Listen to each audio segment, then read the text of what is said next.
Good afternoon, guys, and welcome to the Comis Hotel for the last day. It is day 3 of the IPA Grand Finals here on the Isle of Man, and I want to start by thanking Visit Isle of Man, Steam Packet Isle of Man. Without their support, we probably wouldn't be here. They have backed us to the hilt, and we are so grateful. And I'm delighted to be joined by one of the main men on the Isle of Man, Dave Adenau, once again. Cheers for joining me, mate. No, great to be here. So we've got the amateur final. The guys are just lagging off. We've obviously got the amateur ladies final. It's just started. Caitlin Heptonstall and Charlie McDonough. That's already on the go, guys. So if you want to keep updated with that, you can't get that on Cuesports. But we are going to concentrate here on Jamie Burnett and Ryan Burdett. This should be an absolute cracker. It really should be. You know, two great players. You know, both. We're not really surprised that they're in the final. You know, we know Jamie Burnett quite well. Ryan Burdett, we know, is a really good player, and no surprise either. Yeah, Jamie's actually a former snooker pro. He's the 148 man. He got a 148 in one of the major competitions, and he didn't even get the 147 grand first prize for that because it was a 148. Wow, is that why he left snooker and come to pool? He's some player. Yeah, he's a great player, and obviously a lot of people know him through the snooker, so it helps bring coverage to IPA as well, and we've expected him to have a good run at some point, and obviously here he is now, so he'll be hoping to lift the trophy. Oh, Ryan Burdett, I know, speaking to some of the guys yesterday, he didn't come in here with any kind of major goals in mind. He was just hoping to get some kind of running, kind of gather a bit of momentum. He wasn't feeling the most confident, but here he is in the final. How many times do we hear it though? You know, and the people come and they go, right, I'm not expecting anything this weekend. I'm just going to go with the flow, and sometimes it can just get a match 2 under your belt and suddenly you build a run, and then next thing you're in a final. So yesterday we crowned a couple of champions, Shona Lucas and Liam Dunster, a couple of Scots. We've got a Scot against an Englishman here. It really has been one of the most exciting weekends. A new hotel, it's got a lot going for it, but it comes down to this for these two guys. It's the amateur final. Chances are these two guys could be in the professional ranks next year. Well, definitely, yeah. I mean, you know, we know they're both good enough. Like I say, we're expecting Jamie to be there at some point. I don't know if Ryan's a bit more surprised than Jamie, maybe that, but we're not really that surprised either. He's such a great player. I'm expecting a good match. I certainly know in the comms we're going to have to use first names because the surnames are a bit too close. Yeah, Jamie actually said very similar. He said it. I said, I don't know if they've misspelt that. Is he a Burnett? He said, no, he's Burdett. Yeah, but you're going to join Dan Fairway in the comms.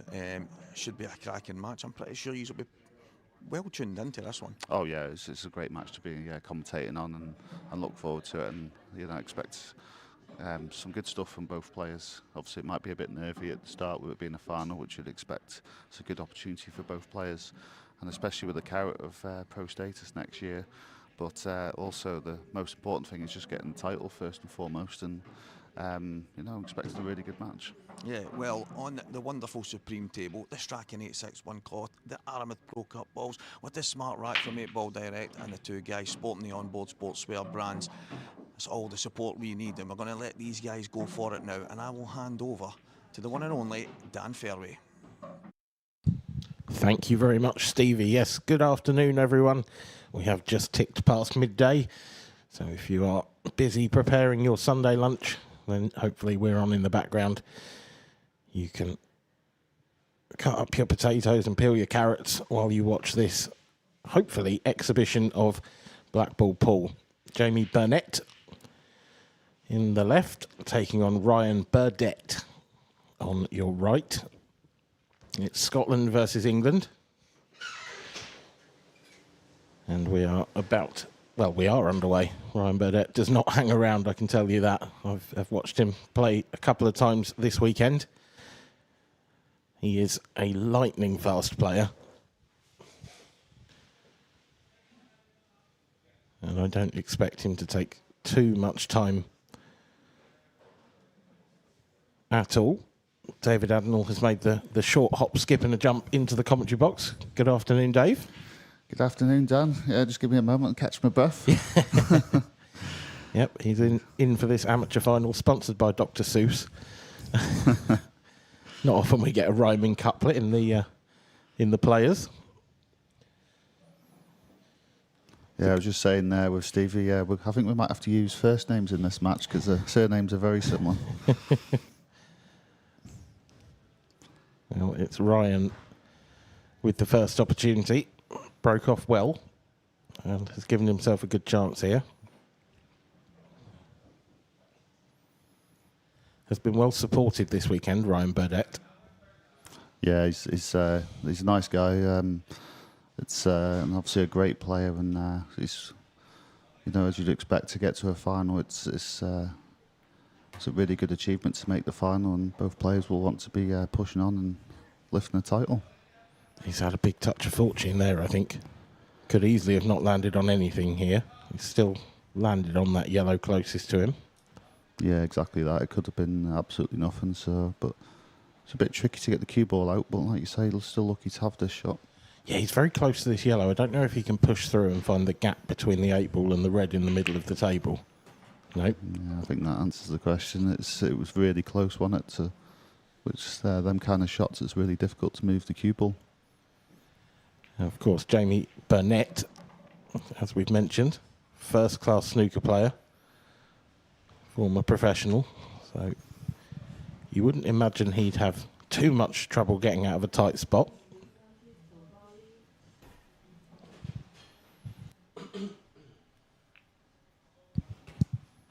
Has he left the double on here for Ryan? Can he get the double and screw back into the red? It looks tight. You'd have to play it with a lot of pace to square that yellow up off the cushion.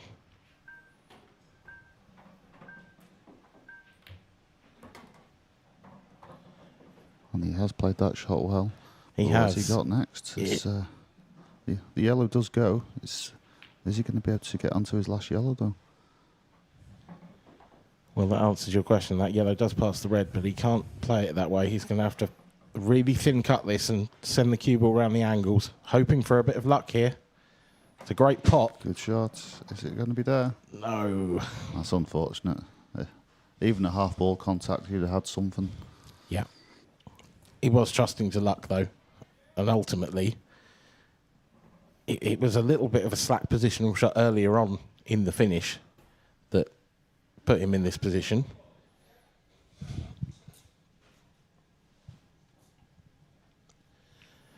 Just noticed it says first to 10 frames at the bottom of your screen. That is wrong. It's a race to 8. It's 8 all the way through in the amateurs.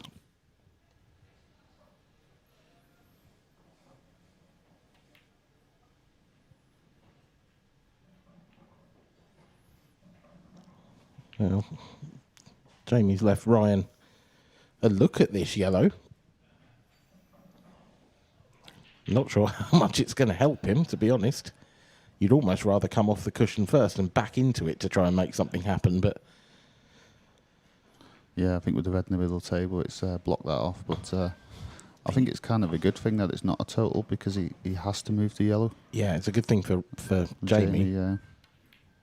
I mean, obviously you run the risk of it could be potted, but I think it's better than the total where you could end up snookered on the next shot. So I mean, in truth, this frame has been lost unless Jamie makes a horrendous mistake. Yeah. For a while now. The only thing he has to consider now is the red next to the 8 ball, which I feel he's going to sort that on this next shot. Yep. Looks like he's going to play this red into the centre off the other red and push that red up to the top left.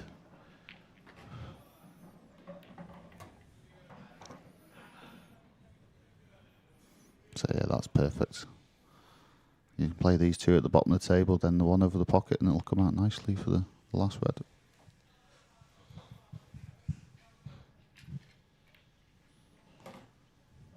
Is this Jamie's first final?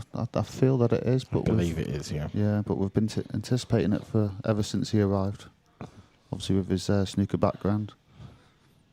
Yeah, I mean, of course, he's a wonderful cueist. It was mentioned.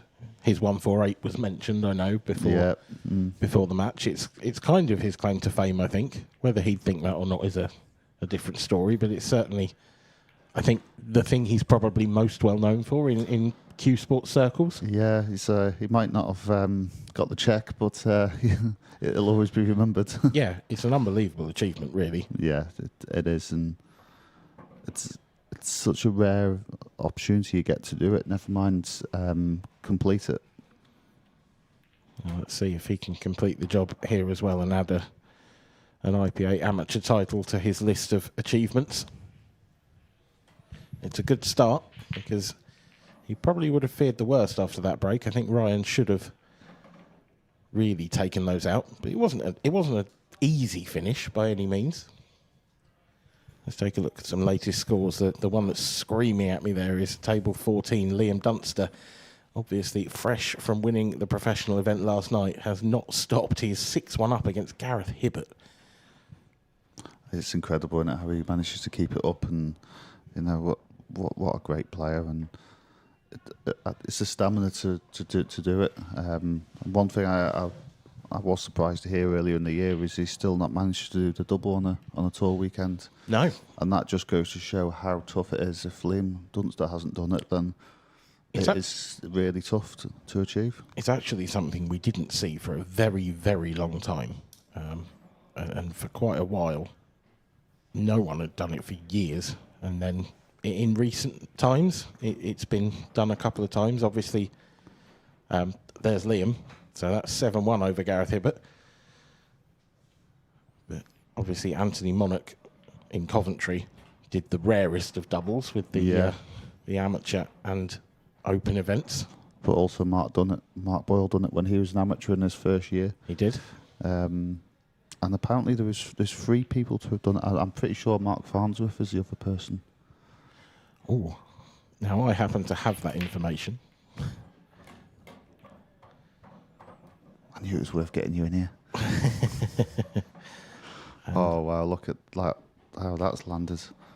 Can he get the cue ball out for the red in the middle, or has he got no shot and have to play a safety? So he's touching one of those reds. The fact he's not touching both might leave an opportunity for the red in the middle. Yeah, I suspect he can get through to the red in the middle, but evidently not. No. I thought with it touching the one that it is touching, I thought it might stand a bit of a chance, but... Oh, that's a bit slack, actually. It is a tad, but I think it was really hard not to leave anything on. It was but a fraction harder and he would have done it. Possibly, but then did the top red still go to the top left? Maybe. That was the problem we had, but... It's interesting, because I thought Ryan could get through to the ball to the top left, but perhaps it was a better shot than we thought from Jamie. We will return to that who's done the double at the end of this frame. That's all right, Dan, in your own time.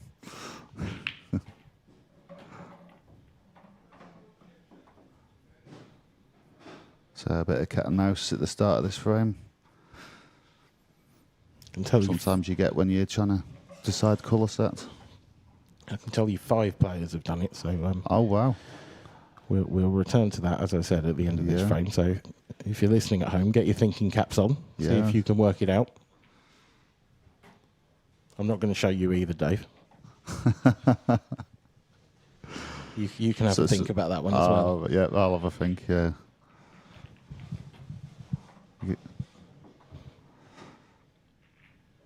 Do I have to turn my mic off for that and leave me guessing for the rest of the weekend?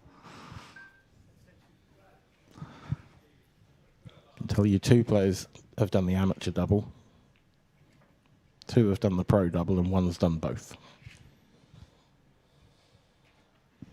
Wow. This is a really interesting little frame, this. It is. It's when it's like deciding the colour set, you kind of get these kind of frames.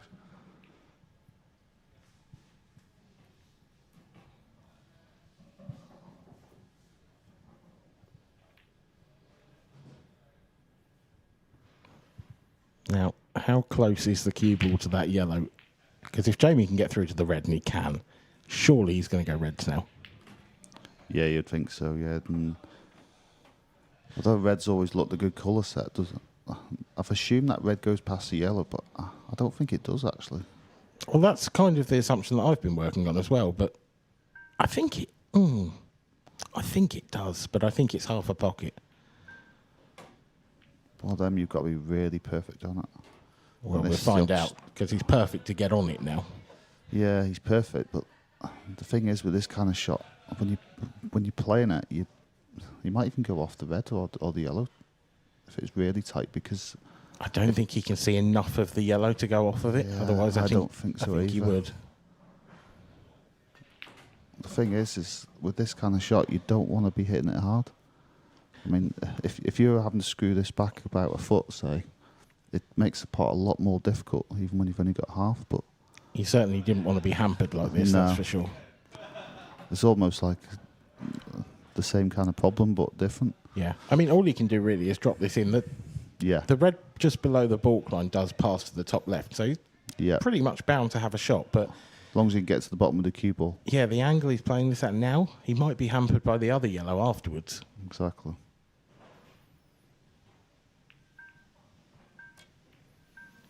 Oh, that was awkward. Yeah, it was tough. It's It's a disaster, really, because it's left Ryan a pretty nice table of yellows. That yellow definitely passes. Just the two on the right-hand side to contend with. And there is an attacking shot first up. and if he wanted to, he could even play a safety. Like play off the two yellows, just play one there just to open it up and then get back to the table. But I would never think Ryan would go for that option, to be honest, because No, as it's I just said, too attacking. I've been on the table next to him 2, maybe even 3 times this weekend, and he just doesn't take a backward step. Yeah. And it is the right thing to do in this situation. He's overhit that though, Oh, that's a bit of adrenaline in the tank there, I think. because even when if you try and disturb him after this shot, if he didn't hit him as hard, it's still a good breakout. Yeah, he's dead straight on this yellow now, though. I don't think he can do anything from here in terms of breaking those out. He's landed quite nicely on the one down the rail. Yeah, I think he's done well to get the cue ball there. I'm slightly surprised he's not taking that on now. I don't think you're going to get much better on it, unless he's saving it for a double. Well, it's going to have to be a double now, isn't it? I don't know. I think he can still pot this down the rail, then the middle, then down Oh, the rail yeah. again. Yeah. Yes. The only thing is now is that it's easier to hold the cue ball this time because he's a bit straighter. But then now he's also hampered by the red.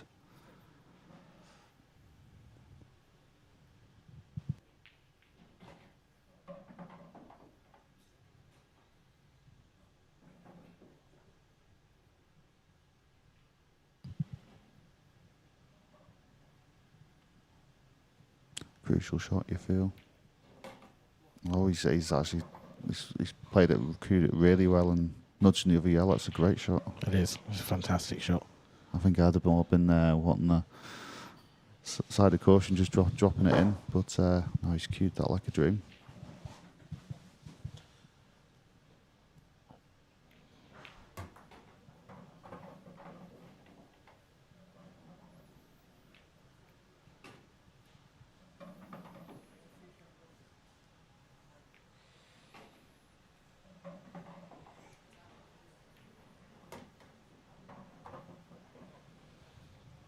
Well, this will settle the nerves.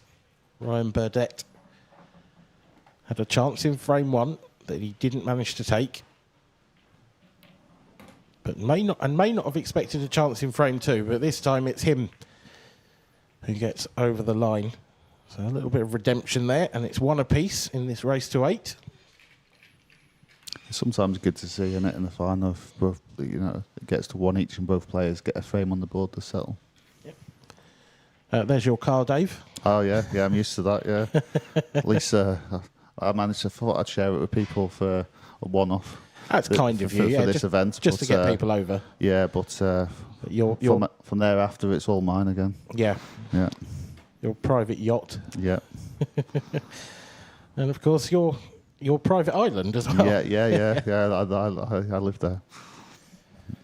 It is a beautiful place. I can highly recommend the Isle of Man if anyone wants a break from the UK. Not that bit though. That's where I stay. Oh, is it? Okay, Yeah. sorry. Sorry, I shouldn't invite people to Dave's private land. And as usual, all of our sponsors there providing us with wonderful equipment. We are very grateful. Now, here is Ryan Burdett, frame 3. Oh, I forgot to do the double, the quiz question, didn't Oh, I? well. We'll give our audience a few more moments to try and work that one out. Yeah, I think I need it as well.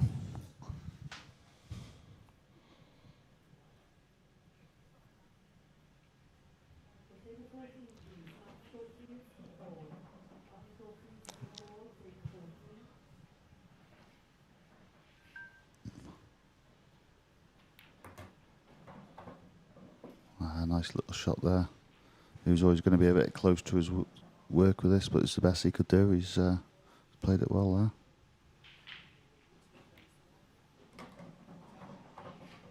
You wouldn't think though, would you? He just gets down and pots it.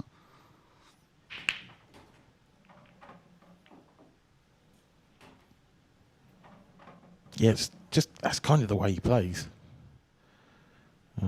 I was actually sat next to his semi-final last night while I was playing in the Open, and Josh Collett, his opponent, just couldn't believe the finishes that Ryan was taking out. He was shell shocked, to be honest, in that game. He was just sat next to me talking to me, saying, I don't quite know what's happening here, sort of thing. That's how well Ryan was playing. You could tell something special was going on because I was on the next table to you. So, yeah, of course you were. So you could tell something special was going on, and just underdone that a fraction. We'd like to be straighter on this red to the right centre. It's a nice angle, this, but it's an awkward little pot. It's quite easily missable. yeah, it's like you say, you don't want to be hitting it too hard because it can just kind of feel like it's going to pop out, but it's not. But it's just marginally hampered by the yellows as well. Yeah, that does make it a little more trickier. He's played it really well. Yep, nice confident stroke of the cue and the perfect angle as well. Can just top this through a few inches and get nice and close to that 8 ball.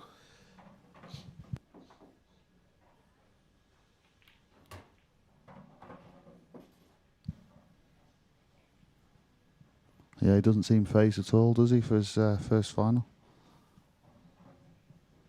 No, he's looking very confident at the moment. I think they called him the Road Runner, Ryan Burdett. I've seen that on his shirt this weekend. This one's got beep beep, so that tells you everything you need to know, I think.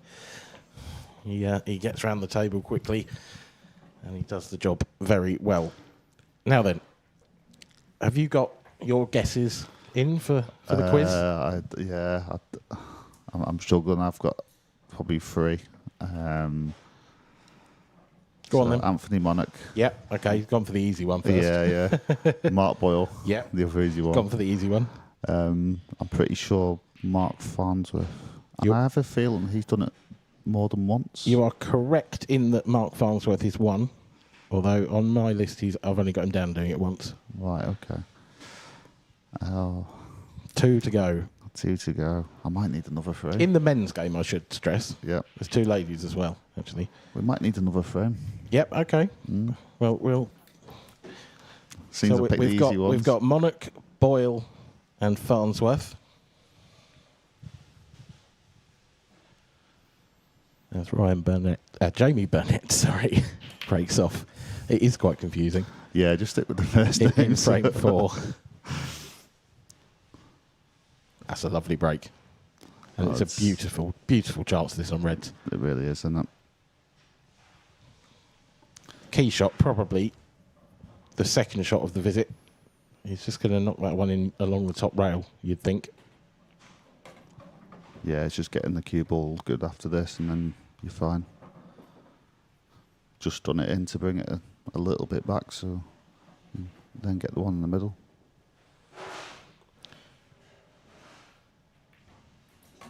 Yeah, that's lovely. Absolutely lovely.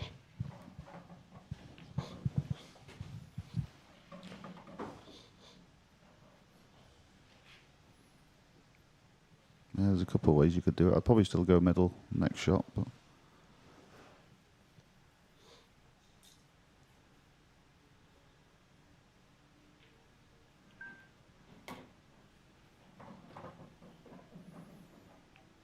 I think he'd like to come out a bit more so he could play this one at the bottom. The only thing with this one at the bottom, you've got to be wary of the 2 yellows on the cushion, so I think that's why he would change his route now. Yeah, he's actually very straight on the one to the top right as well, which doesn't help because he can't sort of manoeuvre an angle. He might actually have to leave that one in the bottom left till last. Yeah, exactly that, yeah. Either that or I suppose he could take the one to the top left first and swing the cue ball around the angles and get a better shot at it. Could play like a 2-way shot, so on either. So he's just played for the one in the middle, so he's played it well. It's all about the getting the right angle on this last red now. Yeah, it was a nice shot. I didn't entirely see the point of playing it that way. But I think I'd have liked, like you said, swing around the angles a couple of times and maybe play on both. Yeah. Ideally get on. If he was going to leave this one but till last, he could have just dropped that first red in. But, yeah, each to their own. At least he's a lot straighter on this red that he's played than he was before on the right angle.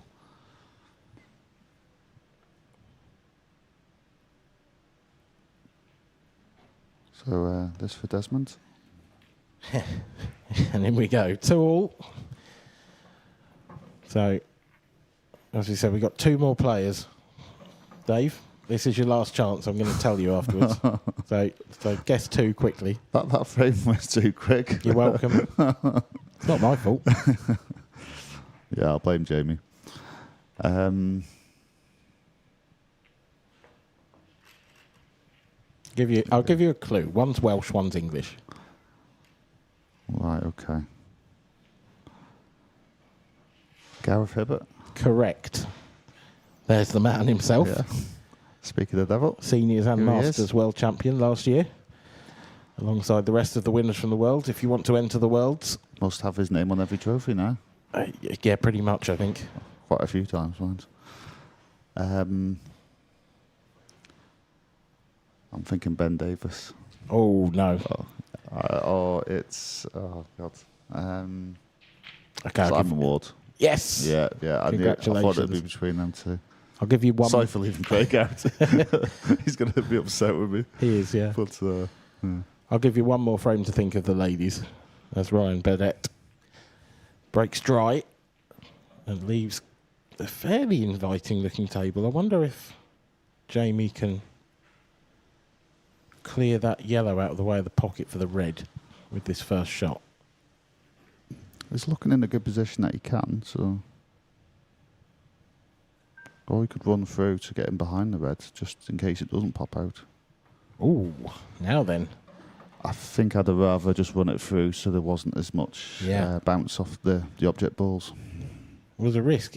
He got down quite quickly on that as well. You know, if it was that close, I think he could well have taken his extension or just taken a few more seconds over it. I thought it was reasonably easy, but I didn't think it was a complete gimme. So it did just take that, need that bit of time, like you say, with the take an extension, or I feel it needs to be played a lot softer, so it could go off the object ball smoothly.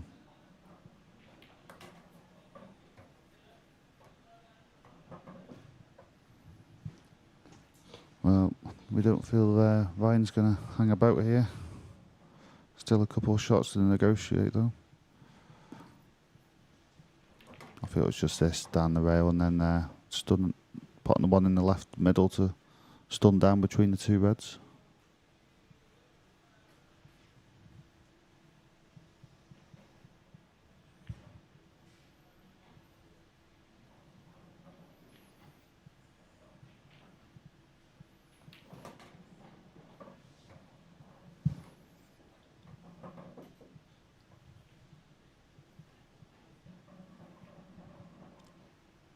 Yeah, nicely done this from Ryan.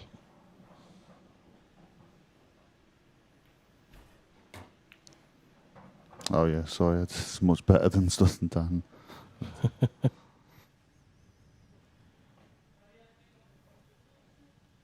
Didn't realise he had so much room, to be honest. Yeah, I mean, ultimately it was a pretty easy finish.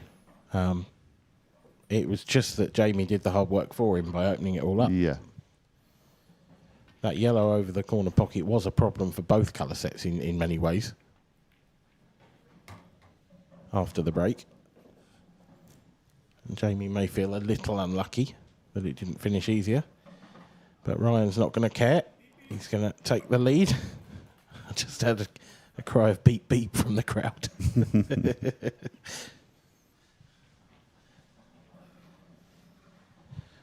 What should it have if I'm playing motorbikes for the TT? Right, you've had your frame. I have indeed, yes. So who are the two ladies? Oh, two. I thought you said one. Two. Oh.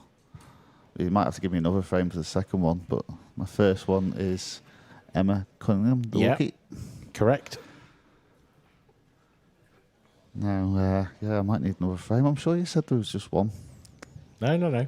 Clearly I wasn't listening properly then. It is a pretty obvious one, though. I'm not going to lie, Dave. Yeah. Yeah, I should really know it.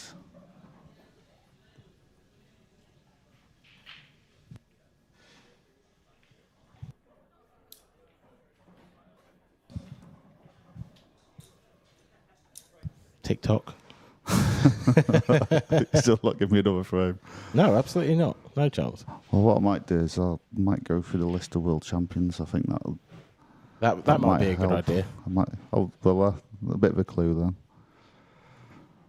I think possibly based on she's won a few titles and 2 world championships, I'm going to go with Deb Birchall. You are correct. Congratulations. Hey. Hopefully our audience got that as well. Nice break from Jamie. Yeah, nice split. I think yellows looks good. Good here. Could be could be either set really, couldn't it? Yeah, I suppose the question mark on reds is the one that's below the 8 ball. I think it does pass to the bottom left, although it looks tight. I think it passes to both, to be honest. Oh, it's tight actually, isn't it? Yeah. Yeah. Well, actually, it's tight in both. Yeah, it is. It's a little congested, that area as well, because of where the 8 ball is. You can't get nicely on. Yeah. Either the red below the 8 ball or the 2 yellows to the right. So it's not a gimme, this frame. I think that's why yellows jumped out to me, and I know it's not straightforward, but you can actually get in between all that a lot easier with yellows. Yeah, you've got a ball there to get there, haven't you? Going to try and get there now. Doesn't want to push that safe. That's just about held up in time, the cue ball. And sometimes I find when picking a colour set, sometimes you're better going for the colours that are surrounding the 8 ball. Yeah, of course. Yeah, it makes sense.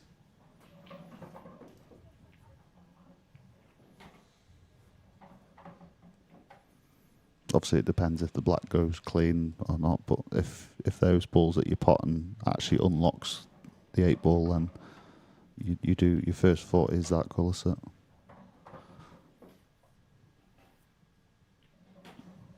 Nicely done this by Jamie.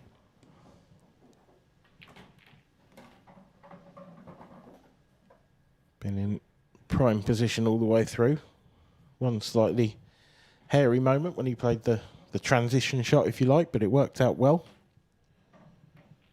And neither player's really giving an inch at the moment.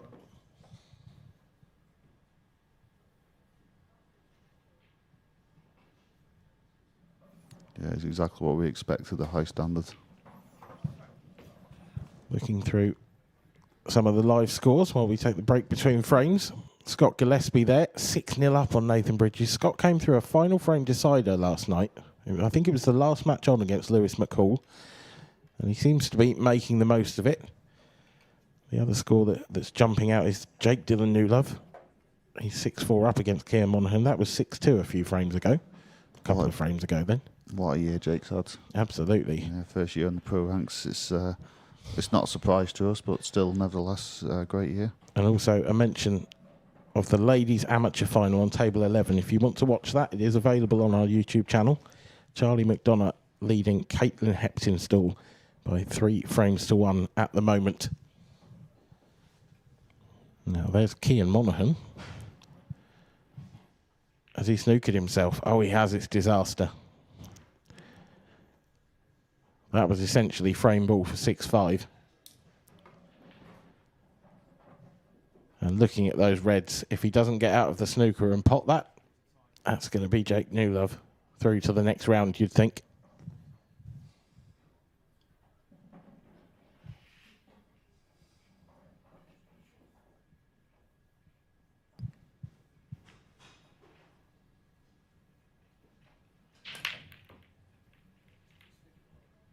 Let's try again. Do you think that's unlucky, or do you think he's not quite catching that break? It seemed like he didn't quite catch it.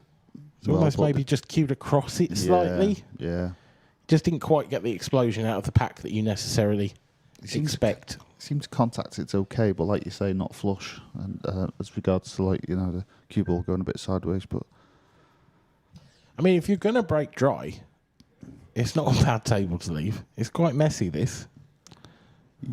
yeah, it's like you say, you got the two reds next to each other and two yellows next to each other, but I feel you're able to work them out. I fancy reds just purely because how are you going to disturb them two yellows? Unless, I was just going to say, unless one of them does actually go.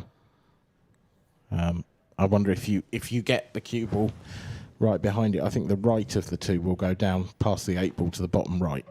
I think it will, but getting there is not easy. Yeah, and that's the thing for me. Although you could, if you land on the right-hand rail and drop that one in the centre, I can see a path. I think Jamie wanted to flick the yellow off the bottom rail. Oh, what a shot.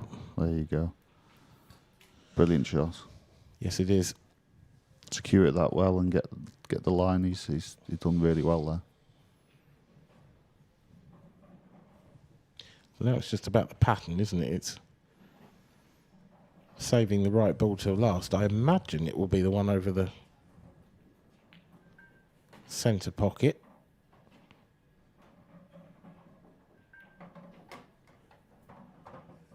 Got the angle now to stun down through the gap between red and 8 ball for the one on the rail. We could take the one over the right centre after this.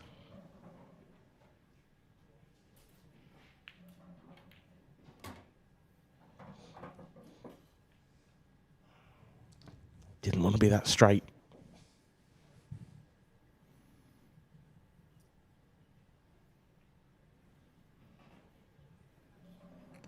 Is he going to have to do a complete reroute and screw back, then play the one in the middle and come out into the middle of the table? I think so, yeah. I think that's the only way now. And he needs to be close to the cushion now. Oh, this is horrible.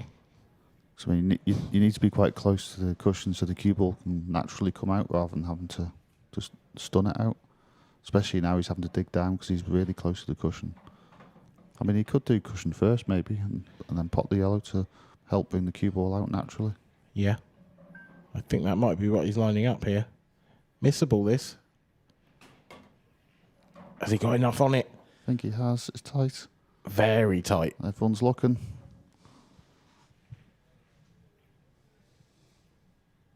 I think he's just done enough. And it actually the perfect angle if he has. He's swerving this. It's not ideal.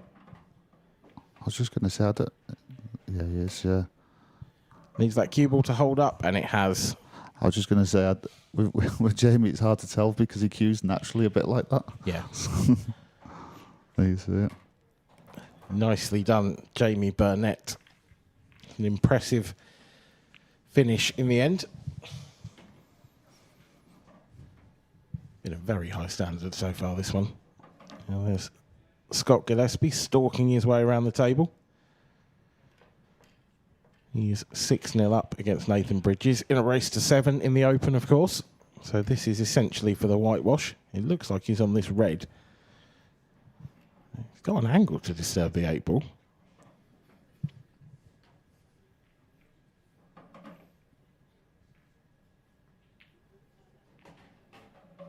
Oh, no. No, I don't think he's going to be able to pot that from there somehow.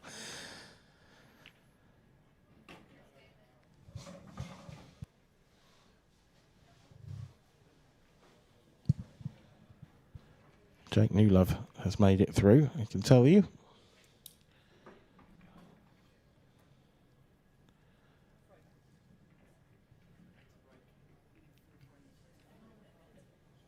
That's a great shot from Scott, you know.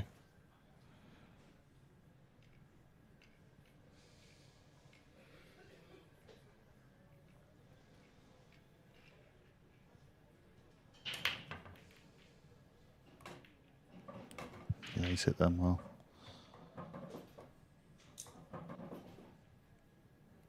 I think yellows looks the obvious one. It's just the first shot, making sure you can control the cue ball.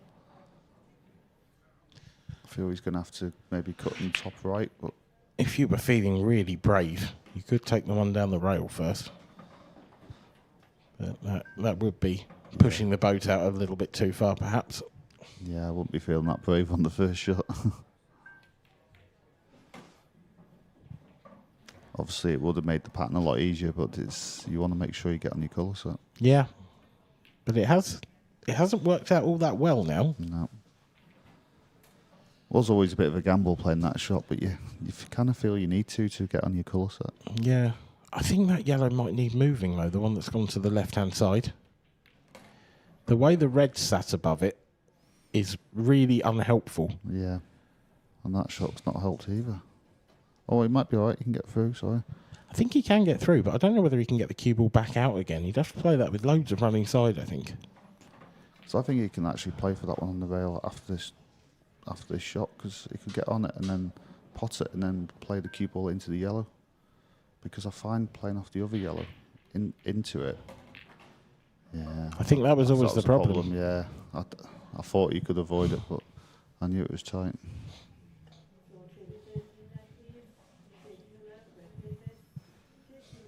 Now it's really tricky. It's next to impossible, isn't it? I mean, what's he going to take here? Take on a double, the one on the rail over to the top right? Do you know what? Why not?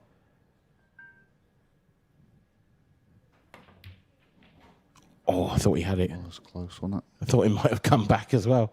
I thought he might have had it on the return. It's caused a bit of a problem, but I feel Ryan will be able to get there though.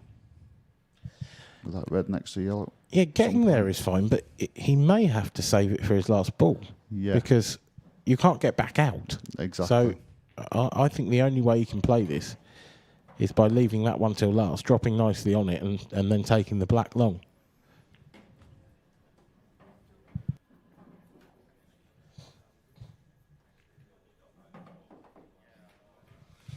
Fair enough.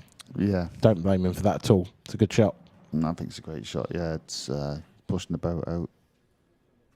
It's if you continue there, you've also got the red by the racking line. You know, if you'd have to if you needed to play it in the bottom left, you couldn't, obviously, because the 8 ball. So this just gives you a bit more time, and especially if you get 2 shots, it opens it all up. And there it is. Having ball behind the line here was perfect for that yellow next to the red. Yep. Yeah, I imagine he'll just knock the yellow out of the way and then play the red.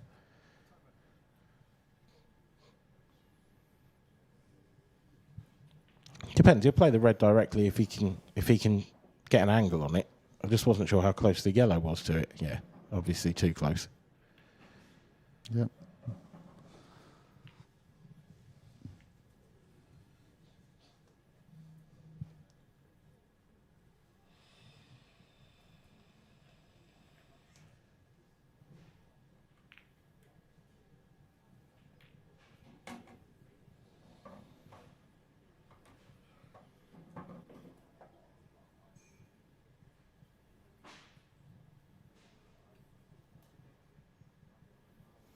So now, yeah, just this red in the right middle, then the 2 reds at the bottom, you'd feel, and then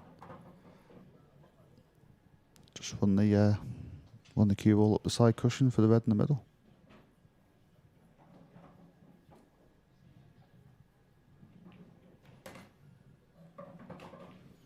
That's a bit of a careless one. I'm surprised he went that way. Yeah, I'm a bit. The only reason I can think why he didn't play the plant was he was worried about losing the object ball that he'd have been making contact with after the plant. So whether he thought it was going to go a bit high up the cushion. So tricky one now though. So I think all he can do is take the one up to the top left and then sort of stun past the red and leave it to the bottom right. I think the middle's fine. Just okay? nip it back.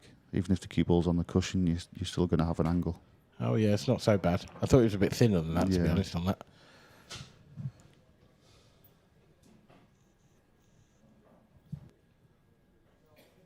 Such small margins.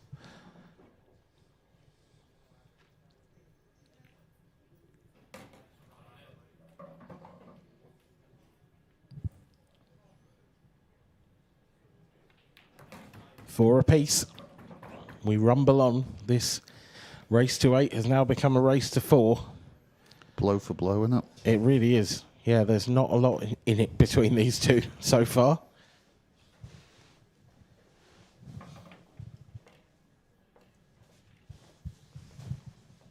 Until Scott Gillespie finished the job, the demolition job on table 10. Looking out into the distance, who have we got there? Luke Sanji's closest to camera. He is at 3-all with Tom Barley. On the table behind him, Mr. Magic, Mark Boyle. Trailing Curtis Lee by the odd frame in 5.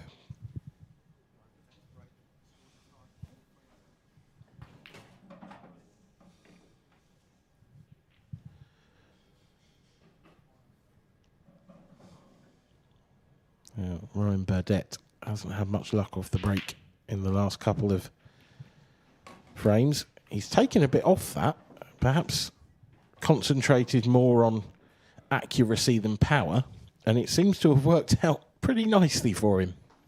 Yeah, it does seem pretty good the way it's worked out, and he could go either colour set really. I think red stands out, but the only thing is the red next to the 8-ball. It's not much room to get in behind there, so... Does the 8-ball pass that red to the centre? Because if it does, I think it's yellows, and if it doesn't, I think it's reds. I think that's the sort of the key. It looks like you could squeeze that in from that camera angle. It's a lovely shot. Yeah, it's you'd have to be right behind it though. But yeah, it definitely goes. I feel it's yellows for me because even getting on the 8-ball, you've got more balls around it to get on it. But it's amazing, isn't it? Because I've changed my mind and I've gone reds. And not just because Ryan Potty won, but what I don't like about yellows is that sort of wall of yellows down towards the bottom left. Yeah. They're all covering each other. Actually, the yellow in the middle of that lot is horrible. Yeah. Needs a bit of fortune here. That's not a great shot positionally from Ryan.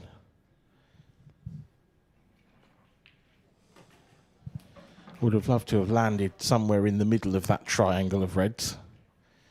But he's just outside it, and it's got severely limited options from here now. I think he's going to have to cut the one in down to the bottom right. This cue ball's going to be tracking towards the 8-ball. There's danger here. A little flick on the 8-ball, I think, would be perfect. Oh, that's even better if he hits thick. Oh, that was close. If that had full ball contact there, it would have been perfect. Yeah. As it turns out, not quite so perfect.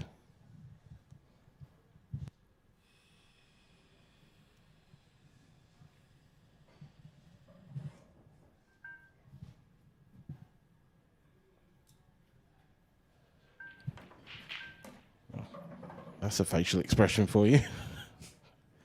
Pure concentration on that one. It's a very good shot, though. I think he's straight enough on this red to the left centre to screw back. But you have got to be so careful if you're going to play that, because you can easily bounce it off the far jaw. He surely can't take the other one on now. Surely he hasn't. He can't hit that hard enough to get back across, can he? He is. He's trying to hit it as soft as he. Oh, he's nailed it. What a shot. Oh, that's brilliant. That's brilliant. They really aren't easy, and there's only players like Ryan that make that look easy. Yeah, that is superb. You've got to hit that so precise. at that pace. Now, does the 8 ball... Where does the 8 ball go? It doesn't necessarily look like it passes that yellow down to the bottom right. So he's got to nip this back slightly. This isn't easy either. And proof there that it's not easy. That was really tough. He was quite unfortunate, I think, to then land dead straight on that red. Yeah, it really is, and it really limits you to what you can do. Especially there as well, you can see the 8 ball doesn't go in the opposite middle, so you've really got to do something with it.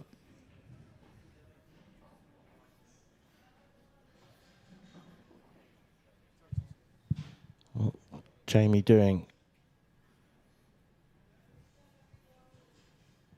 the bare minimum there, really, just trying to force a mistake, forcing things open.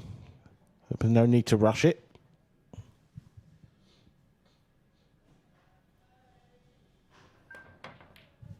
Oh, it's a good hit. Oh, my... Oh, I thought it'd gone in.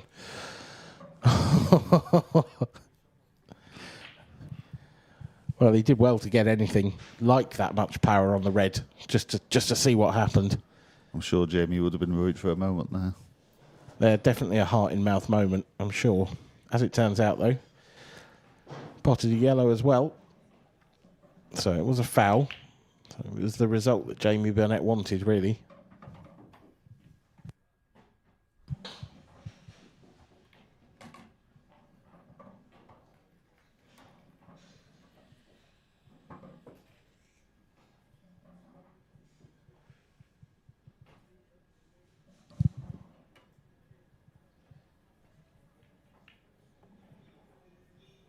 So it's all about the yellow on the bottom cushion, but I feel actually you could actually leave that to last even.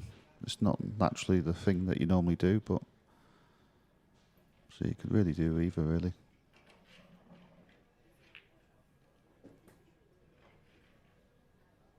And this links up really well. In fact, as well, it's you've even got a bit of a buffer with the cue ball as well if it was you were to miss it, but you don't expect them to miss it.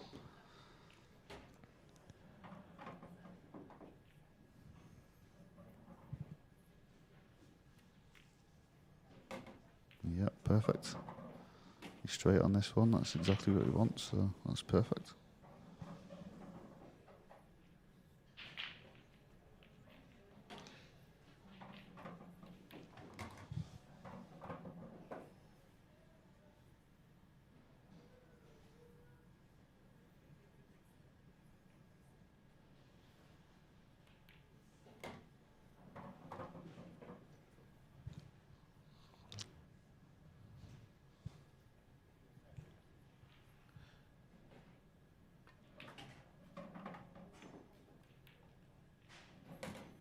In goes the 8 ball. Wasn't entirely sure he was happy with that, the way he sort of lifted his cue up. It was the sort of reaction you get when you think you've hit a bad one, I think. Yeah, I think it maybe he just wasn't happy with quite the way he hit it, but I mean, it did go off the left jaw, like left-hand side of the pocket, but no, he seemed to hit it well enough. Well, here's some latest scores. I can tell you as well, we've had news from the top table, and if you are just sitting down for your Sunday lunch, I would suggest you keep the TV or the laptop or whatever it is tuned to us, because next up we have a last 16 match that I promise you will be fantastic. It's going to be Mark Farnsworth against Scott Gillespie on the stream next up. Yeah, that's going to be a fantastic match, isn't it? And definitely not one to be missed. Looking at some of the scores on your screen, Dan Wiley and Paul Harkness, that's been at 5-4 for a while. Old Scottish Affair on table 7. That must be a tactical frame.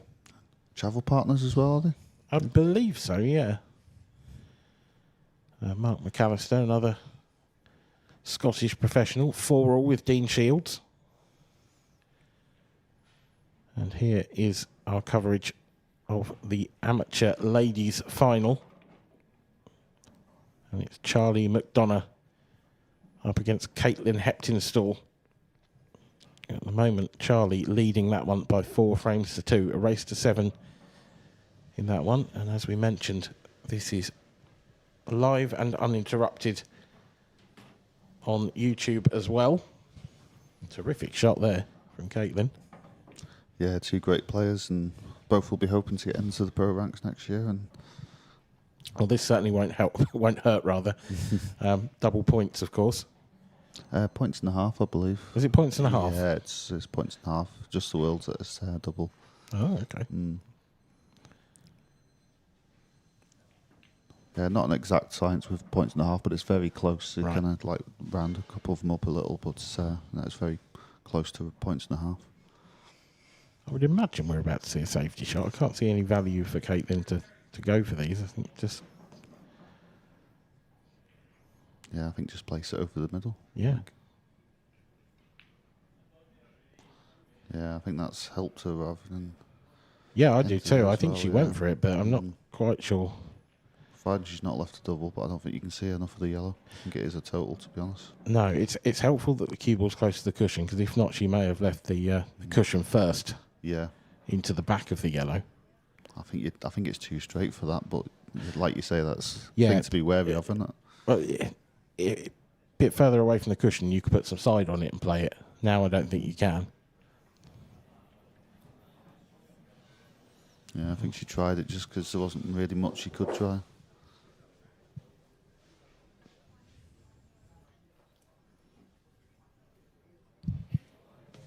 Curtis Lee has gone 4-2 up on Mark Boyle. And on table 6, Liam Dunster also leading 4-2. That match has gone at a breakneck pace, to be honest, considering Liam was playing his previous round match when we started this one. 4-2 up on Scott Higgins' Dunster as Jamie Burnett breaks off in frame 10. That is very messy. Yeah, massive clusters there. And a lot to sort out as well with it being in the middle of the table. Sometimes you find when they're all in the middle of the table or they're all on the side cushion, it can take a long time to sort out.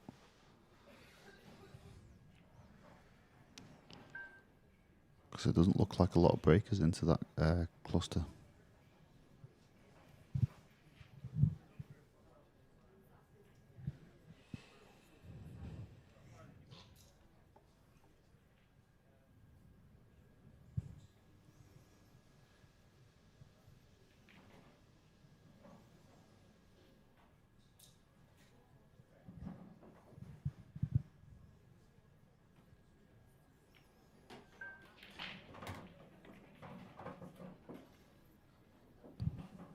So I suppose the question is, how bold is Jamie Burnett feeling?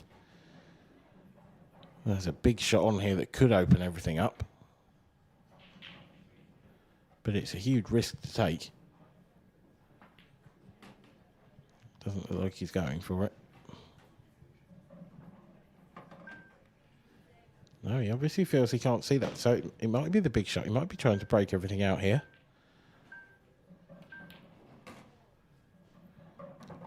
How's your luck? Tell you what, it's not that bad, I don't think. It's not at all, is it? It's obviously still very finicky, but it's opened up now. Yeah, you can see the red to the left-hand side to the centre. That could give him an angle on the one to the bottom right to open up the other two. I thought going the other way, putting the red into the bottom right. I know he's going to do that shortly, but I thought while he was on it, Yeah, and come back to it. I take your point. I wasn't sure. See, I thought the... Oh no, actually no, I like this, yeah, because he's going to play the one at the bottom. Oh no, I think the one at the bottom and then the one in the middle, because you can run the cue ball into those two yellows, which gives you the natural angle you need. Well, this is interesting. So does the red that's welded to the yellow, does it actually go anywhere? I think it goes in the bottom left. And like, I don't... oh no, well, maybe it doesn't. But I also don't think it goes in the middle, so I thought he'd need to move it. That's why I thought he was going to try and move something. Yeah, he's probably having to try and disturb it. It probably needed a bit thinner. Oh, that's an opportunity missed, and it's a shame for Jamie because it's an opportunity he created really nicely. But if that red never went, then it's totally a different situation. I was convinced it did.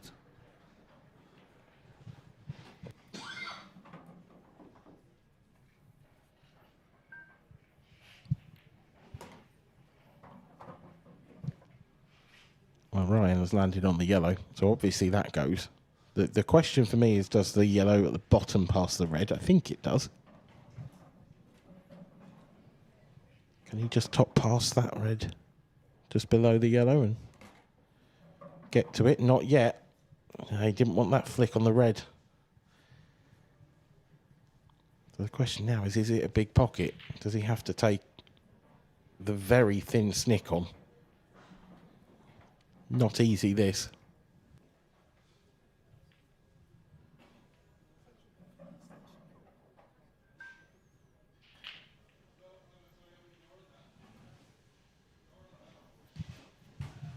I don't know if the two yellows are sort of lined up as a, not a plant, but a cannon.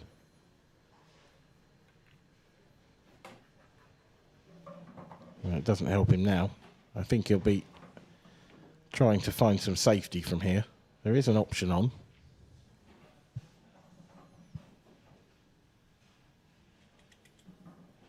I find it's actually tricky to play a safety. It's just, I find wherever you leave it, there's kind of a gap to get through to at least one of the... Yeah, unless you're incredibly precise and get in behind the yellow. Or the other thing, as you say about them yellows, like a plant, you could actually play the cue ball there. He's gone for the double as he fluked it. He hasn't. I don't blame him. That was pretty wild, though. I think shot clock pressure got to him there. Yeah, I don't blame him for attacking because you might not get another chance. The other option, you could have played like the plant, so to speak, but leave the cue ball welded to it after. It wouldn't have been easy, and everything would have to have been in line. But so sure pace control on this first shot, and you should take these out, and that's perfect.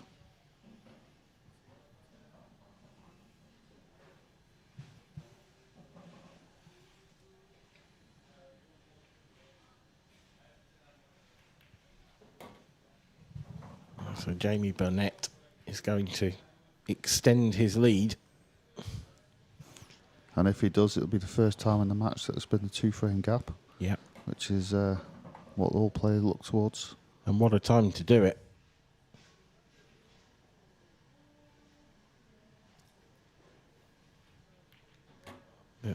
The 8 ball drops in, and that leaves the man on the right of your screen, Ryan Burdett, in a spot of bother. He's going to need, you'd have to say, an unlikely 4-1 win from here to take the title. Unlikely, but not impossible.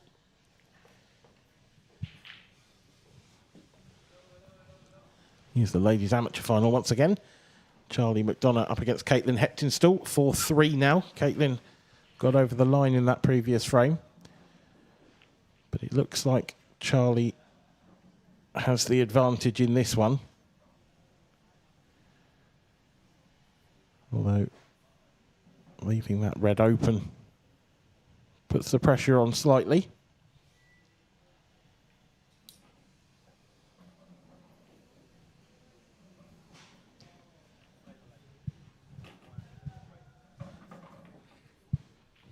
Couple of really long tactical frames out there. Jake Dillon, Newlove, Greg Davis. That's been at 1-1 for a long time, as has Matt Schofield and Steve Wall. But we turn our attention back to the main table, and Ryan Burdett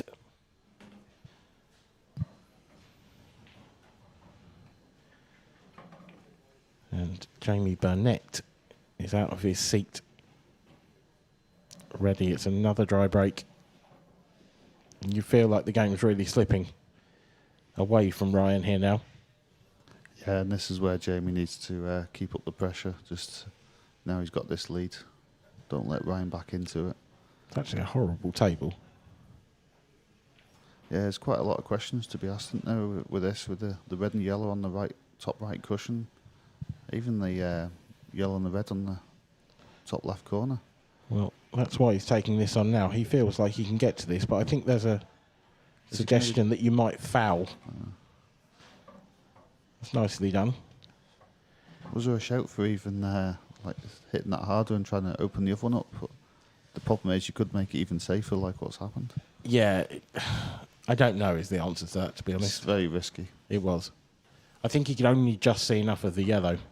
Yes. That's why he didn't save it for later, because with it being an open table, the red and the yellow being that close, he couldn't foul.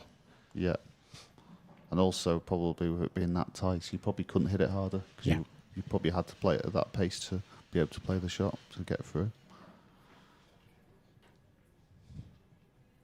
They talk about what a good match this is. There was a match in the Open yesterday. Went to a decider. Tom Barley and Harry Pitt.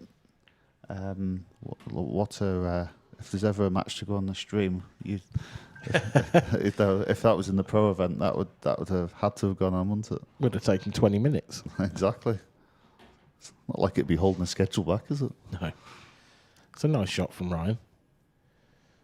I would say he's caused a problem, but he's left the opportunity to break it out straight away. Jamie's going to cross double this yellow. In or over would be good.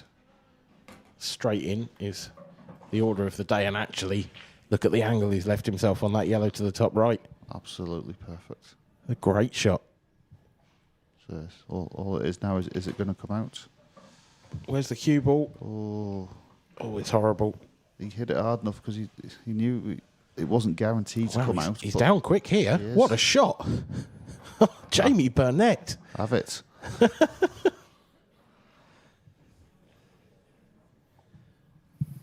Wow.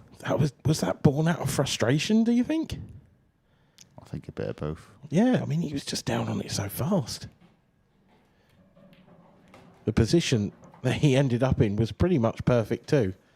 I think sometimes when you just got to, you see it, play it. Yeah. It's... I know, but I still expect players to sort of take a step away from the table before they do. It was incredible stuff. Nice angle there. Well, you got to conserve energy occasionally. But this 8-ball is going to be anything but easy. Is he asking for a rest here? I think he might be. And Harry'd love to be a bit straight on this yellow so he could get a bit closer to the 8-ball. Yeah. I know he's not wanting to get too close to risk not leaving a shot, but just a little bit of angle limits you. Playing with the rest doesn't help either. No, it doesn't. Oh, it's horrible for me. I mean, Jamie's such a good cue, so that's good, but this is not easy by anyone's standards.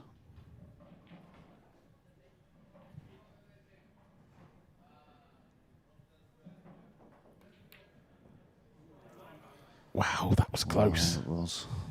It was bold to play it that way. It was, yeah. It wasn't far off at all. I find you just got to hit them a little bit softer. Yeah, I wasn't expecting the punch quite like that, but nevertheless, the door is ajar for Ryan Burdett here. I don't disagree with the punch because you want to hit it constantly, but yeah, just a bit softer, I think. But yeah, like you say, good chance here.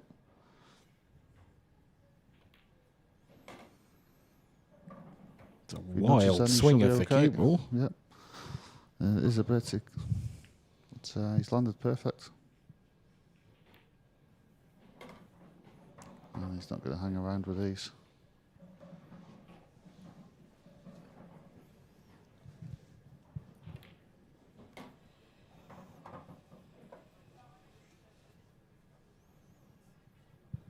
Still a bit of care to be taken, of course, making sure you got the right angles, but I expect them to take these out.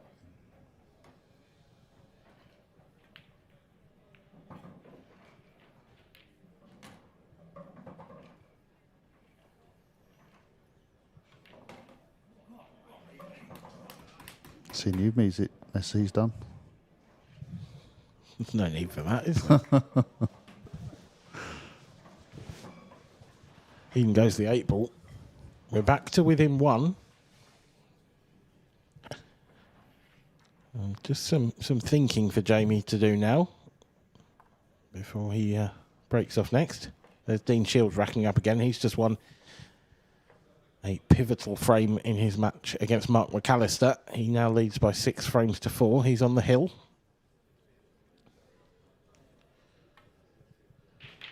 Another man on the hill is Liam Dunster as well. Leads Scott Higgins by 6 frames to 3. So continuing his quest to be added to the list of names that have done the double. No, he's already done the double, hasn't he? Sorry, yeah. I've lost my mind there. No, Liam hasn't. Yeah, it's we feel it's a matter of time now. Yes. Because, I mean, he wins more tournaments than anyone else. He's just not managed to do it in the same weekend. Yeah, he'd love to do it here. It would be interesting to see, through the whole history of the IPA, who has actually won the most IPA titles. I certainly think Liam in recent history, but I don't know about collectively for all the years. Funny you should say that. It's almost like I have that information right at my fingertips. Oh, my God. I'll have to start calling you Google. I know. Who do you think it is? I'll leave that with you. Yeah, let's have a think. Yeah, because Jamie Burnett. I think Gareth will be in my consideration, considering his age. Jamie Burnett has hit this break really well, but not been rewarded, and he's left. You have to say, not far off tap-ins on these reds. I think I would say tap-ins, if not for the yellow over the left centre. Yeah, I was going to say exactly that. That's the only reason why it's going to take a bit of consideration and working out. I do think you can do it though. I do think the 8 ball would go past that yellow. So I think if you save that red on the right-hand side for last, I think you could just drop that in and take the 8 ball. It's the red in the middle of the table for me. And he's landed on that now, hasn't he, to the bottom right? Has he got too much angle on it, or is he straight enough?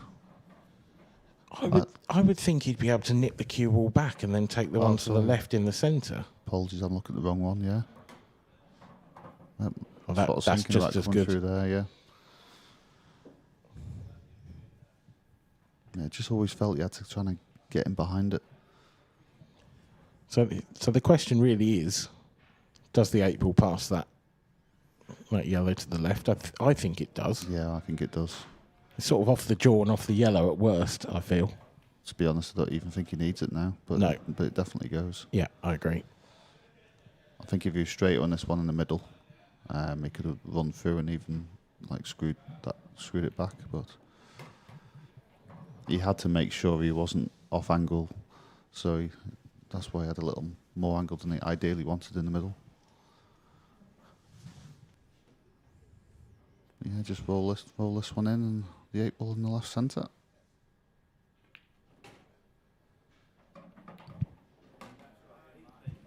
That is spot on. We're going back to level. And how Jamie Burnett may be regretting that missed 8 ball in the previous frame. It's all turned again. It's essentially a race to 2 now for the IPA Grand Final amateur title. And it's going down to the wire. Here's the ladies amateur final. And that may well be going down to the wire as well. Caitlin Hepsinstall at the table on reds, looking in good shape. She currently trails Charlie McDonough by 5 frames to 3.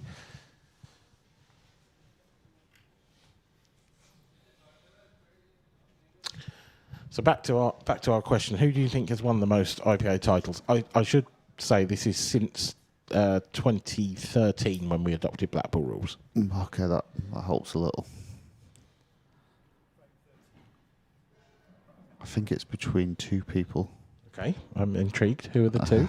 I think it's between Liam Dunster and Mark Farnsworth. You are correct. You are entirely correct. Let's watch Ryan Burdett break off first before we continue this discussion.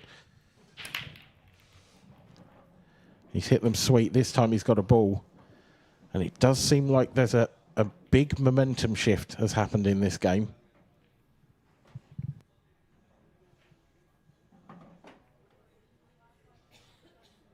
Now, how bold do you want to be here? Because I think he can see enough of that red near the 8 ball So he's going to burst things open here. Obviously, there's still going to be a problem red on the table in the bottom half. And now there's going to be a problem 8-ball as well. Oh, that's gone horribly wrong. And another problem red. Yep. That couldn't have gone much worse, really, could it? I think I'd have been tempted to pull back on that and bide your time. It just seemed too many problems to fix within that. It's so hard when he could almost taste the finish line, though. Going to try and cover the bag here. That's pretty good. Is there an aggressive option, though, for Jamie? Can he cut the... I think... The yellow, the bottom yellow of that cluster. Yep. He can cut that in, push the cue ball through the whole lot. The way that red has gone for Ryan actually isn't that bad for Jamie. It's quite an easy skill shot. That's exactly what I was going to say. I mean, even where the red is next to the 8-ball, that helps open things up. And then later on in the clearance, that I feel that red is too close to the pocket. It's really give it an opportunity here for Jamie.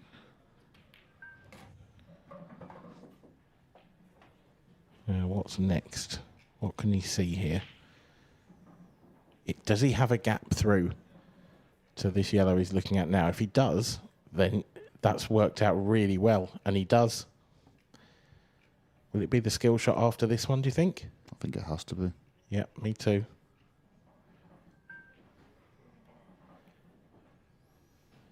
Didn't quite have the gap we suspected. He's played that with a bit of swerve, but he is perfect on this skilly. Providing he doesn't have to do too much with the cue ball, so he's come around to look at it. He just needs to run the cue ball through, 2 or 3 inches? Just past where the yellow is now would be good. If you naturally play it with a bit of bottom, it needs to come up by where the other red is. I don't think you need to come back that far, but I think obviously he was worried about hitting it hard enough to get the skill shot and position, which can put you off the skill shot. I think when you hit it hard, you sort of stun the next ball in. They were a bit closer together than you want to play it like that. Yeah, they were closer than you'd have liked, but that's why I was thinking about maybe aim towards the red with the cue ball rather than go up to the racking line. You would essentially think that's given the frame away as well. To be honest, Ryan should get these. Yeah, it's just that red's next to the 2 yellows. He's got, isn't the only thing that can cause a problem. I think he tried to attack that there. I do too, and I'm a little surprised at it. I thought he might have tried to drop on it into the centre then. In fact, but that could still be his last ball. Yeah, yeah, exactly. That was. I think that has been actually your best last ball, and come back to it. If he can drop this red in the left centre and hold the cue ball on the yellow just above, then he's in prime position for me. I think that actually this is why he actually hit it so hard in the first place. Maybe he didn't go to try and disturb, but he did try to get up the top 2. Well, maybe he does fancy moving it. Oh, it's come out lovely. Wow. That for me was a massive risk. Yeah, it was for me. But fortune favours the brave. I thought left middle and used the yellow as a stopper. Yeah.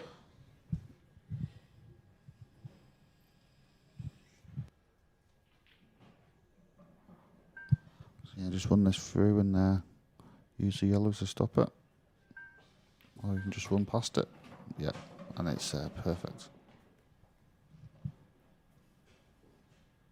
Providing you can run it through and still leave an angle to get on the 8-ball. Just have to run it through maybe about an inch. Yeah, the 8-ball doesn't go left centre or left corner, I don't think, so... So yeah, as long as he's not too straight, he's got a little bit of angle. Just a stun over. It looks quite straight, It does, yeah. I think it's okay. It looks like he's just got enough angle. He doesn't even have to stun it. He can just run it through as long as he's getting the line. Doesn't really matter how far away he is from the 8-ball. But he's gone for the stun, so kept it close. So it was very straight. He's done well to manufacture that. Yeah. I think I'd have been more tempted just to roll it in to make sure I do widen the angle, even if it did mean a bit more distance from the 8-ball. Huge shot, this. This to get Ryan Burdett to the hill. Has he got it? He's got it. Slightly near jaw, that one, but it dropped in. there's Caitlin Heptonstall at the table, and she is fighting for her life here on table 11.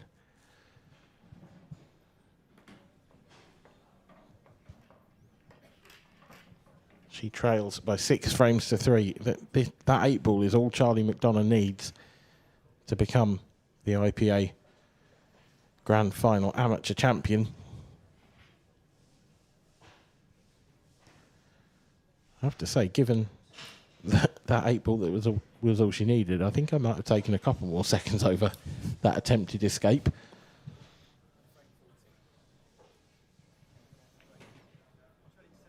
Yeah, the thing is like it's easy to just think you're out the frame and hit it as hard as you can. But yeah, I know. But sometimes you can put something safe when it hitting the 8 ball. So yeah, when you're one away from a title, Jamie Burnett gets a bit of fortune, holds his hand up, and actually, I think that red and yellow plant, and I think this is quite a nice opportunity in yellows. yeah, I do as too. Yeah, play this plant first, and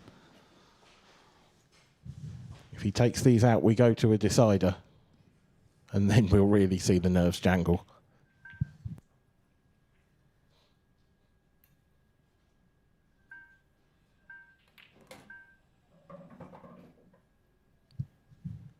Absolutely plumb.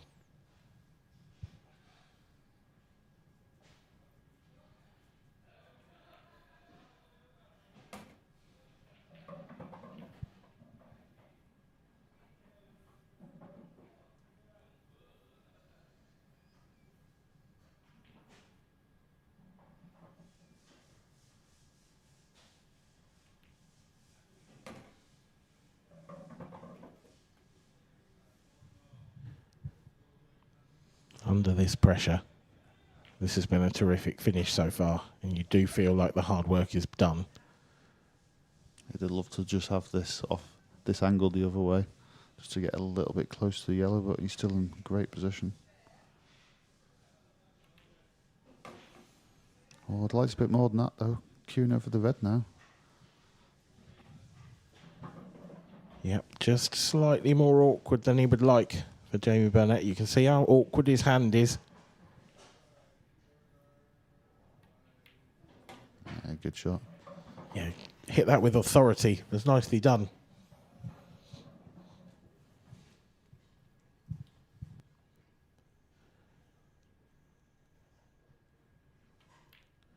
And we're going to a decider. What a moment for these two players. Fighting out for the Isle of Man amateur title. Here's Caitlin Hepton still fighting for her ladies amateur title as well. And just while we're having this final break, Dave, I'm going to ask you the quiz question again. Who do you think's won the most IPA titles since the introduction of blackball rules? Yeah, well, my two guesses were Liam Dunster and Mark Farnsworth. I can tell you that they are the top two. So they are the top two. So, and I'm aware of that because sick of the sight of them. No, absolutely brilliant. So do I go for? I have a feeling for Liam, or do I go for Mark because he's older?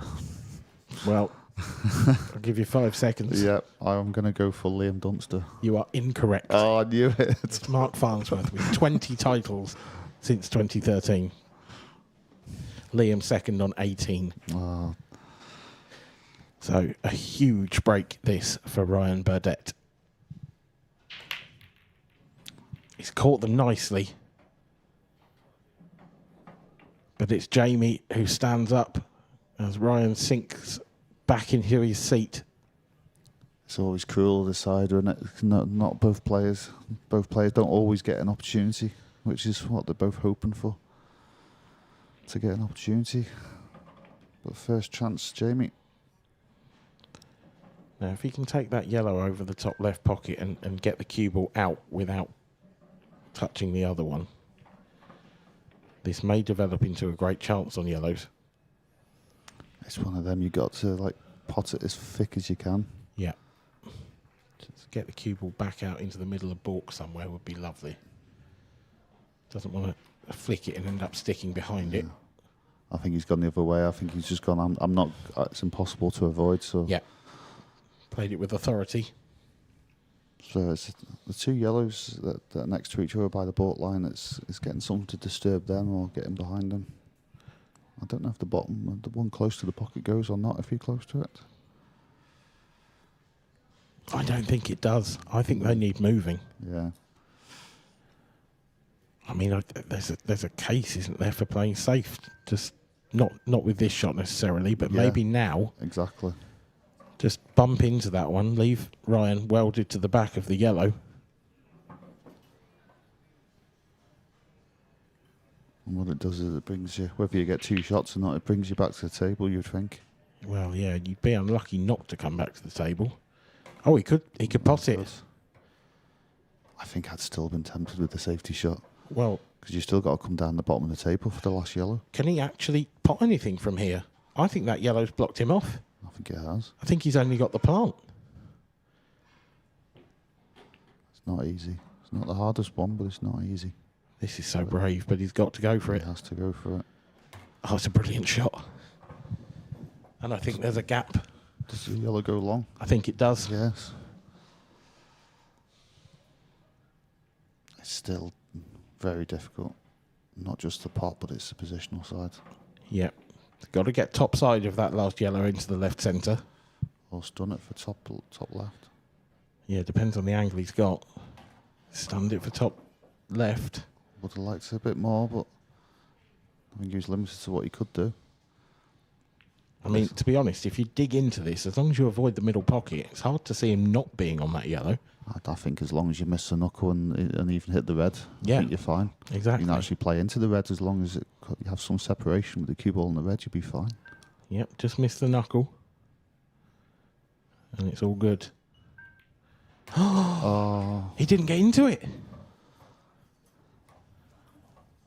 He just didn't get into it. He just decelerated. Yeah, which is so easily done on them shots because you're trying to hit it hard enough but get the grip at the same time. Jamie Burnett has missed his opportunity. Can Ryan Burdett take his? This is... You couldn't ask for a better chance, really, No. in a final. Especially given the dry break. I think it helped if that stayed out, but you'd fancy him for this. I think he'd have loved the cue ball a bit more off the cushion and this next shot to be a bit straighter. Yeah, I don't know. I think he just wants to come on and off the side rail and land on one of those two. I just mean, you see, I'd rather like to have rolled that in and drift past them 2 reds rather than have to stun it, but that's only being ultra careful. Neither here nor there. He could take these out in any order almost.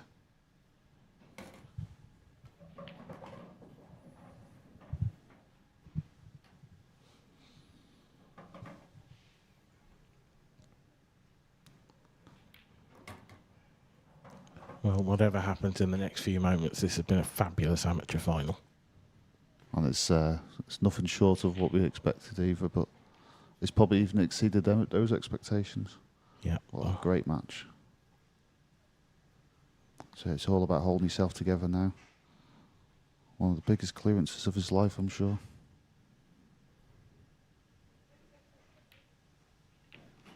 Oh.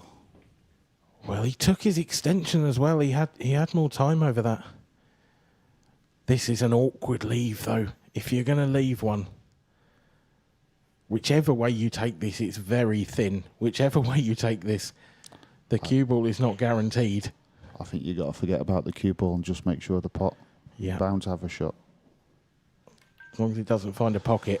He's missed it. He's rattled it. He's left the skill shot on. Oh, the drama.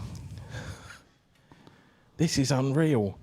What do you do here, Dave? Do you play the safety? Do you play the skill shot?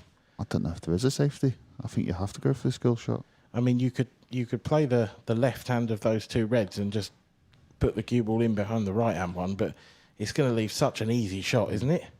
Is he just going to lay this on top of it? Yeah. I'll tell you what, that, I think, Actually, yeah, is a very good shot. Yeah, I do think he needs to get closer, that red close to the yellow, but obviously he was more concerned about the cue ball. But I think he's cut off the easy one cushion. Like, that's a lot of side to get it there.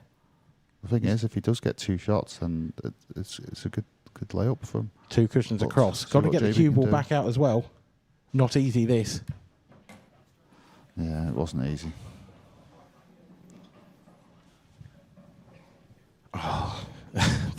This game has had everything. The tension, the drama.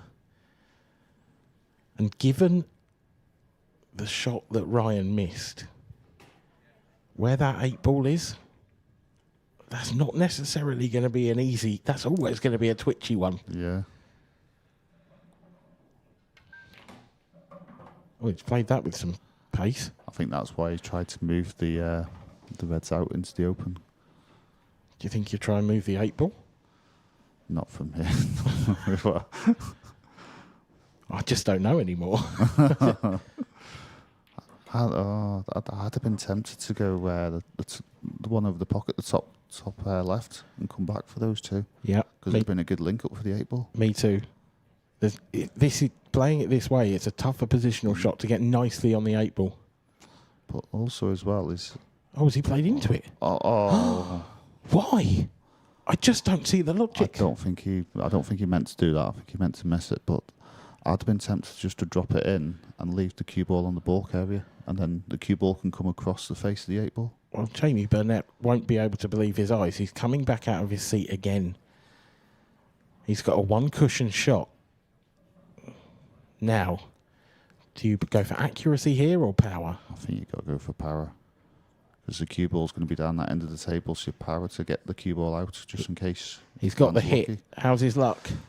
It's not good. It's not good at all. So, It's a twitchy one, though, this into the centre pocket. That's not straightforward it's not. for a title. But the saving grace in this situation is you don't have to do anything with the cue ball. That's all Ryan will be thinking now. Just make sure of the pot.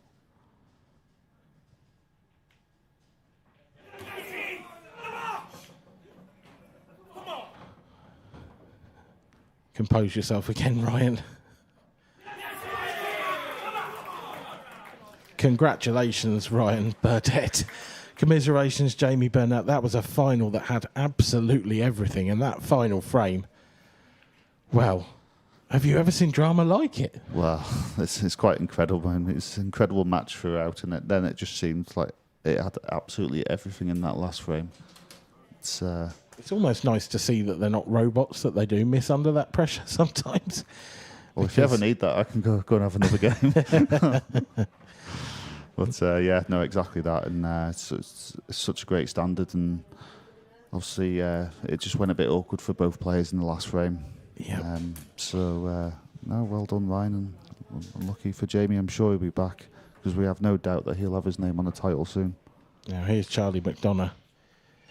That's a terrific shot she's just played there. This is for the title. We'll stick with this just for a couple of moments while we get ready for the trophy presentation.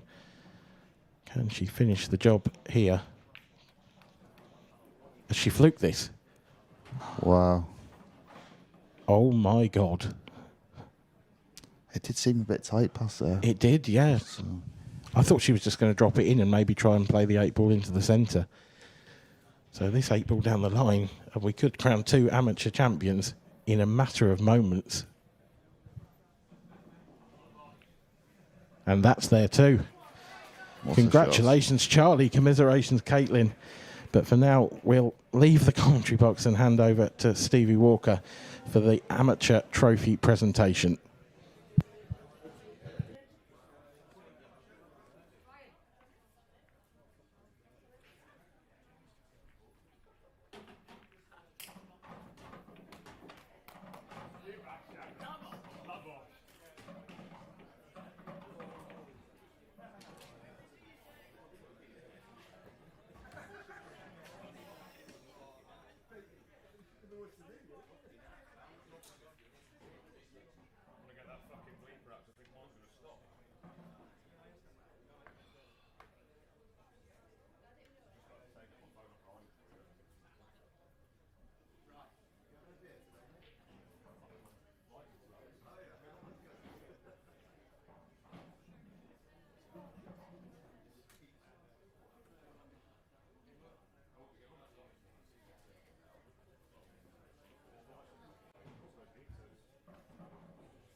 apologies. Just getting things ready in the arena. We're still not quite ready, so we'll just talk you through some of the live scores, and actually keep your beady eyes on the table to the furthermost right of your screen. Curtis Lee is at the table.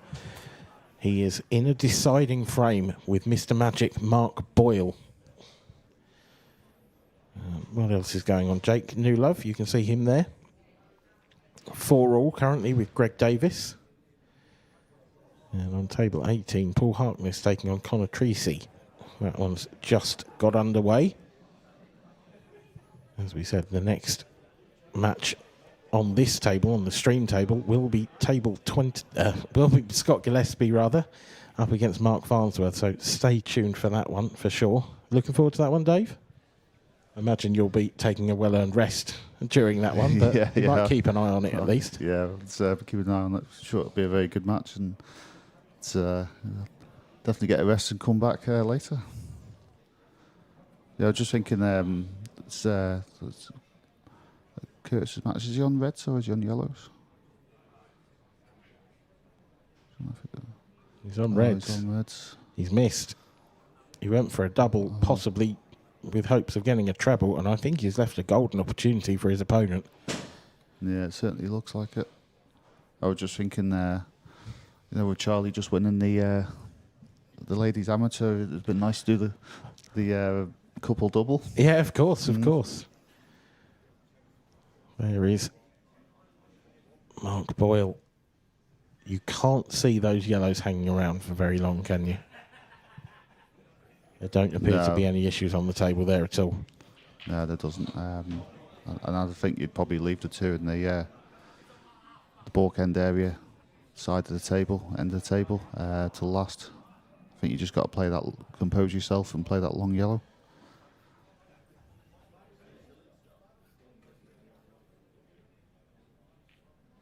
And just purely for the link up with the 8-ball as well.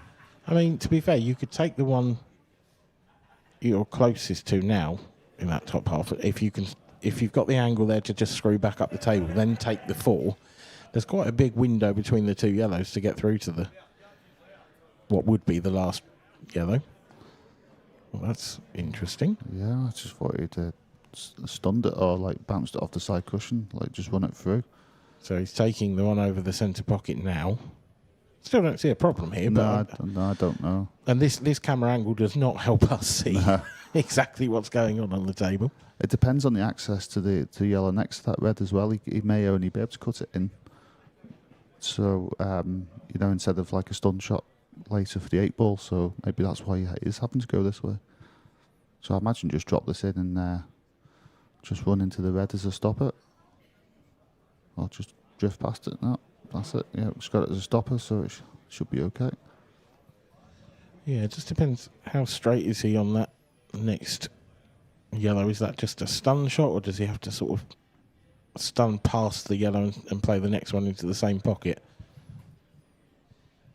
All he wants is in 3 shots' time to be nice and close in behind that last yellow. Yeah. And with this next shot, he's just trying to make sure that he's not, if he is running it through, is to make sure he's not dead straight on the yellow down the rail. But even that, I feel, was fine.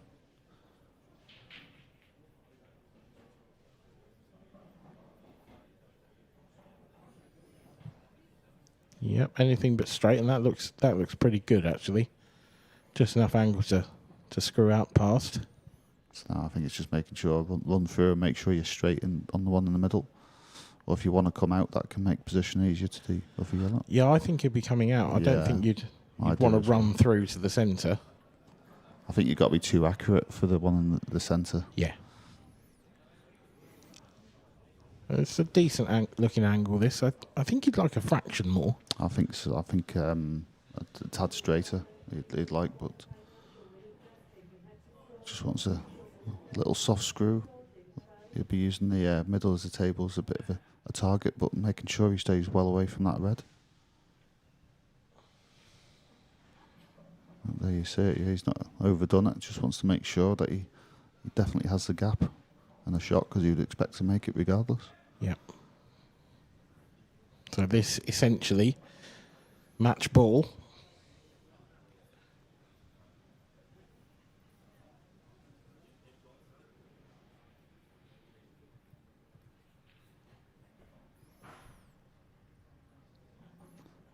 goes. Just the 8 hole to complete the match. Mark Boyle completing the match, and not only the match but the comeback as well. That was 6-4 to Curtis Lee, and he's ended up on the wrong side of a 7-6 scoreline. So that is Mark Boyle safely through to the last 8. Actually, that was a last 16 match. So let's see how the draw is shaping up. In the top half of the draw, we've got Tom Barley. He is already through. He will face the winner of Matt Schofield and Steve Wall. Matt and Steve there, 5-3 to Steve. Our next quarterfinal is already decided. Ian Jeff, one of our amateur players, what a weekend he's had. He made the amateur quarters, and he has now set up an open quarterfinal with Mark Boyle. Sorry, he made the amateur semis even. Dean Shields also safely into the quarters with a 5-7-5 win over Mark McAllister. And he will play the winner of Paul Harkness and Connor Treacy. And right at the bottom of the draw, no quarterfinalists have been decided yet. One of them will be the winner of our next game between Scott Gillespie and Mark Farnsworth, and the other will be Liam Dunster or Jake Newlove or Greg Davis. Jake and Greg currently at 5-4.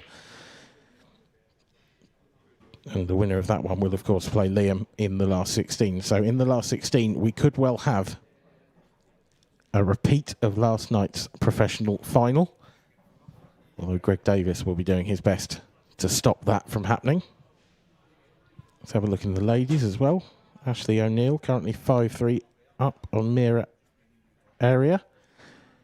Shona Lucas and Caitlin Heptinstall, a recently defeated amateur finalist, are underway as well.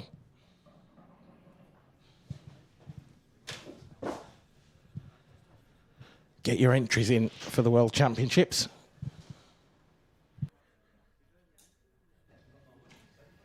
Welcome back, guys. We did have a little bit of a mix-up there, but I'm joined by our champion, Ryan Burdett.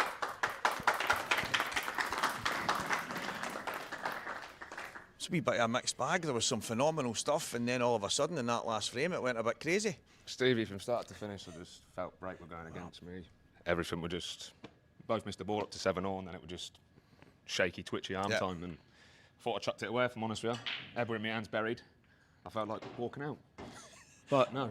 Well, you got there in the end. Obviously, it's never easy to win any tournament, but I know you've kind of, your style of pool's just to kind of go for it, attacking. That's it. Suits my game. And all of a sudden, you've won the tournament. Yeah. Well, to be fair, I come here this week and I booked a flight home Thursday morning. I hate to say that. And something told me to stay, so. You know, I was talking to somebody that actually said that. You came here with no expectations. No. You weren't sure about it. It's a bad place, but we go with it. And then it shows you. Yeah. This is what happens when you stick in. Yeah, just got to dig deep, and I'm speechless, to be honest. I don't know what to do. If I carry on talking, I'm just going to talk. Beep. I don't know what to say. I don't know what to say, honestly. Well, guys, our Isle of Man Grand Final amateur champion is Ryan Burdett. Thank you, Stevie. Top Well man. done, mate. Thank you, mate.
This is our isle.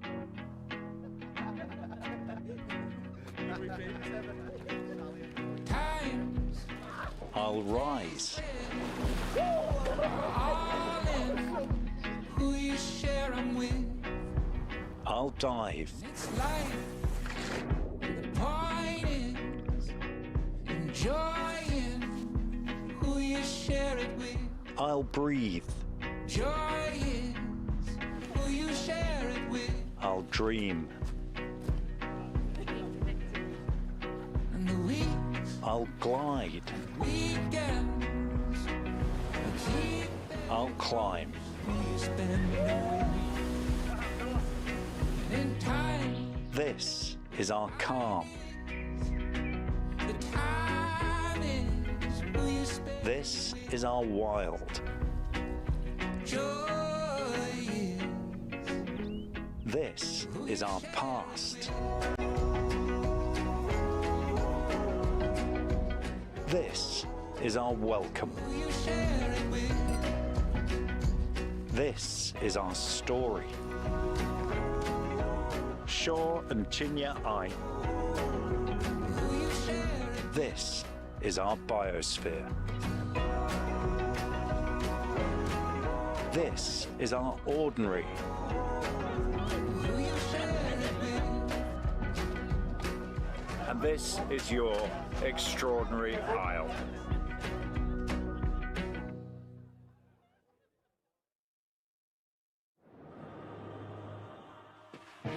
When you travel to the Isle of Man with us, the action starts the moment you step on board.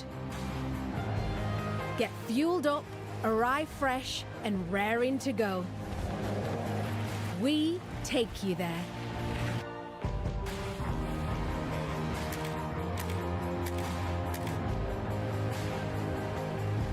Book now with steam-packet.com.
Delighted to be back here for frame number 1 in this match. After a little bit of a... I don't even know how to describe it. After that amateur final, it was a little bit dramatic. Let's say that. A couple of moments of drama in the last frame, and unfortunately, it led to some mix-ups happening, and that now it led to a little bit of a delay for this match. We'll now hear Scott Gillespie and Mark Farnsworth.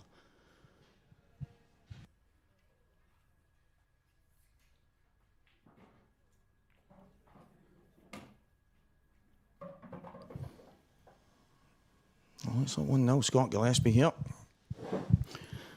I'll give a big shout to our winner of the amateur. It was none other than Ryan Burdett. Jamie Burnett had his chances. He'd be the first to tell you that. And as I say, there was a couple of... It was nothing. It was a bit of nothing. But Jamie, coming from a snooker background, a little bit of noise coming from the kind of audience, and it just kind of put him off a wee bit, and it led to Jamie probably feeling a little bit upset as he left, and there was a little mix-up when it came to the presentation. Unfortunately, that led to a limited kind of interviews, but it is still all go here in the Comis Hotel in the Isle of Man.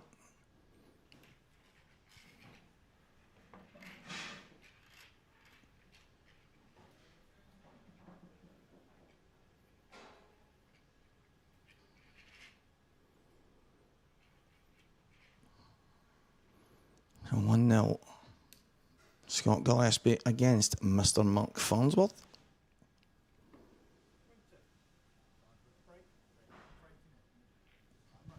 Mark Farnsworth to break frame number 2. And I think I was quite chuffed. There was a big crowd for that amateur final.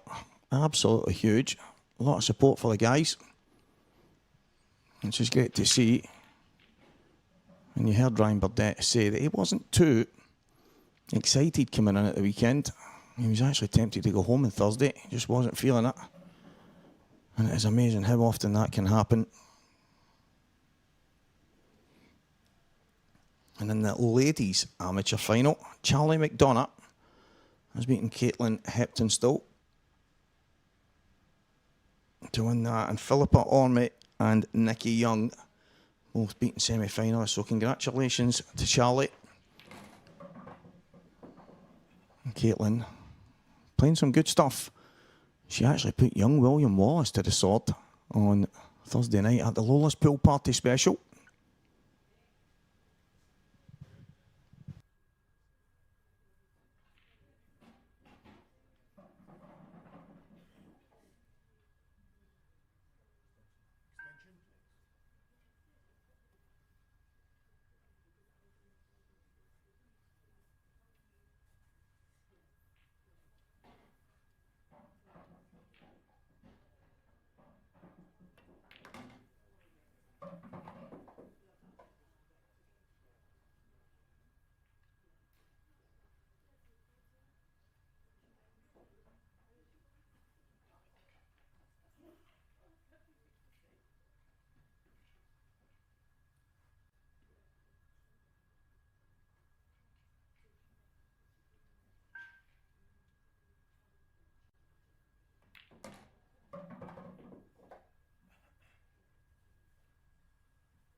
That's a sore one.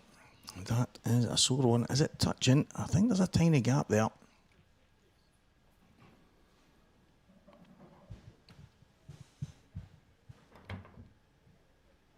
Good afternoon, every single one of you tuning in.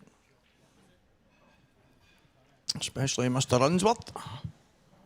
I'm assuming that's you, a changed name.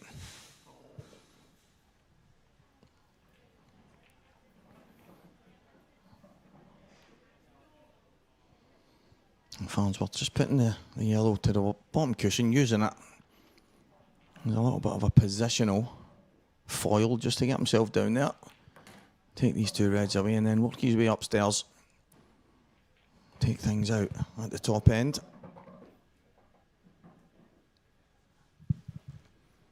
Match is on the go right now. Getting down to the business end though, guys. That's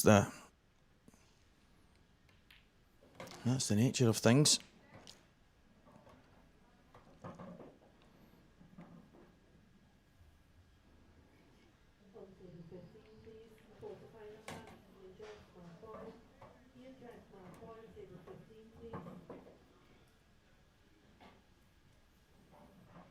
We've crowned a lot of winners already.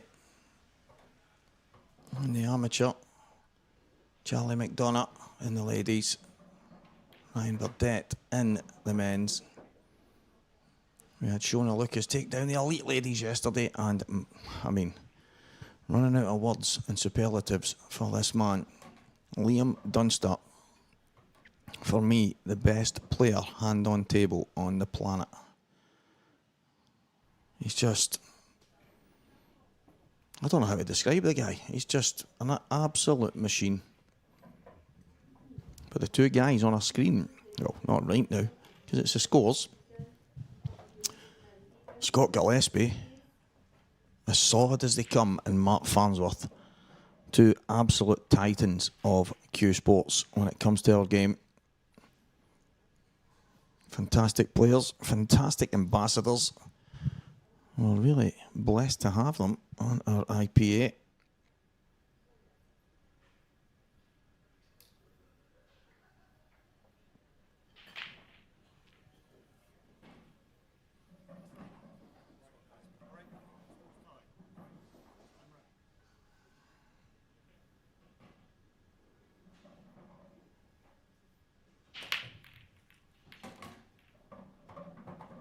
He's crunched them pretty well.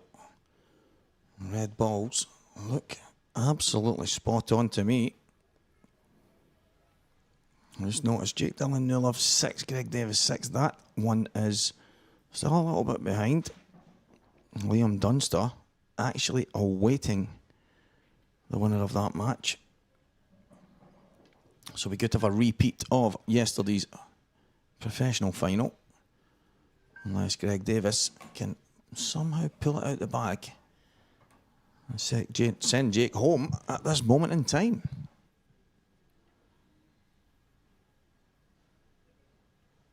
Some of the quarterfinals already. Steve Wall and Tom Barley and Ian Jeff and Mark Boyle is just about getting started. And Scott Gillespie on these reds. It was kind of obvious from the start what he had to play. But as mentioned, probably I think it was Friday, it's okay breaking the balls, it's okay knowing the pattern. You've still got to go and pot them. One cushion, play the gap. Scott would have liked, I think, to be playing the last two balls at the top end. But I think he's got plenty of room to play here. Oh. Now, I think Scott was going to come downstairs and then go top left, round the back of those yellows, the black in the middle. Biggest issue there for me is the black goes in every single pocket. Bar one at the top right-hand corner, so probably had too many options, to be honest, but as I said a moment ago, he would like the balls at the top to be the ones he plays last.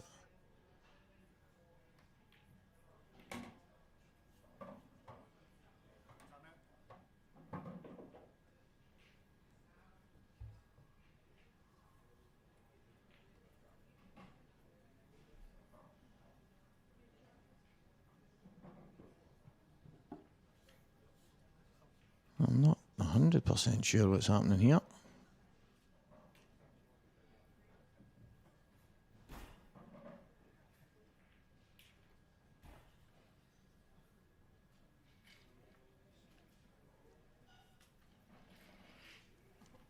So everyone, wherever you are watching, where are you watching from? Have you been watching all weekend? Are you just tuning in on this chilled out Sunday? The chat is readily available.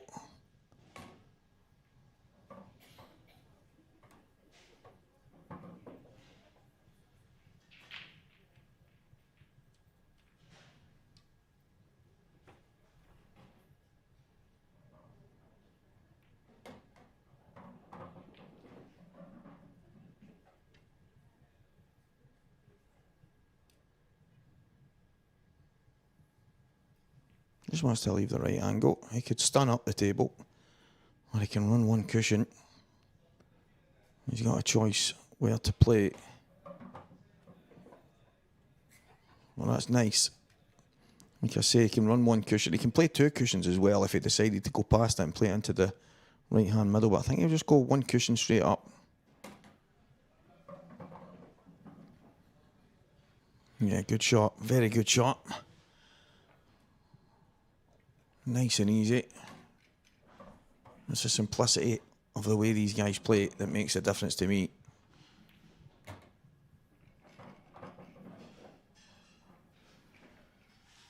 Spanner Austin, as always, thank you very much for supporting us, mate. Tuning in from the Emerald Isle.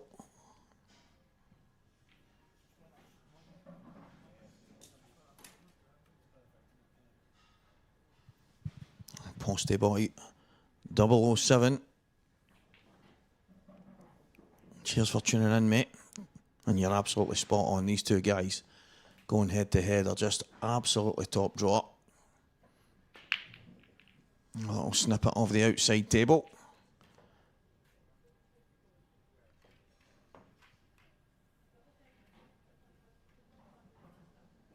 Ashley O'Neill and Kelly Egan. That match just getting underway. Race to 6 in the Ladies Open.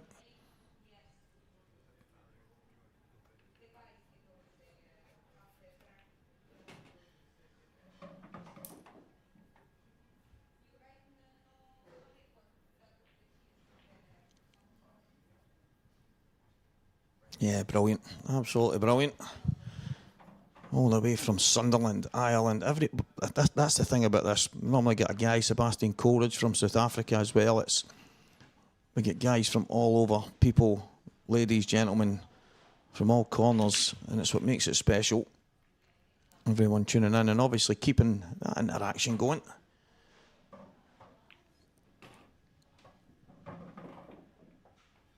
Unze, Onde. Some mad names that you've got here, guys. Hassan Mia, I just noticed his name from earlier. Some player, that guy. Some player. The guy you're watching on your screen right now. I don't even know if some player even covers Mr. Mark Farnsworth.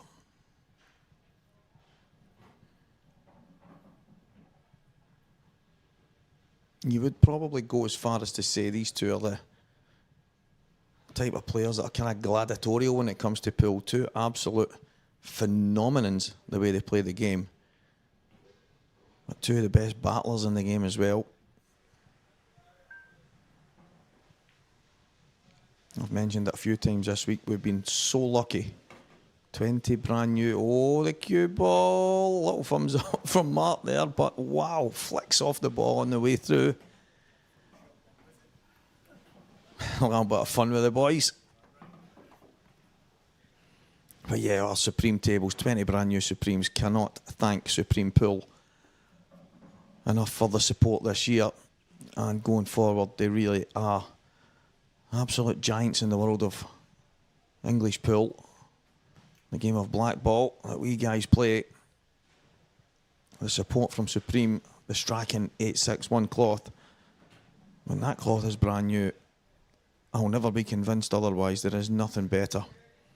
And if it's looked after, and you're onto a real winner, on the Supreme Winner, Aramith Pro Cups, top of the tree, and they will take a hell of a lot of shifting if they ever do. Snooker, American pool, and they really are the pinnacle of our game. The smart rack, the halo lights and the I-beams, all from 8 Ball Direct. And our two guys, including myself and everyone, probably 99% of people in here sporting the on-board stuff, so all our partners and all our support, we are very much appreciative.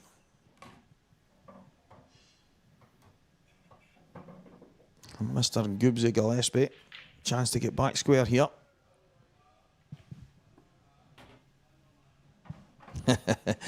Ex-Alf Garnet, brilliant.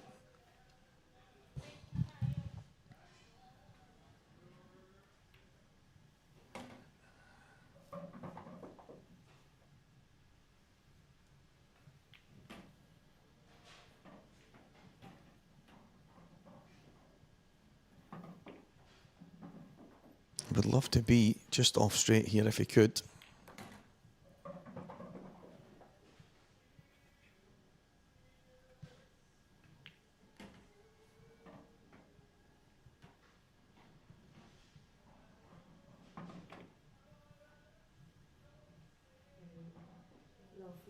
Perfect, absolutely perfect. That's a little drop in.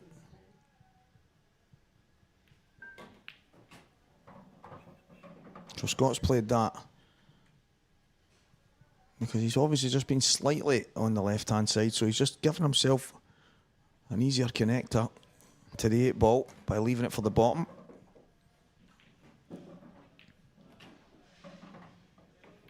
And just like that, it is 2 frames all here. Last 16 tie. Look at that big poster.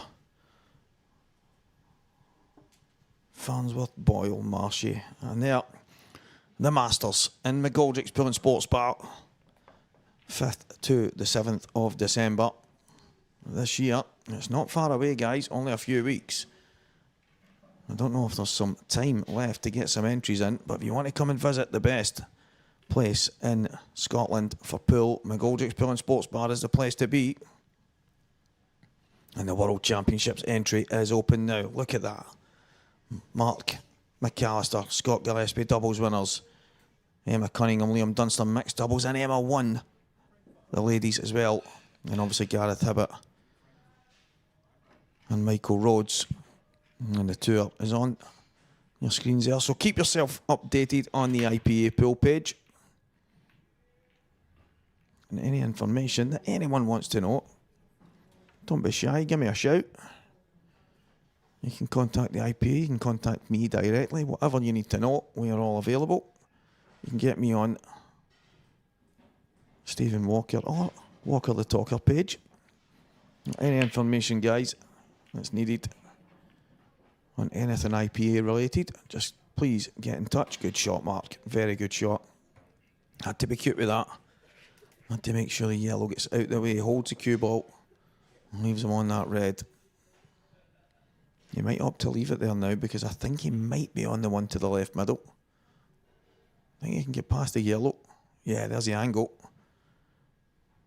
You're not going to look the gift horse in the mouth here. He was trying to flick the yellow, open that red up a little.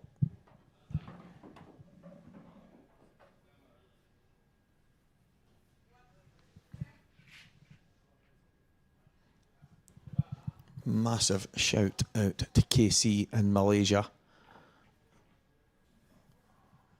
Like I said, we are very much being watched worldwide. So thank you very much for tuning in. It is very much appreciated.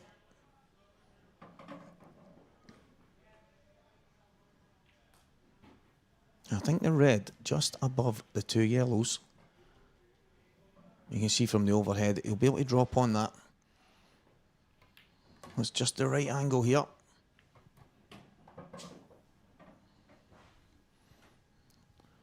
I'd love to come down.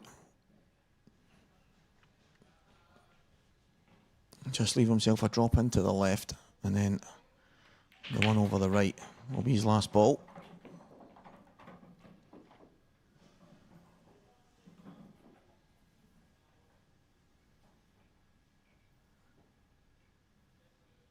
Well, the pattern has ended up pretty straightforward, but remember, he's had to play the red in, or the yellow off the red, flick it in, land nicely, a little bit aside. He's on the one to the left middle. Then he tried to screw into it, didn't get it, but then he got it next time. He's had a few shots to play here, and Mark Farnsworth had the shots to play, played them well, and it's 3-2. Shona Lucas 2, Caitlin Hipton still 2, Ashley O'Neill 1, Kelly Egan 0. And there's Jake Dylan Newlove. He is going head to head with the man that beat him in the final last night, Liam Dunster.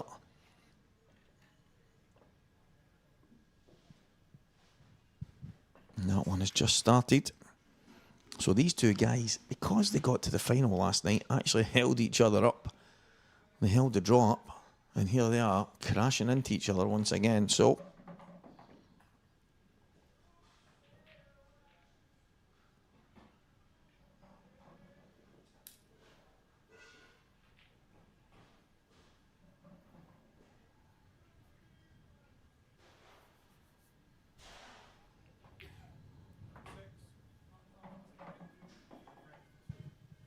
Mark Boyle 2-0 in front against Ian Jeff.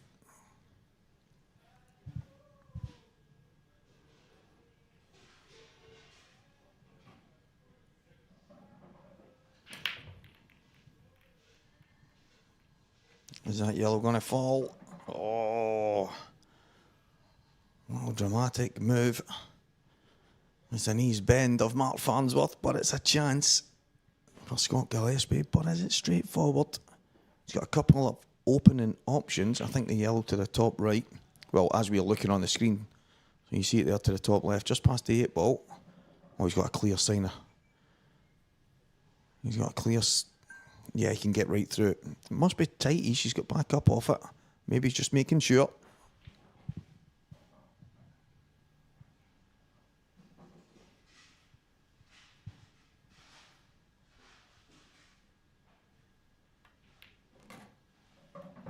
Yeah, he was just slightly off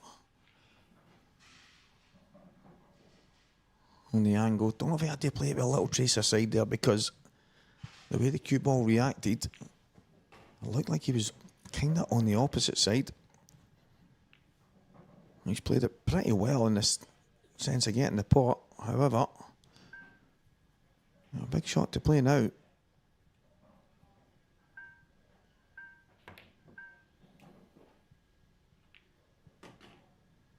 Yeah, it wasn't easy. Cue ball always going to jump in that situation.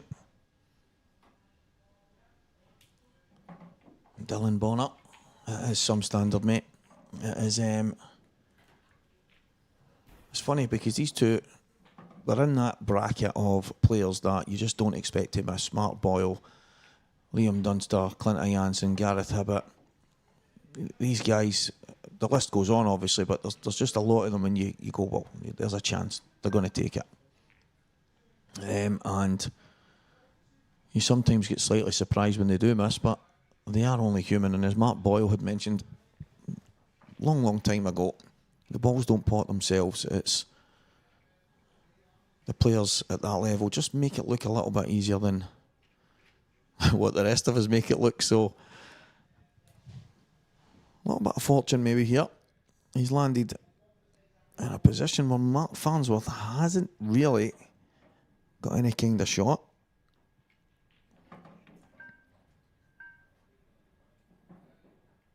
Touching ball.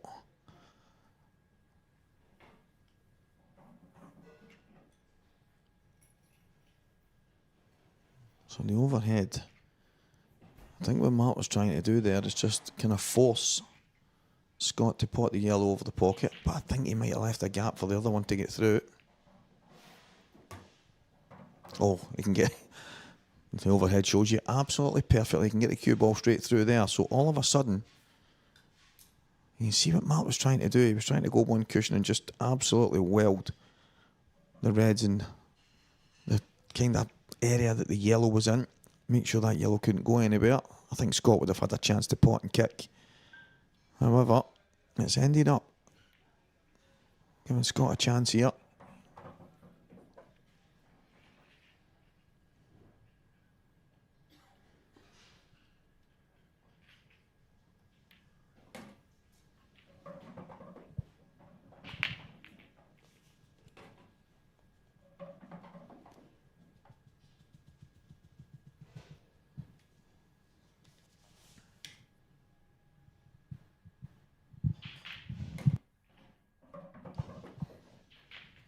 That is not ideal from Scott. He's down quick here. Not happy with that shot.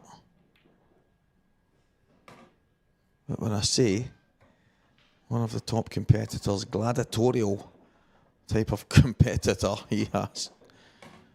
Just went down and banged that in. Like it was absolutely nothing. 3 frames all. I can tell you guys it is 1-0 Jake Dillon-Newlove on this table. And I'm pretty sure last night's match got off to a similar start. Now the problem was putting Liam Dunster down is keeping him down.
Obvious problem. I wonder if he could somehow maybe just slide off it.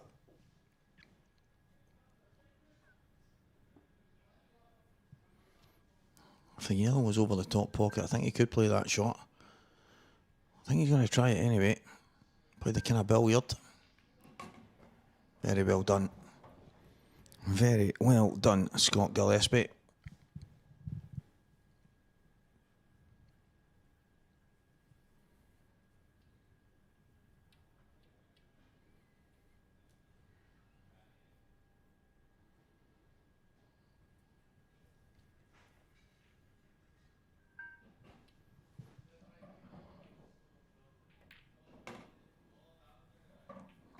A little bit further than he would have liked. However, I think in this situation, just flick off a red.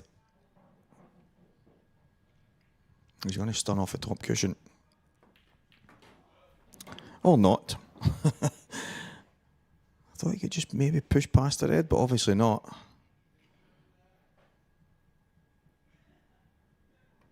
Drop it in. One cushion. Yeah, straightforward stuff from Scott. Makes it look very, very easy. And you see it on the top of our screen. Visit Isle of Man.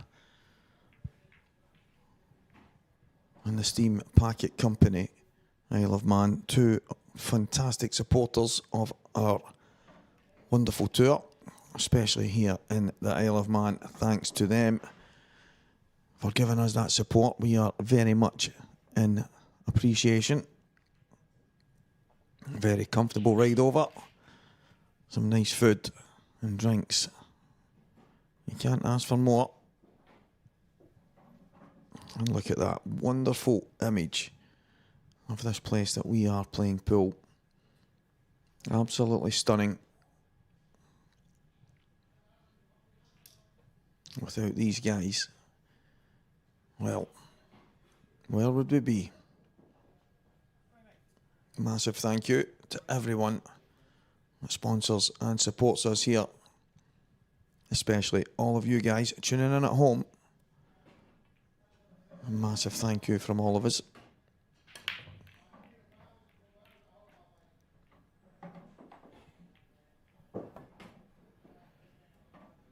Yeah, dry break.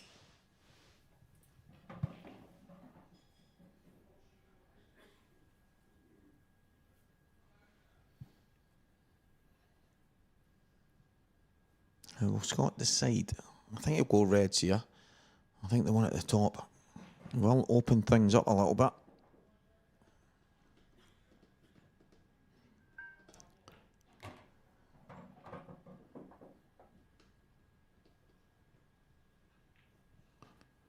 Ashley O'Neill 1, Kelly Egan 1, Shona Lucas 3, Caitlin Heptonstall 0. That's the two ladies' games on the go right now. Scott Gillespie. Yeah, so he tried to play a little bit of running side, get down for the red.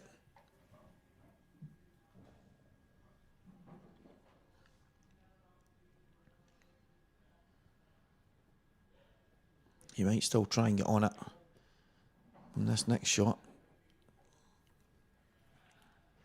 Could be easier if he just pushes the cue ball through a little touch and then use the one to the left middle. But then he will have a shot to play after that. So I think he will come back now. Well, you can see the way he's cueing. He's going to come back. Yeah, good shot.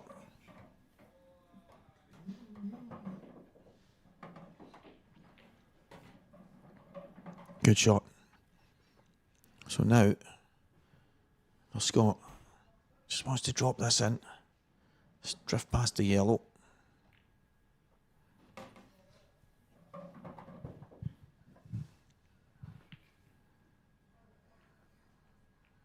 Now this is the key for me. He has to go up and take the red at the top next. Because with the red close to the right middle, it gives him a little fall back. So pop this in. He won't play this too hard. He's just going to want to control this.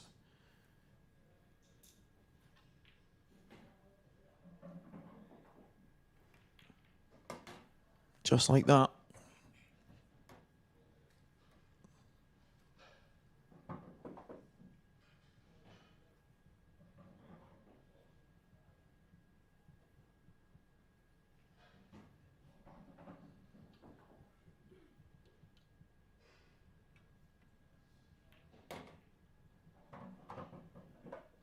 Wow.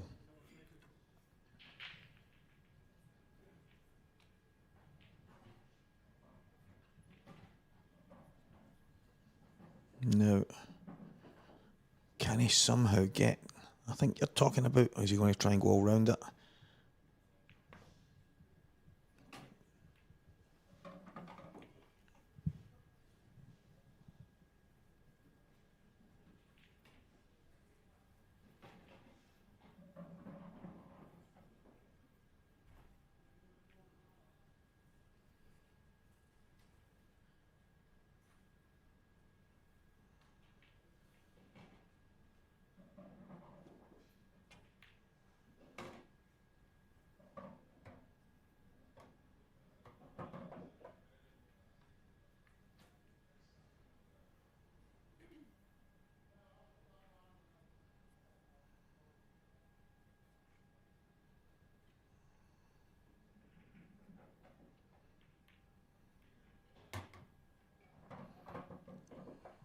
just about okay.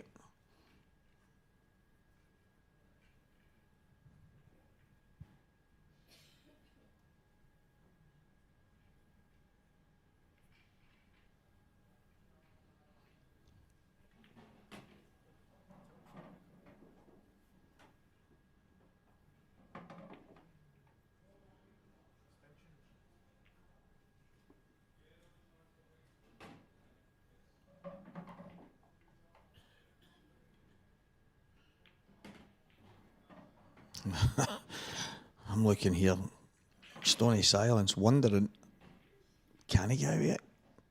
He can probably get out of it, but I don't think he can. I don't think he'll care about potting, he'll just want to hit it. Oh, Scott.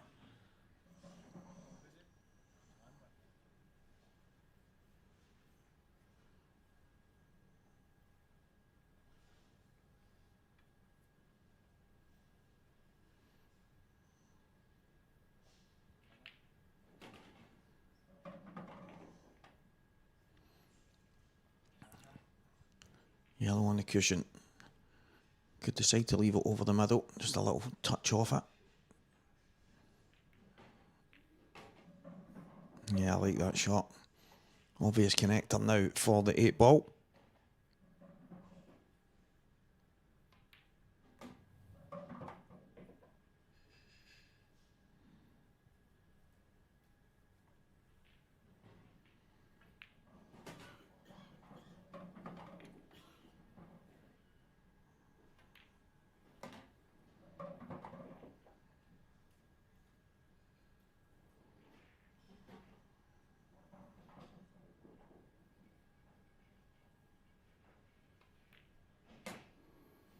So we're going to be all square once again.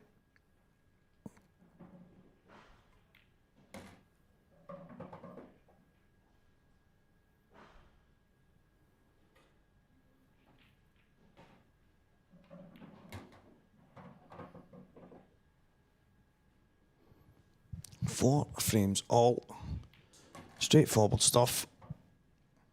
It's funny because you just... And these two guys on the screen as well, you just don't expect them to miss. You don't expect them to make mistakes. You don't expect them to let each other back to the table. And Liam Dunster, who went toe-to-toe with Jake Dillon Newlove last night, is now on this 8 ball for a 1 frame all scoreline in that match, race to 7.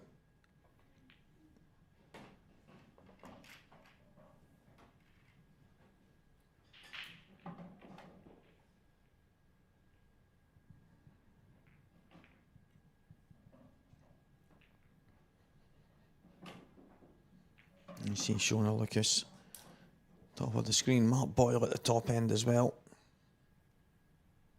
I think that's Tom Barley I can see through there. It's a little bit dark at the top end.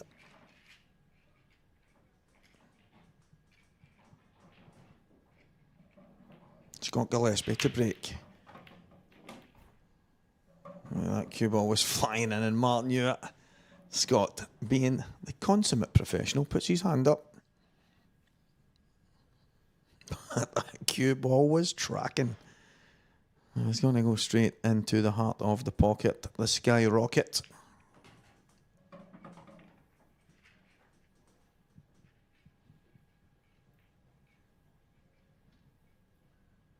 Yeah, it was Tom Barley's 2-1 behind against Steve Walt. Should have seen on the back his top 8 ball wall.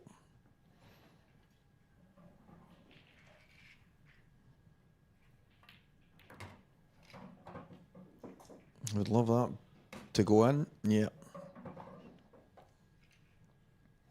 As if he does decide to go yellows, which I think he will. It means that yellow close to the 8 can go in the bottom left. It can also go to the middle right, but now it at least gives him options.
Sorry guys, I just had a wee visit there from Mark McAllister. He's offering to back us up for the rest of this match. Obviously there's not long to go, so it could be done by the time he comes back, but he did come in and offer.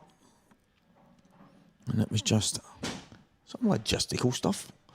We travelled together, and some of the issues for getting home, everybody goes at different times from these events. We'd have to figure something out tonight if he's waiting for me, because if he's not, he better get going. Paul Harkness and Connor Tracy going at it. 5-4 Connor. He beat Ross Fernie in his previous match. Shona Lucas is absolutely ruthless right now. She's 4-0 in front against Caitlin Heptonstall. And Shona is our Elite Ladies Grand Final champion. Here in the Isle of Man, the Comis Hotel, stunning, absolutely stunning. It's got it all. It really has. It's not really. I suppose when the pool players come to somewhere like this, it's kind of like we're a bit too spoiled because there's not many pool players hammering the gym or going for 50 laps of the swimming pool. Do you know what I mean? But it really does have it all. Wonderful golf course, wonderful spa. It ticks a lot of boxes. Rooms are fantastic. I'm looking forward to coming back here next year already. So that red at the top left, that's the one severe problem Scott's got. Does he try and banjo right into it early? I think we're going to see the answer is yes. Or not. I think I got that one wrong, guys.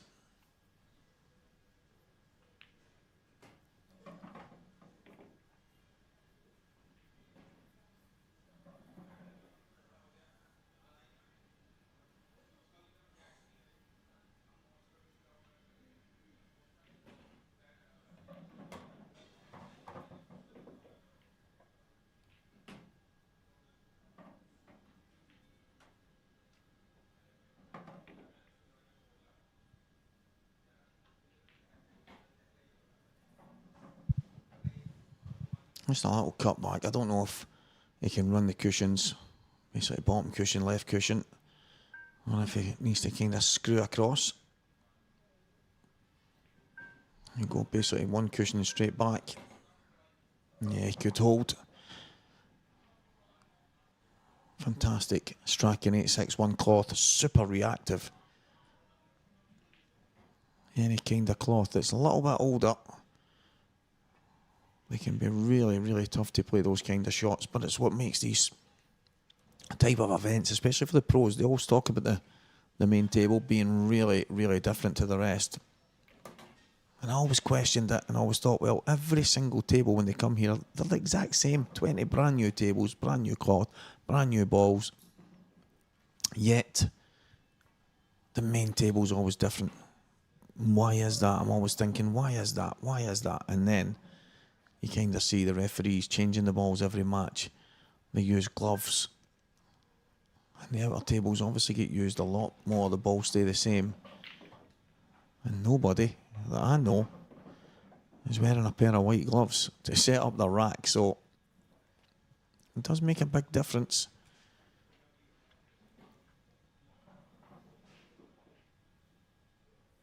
Mark Boyle 4-1 in front against Ian Jeff.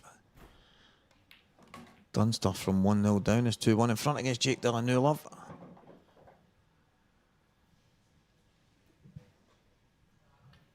Shona Lucas 5-0 now. As Mark Farnsworth will look to just drag this in. Using the two cushions just to widen the angle. And give them a little bit more play. And this match is going to be 6 frames to 4.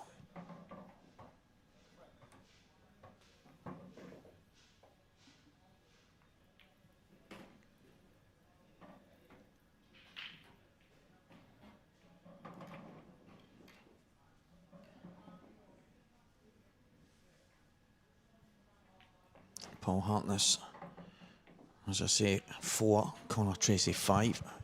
Tom Barley is 3-1 down to Steve Wall. Steve Wall just getting himself another frame on the board there. And Liam with a chance to go 3-1 in front against Jake.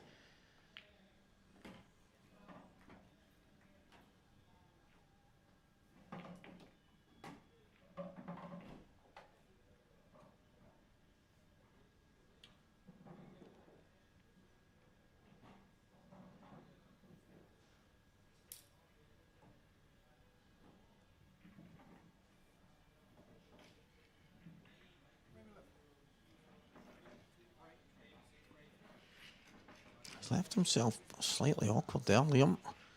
We'll find out in a moment if that score goes on the board. Straight down the middle, crunched, absolutely crunched, but it's going to be dry. Mark's already out of his chair. Liam Dunster 3-1 to the good against Jake Dillanula, race to 7. Ashley O'Neill, Kelly Egan, 2 frames apiece.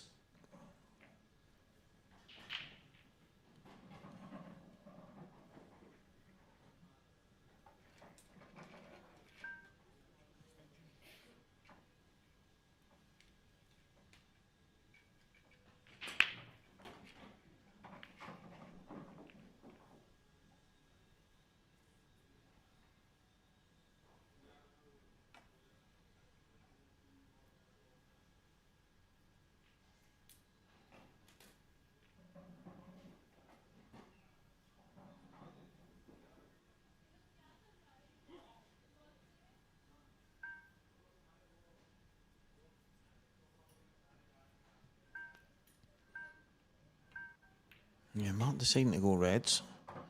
Didn't really have a great opener on the yellows, so it makes sense. He's going to have a pot kick to play.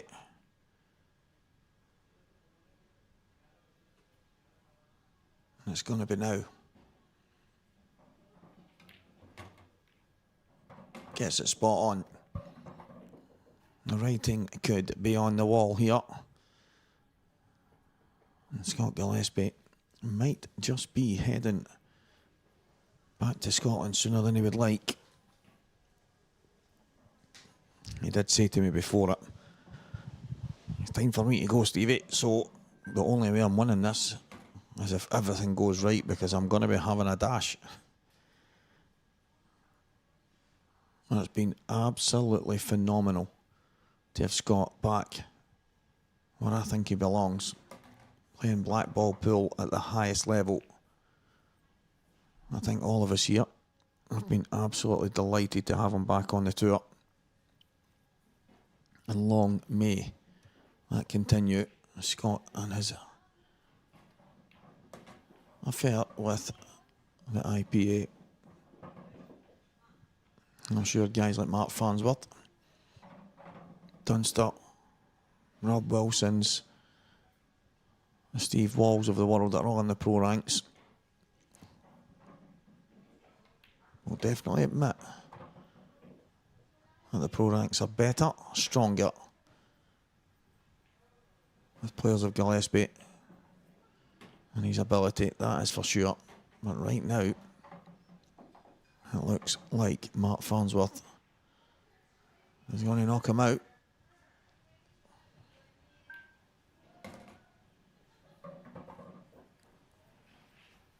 So this black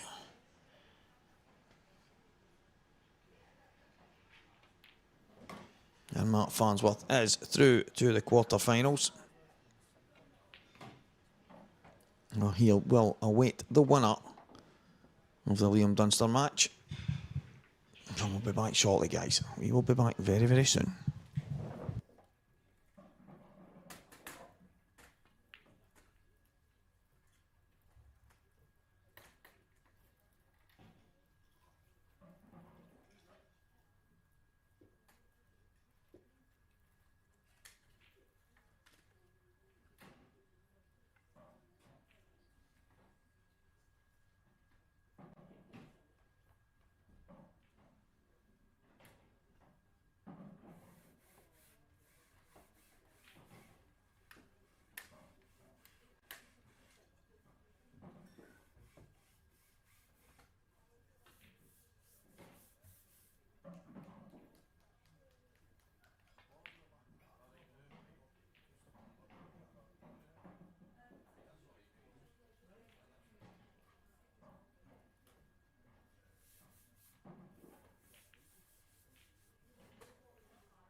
This is our isle.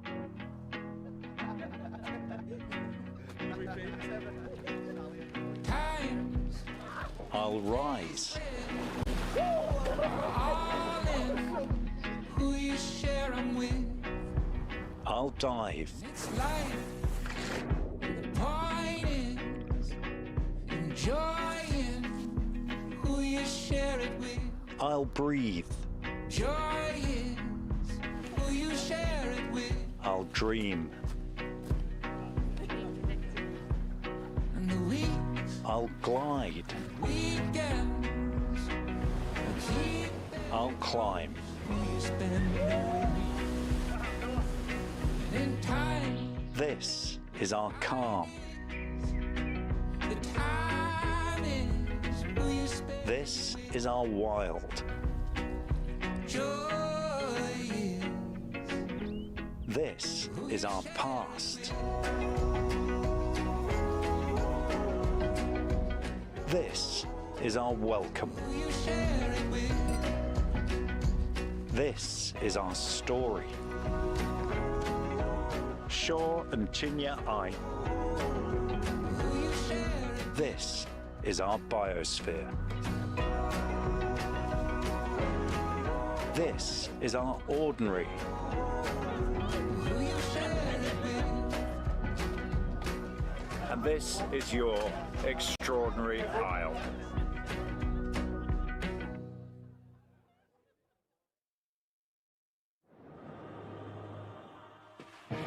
When you travel to the Isle of Man with us, the action starts the moment you step on board. Get fueled up, arrive fresh, and raring to go. We take you there.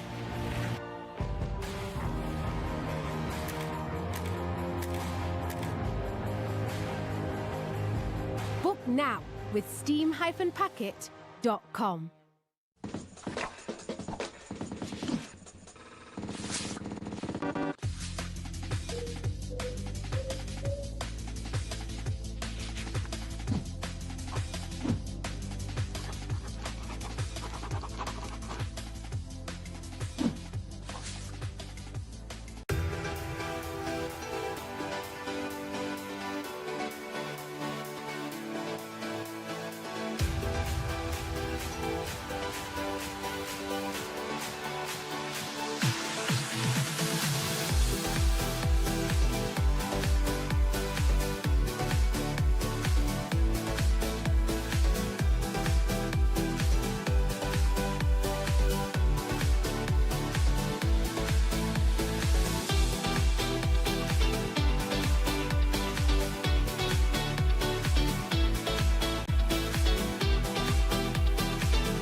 Paul Harkness.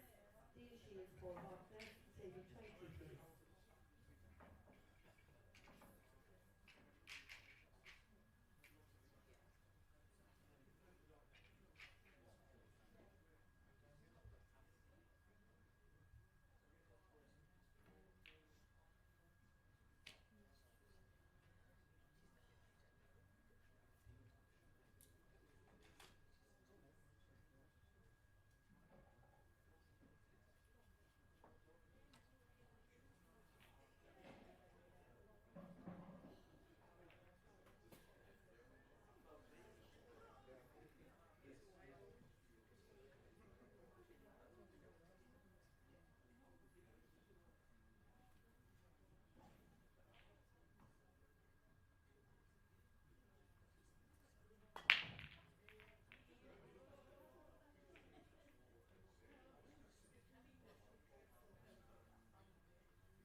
On table 12 of the ladies MP semi-final, Beck Sweeney, Shona Lucas. Beck Sweeney, Shona Lucas. Table 12.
Welcome back to our coverage here on the Isle of Man for the IPA 2025 Grand Finals. We are well into the Open now. This is a quarter-final match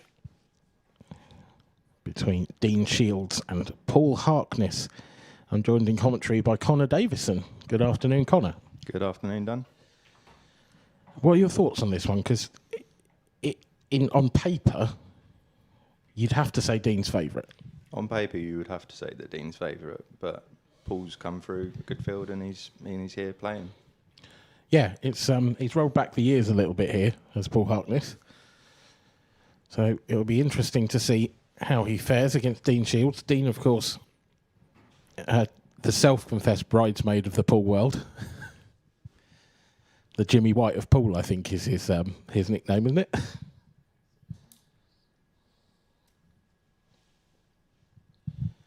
And of course, we are keeping firm tabs on the rest of the matches as well as the Ladies Open. So we'll keep you up to date as best we can. But it'll be Dean Shields to break off first in this quarter-final match.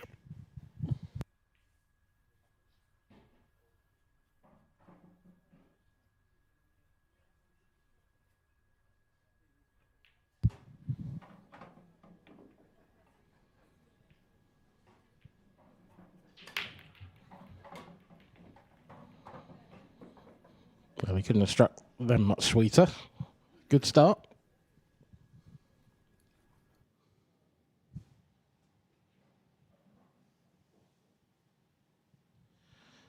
Steve Wall has made his way through to the quarter-final. I see. Good result that for Steve, getting over Tom Barley. Yeah, Tom's been in fine fettle this weekend, so you're absolutely right. It is a good weekend for him. Interesting layout here for Dean. There's sort of problems with both colour sets. Yeah, my first thought was that yellows are probably better, but the reds aren't too bad. Just to find a connection to the ball he's closest to. Yeah, but what about those three yellows down the bottom of the table? Are you looking at maybe sort of coming down and playing a plant or trying to get into them? I think the bottom one of the two of the cluster goes. Possibly. Possibly. That's not helpful, though, because Dean's just put another yellow safe. That one still goes. The one that he's just flicked.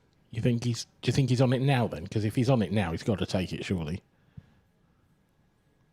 He might be able to play the one to the top right and then come back to where he is and then use that angle to come down towards the bottom right-hand side of the table.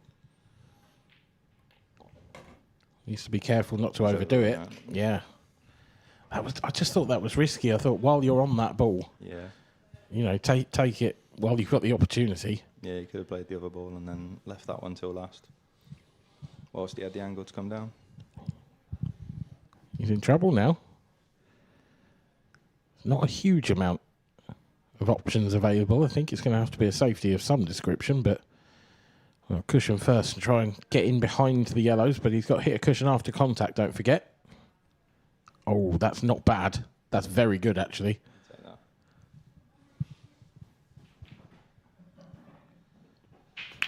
Don't think Paul can get through to sort of nick that red into the centre pocket. You can see it, I think.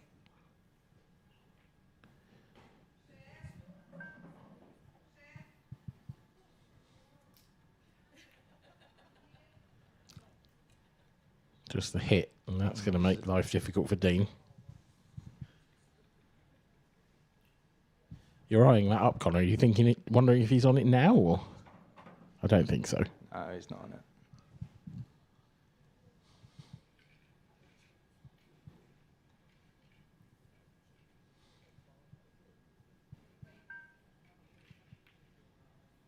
Trying to get in behind the 8 ball. Has he got enough pace? Tough to tell. Yes, it looks very much like he has. That's an excellent shot.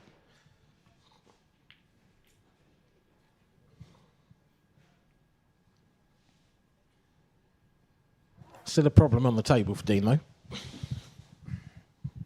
Paul be looking to hit one of these top reds. Leave that cluster where the yellow is tied up. Oh, he's not going to miss them all, is he, surely? Oh, what a great shot. Fabulous. Oh no, a hand of apology. I did wonder. Yeah, he certainly got away with that. I think he was just aiming to hit the one in the middle of the table. I don't think he was intending to go all the way around there. Having said that, the way the Reds are positioned, he'd have been unlucky not to hit something, really. So yeah, unless he hit the one that's by the yellow that's tied up, then he was never really going to leave much. So can Dean just sort of lay him back up on the back of this yellow then? Just not leave anything? I know he's coming around the cushions. That's going to... Oh, barely missed the yellow.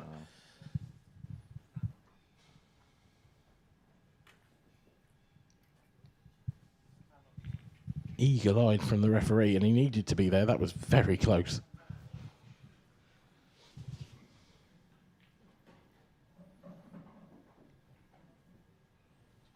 A lot of options available to Paul here. What he wants to do with that free shot. Yeah. Looks like he's just going to pop the yellow in. Yeah. I think. And no need to overcomplicate things. it's almost like a practice routine, this, isn't it? You'd set the Reds up. Well, you wouldn't actually. You probably wouldn't make them this easy. It's not worth it, is it? It's not worth the practice. Just keep a tight white in that ring. That little semicircle, basically.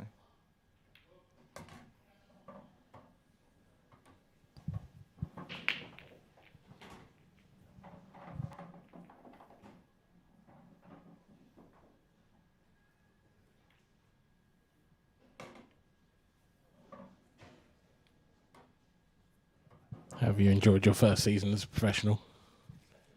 Second season? My apologies. Yeah, joined it last year. I lose track of the years. That's my problem. They fly by so quickly. They do. No, it's been good this year. Bit up and down at times, but finished it off fairly comfortable this weekend. Happy with performances and stuff. First one last year was a difficult draws, really. Just struggled drawing against the top players in conditions you're not used to. Playing against people that are... Ooh, that's short. That's a really slack one. It's a bit of a loose one. Was he expecting a bit more coming off that cushion, do you think? Dean's reaction says that red goes. It looks tight past the yellow, though. That yellow's going to be big in the eye line when you're getting down for this. Very easy to capture. Got to think about pace as well on this shot, because you sort of... You don't want to be running around. Yeah.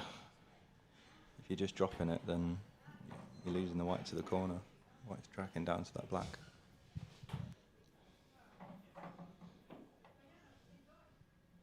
It's quite a long way away from the pocket as well, so the drag shot's risky.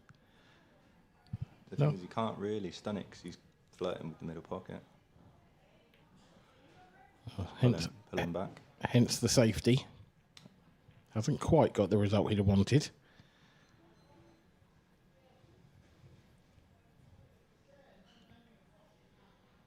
Dean looking at playing the yellow off the yellow, maybe.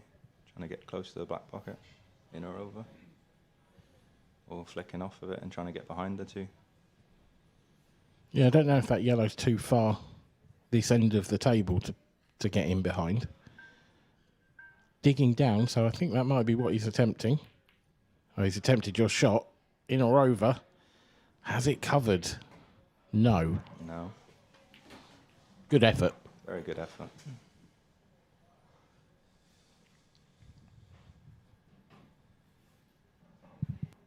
Pretty much dead straight red for Paul this. Should be able to drop this in with relative comfort. Yeah, good shot.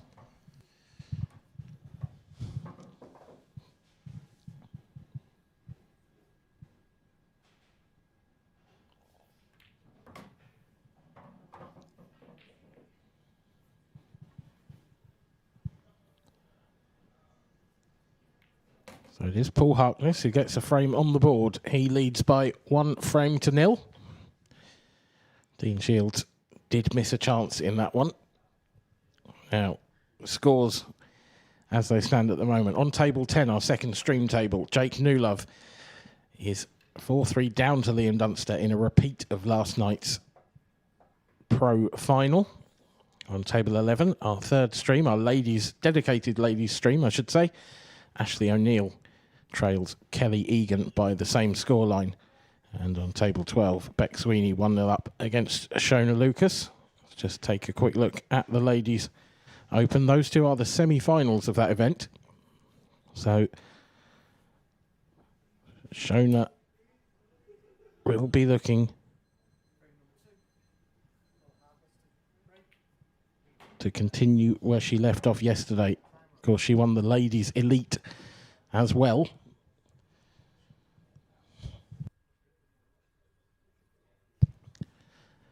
So she could do the double. We were talking about the doubles earlier. How many people have done it? She'd love to add her name to that list. Lovely break there from Paul. Yeah, caught hold of those sweet and has left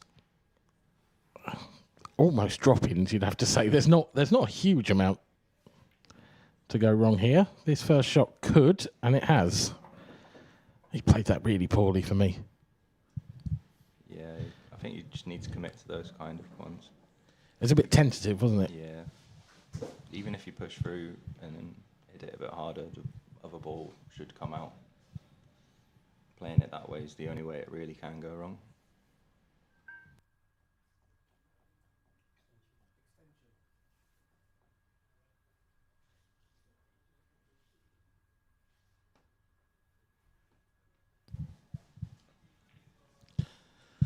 Well, it's certainly a lifeline for Dean in this frame. He's going to get to the table, and after the break, he wouldn't have been expected to get out of that seat. It's not a bad shot there from Paul, but I do just wonder if he's left an opportunity to pot the red above the cue ball into the centre pocket here. If it doesn't go straight, it might go in off the yellow. He might have the angle as well, just to play onto the ball that he's next. Gets rid of the two bad balls on the table straight away. Yeah, if he can just nip the cue ball back, maybe slide off the edge of that red so he stays on it. Take that all day long. Lovely shot.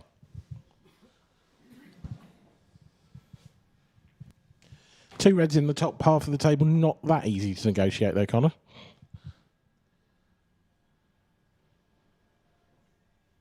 Just looking at Dean, seeing if that middle red goes past the yellow into the middle pocket would make things a lot easier later down. Yeah, it's hard to tell from our angle whether it does or not. I'm not entirely convinced that it does.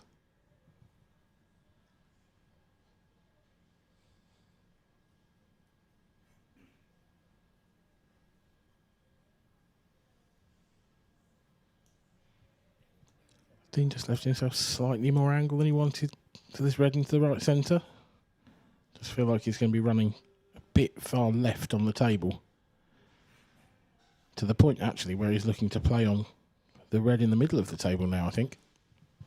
Yeah, I think if he can hit the yellow, then you'll have the nice angle on the one above it to then get over. Going to slide past it. Would like this to slow down a touch. That's not too bad. Still not bad. I don't think that middle red goes into any of the middle pockets. No, the way that he's gone about these, if it had went, you wouldn't have played for this way. So really, the only pocket he's got for that red is top right. So he's going to have to really dig into this to bring the cue ball up behind it. Try and land on it. Oh, he's moved it. How's your luck? He doesn't look happy. Doesn't look great at first thought. He's got a long plant here. Oh, sun plant this. That is a lot of distance between cue ball, object ball and pocket. There's nothing easy about this shot. Very difficult, this. And he's used his extension, so he needs to get a move on.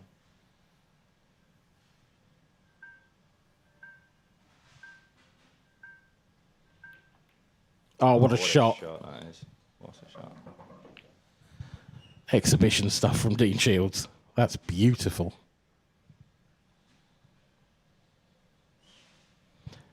It's Not the perfect angle, this, though. He's looking at coming round, what, 3 cushions? I think this is a lot thinner than it looks. Yeah. So he doesn't feel like he can hit the 2 yellows then. Feels like he's going to miss those. While he's lining this up. Oh, where's this cue ball? Shot. That's perfect. What a shot. It's dug out of here. Brilliant finish. Brilliant finish, that. Top class. Well done, Dean Shields. Punished as a mistake. Paul should have had those off the break. Yeah, they were quite easy, to be honest. The only thing that really could have gone wrong was the plant that he played. And I just feel like he played it in a really tentative way. He could have been more positive about that shot. They're the kind of ones that where if your opponent clears up straight off of that mistake, didn't let him back to the table, took out the finish, makes you sit in your seat and gets in your head a little bit, can do. Could be the turning points for matches. As Shona Lucas, the outer tables. Looking for the double, as we said. She's finished dead straight on that yellow by the looks of it. I think she's going to really struggle from there. I wouldn't be surprised if we see a safety shot even.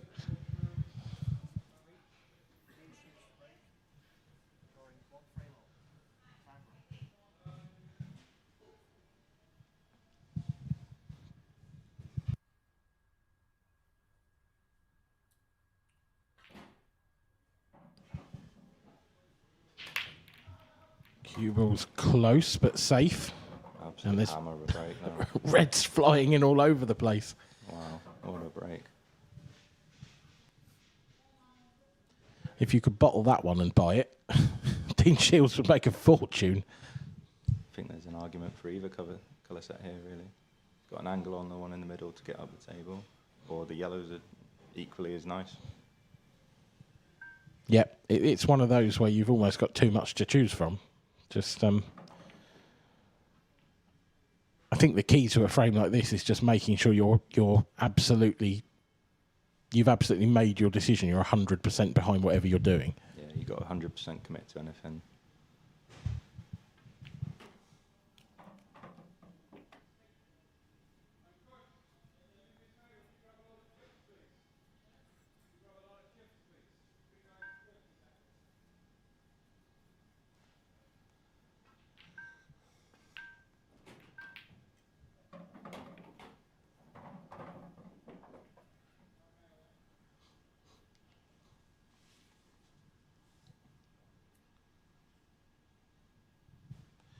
Interesting. I sort of thought that red he's looking at would pass to the top right, but The way that he's lining up, like he needs to play the one that's over the corner pocket with bottom left to try and play the cannon to hold it. yeah. That's what he's played. That'll Played do it very well. Yeah. That will do very nicely indeed. So really now the key, just don't underhit your positional shot when you're bringing the cue ball back down the table for the 8 ball. But he's left the perfect angle there. On and off the side rail.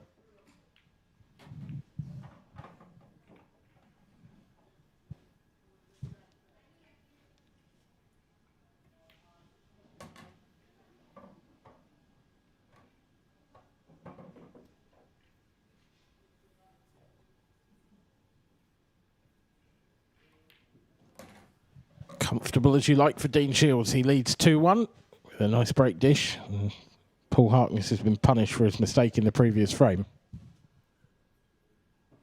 Oh, there's Liam Dunster stalking his way around the table. Looks like Jake Newlove's got him in a bit of trouble there. Still 4-3 to Liam in that one.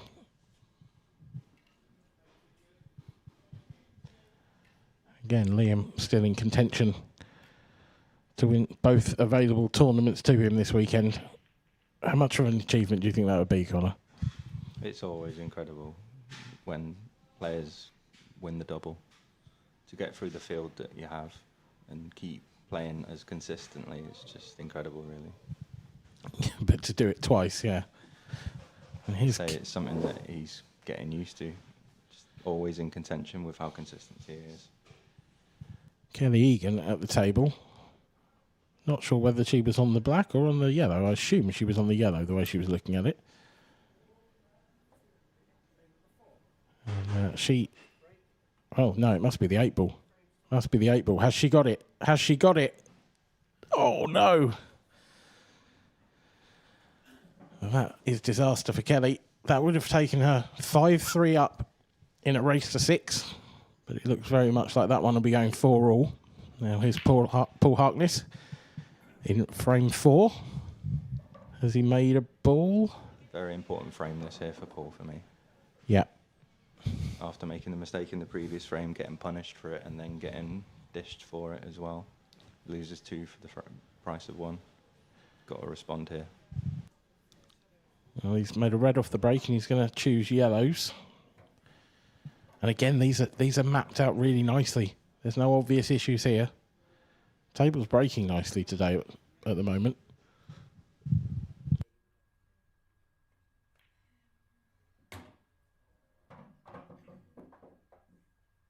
Shouldn't be seeing any mistakes here from Paul. Just stopping, dealing with the next one into the middle pocket and leaving the top one up till last by the back.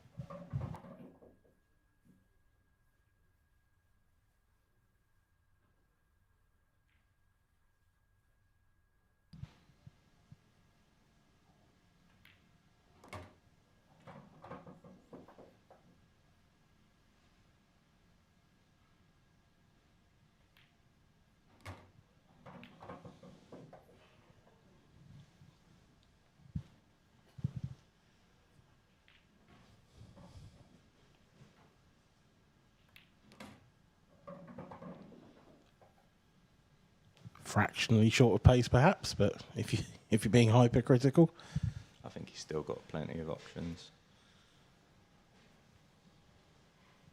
yeah, I agree. I just don't think it's necessarily the preferred route. I think if you're straight, you're on the yellow. If he lands straight, you can just drop it in and then play the black in the middle. Might use the cushion here. Yeah, played it nice. It was really tough to see anything going too far wrong in this frame.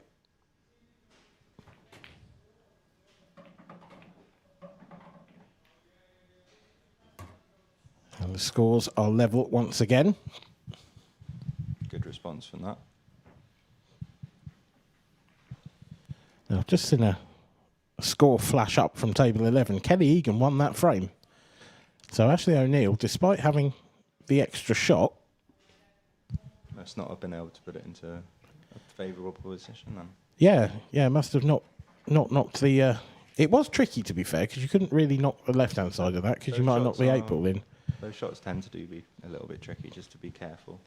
You take extra care to get those to where you need them to. You can easily end up putting it safe. Kelly Egan, odds-on favourite to make the final, you would think. 5-3 up in a race to 6. And Jake Newlove has levelled things up against Liam Dunster as well on our second stream table. Jake's having a brilliant weekend again. And they both are, really. Yeah. The only thing I think Jake will be slightly disappointed with his performance in last night's final. I think he had the lion's share of the chances. Yeah, he definitely had chances. He'll be disappointed that he didn't take more than what he did. Definitely had the opportunities to win the match. Big break there. What a break that was, yeah. Can Dean Shields follow suit?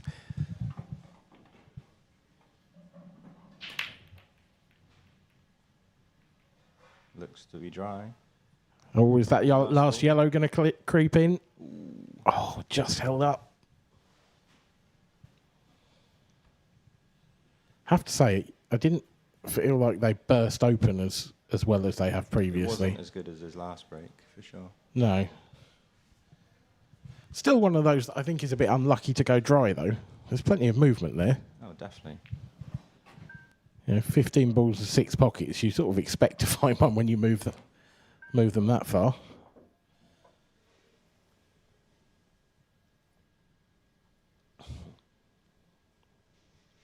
Paul choosing yellows. They do seem to be the obvious colour set, but does the 8 ball go to either corner? I think the 8 ball goes. Yeah, it goes into the middle or the corner. Yeah, certainly into both centres. dealing with the yellow in the centre of the table. Probably needs to get up to there as soon as possible if it doesn't go into the middle. Yeah, that's the real question there, isn't it? Does that yellow pass the red into the right centre? If it doesn't, he probably needs to get up there earlier, sooner rather than later. Yeah, you certainly want to leave at least one of these four yellows in the bottom half of the table to get on the black. Yeah, particularly if the later that you leave it, you don't want that to be your last ball. So tried moving the red there to make it easier, I think. That was risky, you know, because he could have pushed the red right on top of the black there. And if that had gone pear-shaped, he'd have been very annoyed, I think.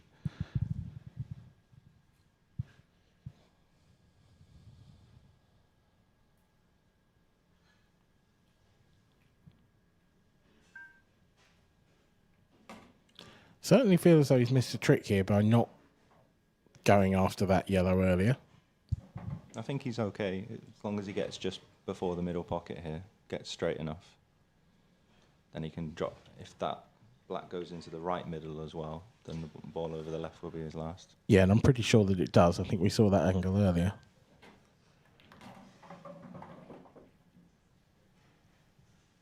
It goes into the left middle.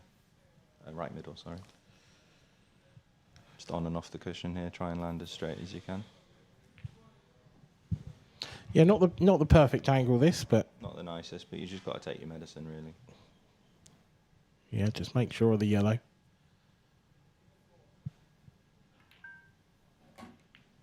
Played it nicely. Good angle on this. Can just drop it in if he wants to. Yeah, he's back in prime position now.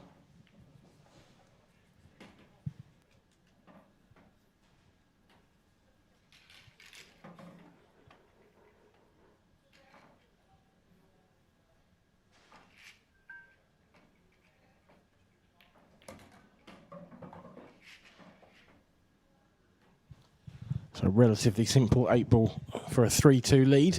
These races to 7 can be so short.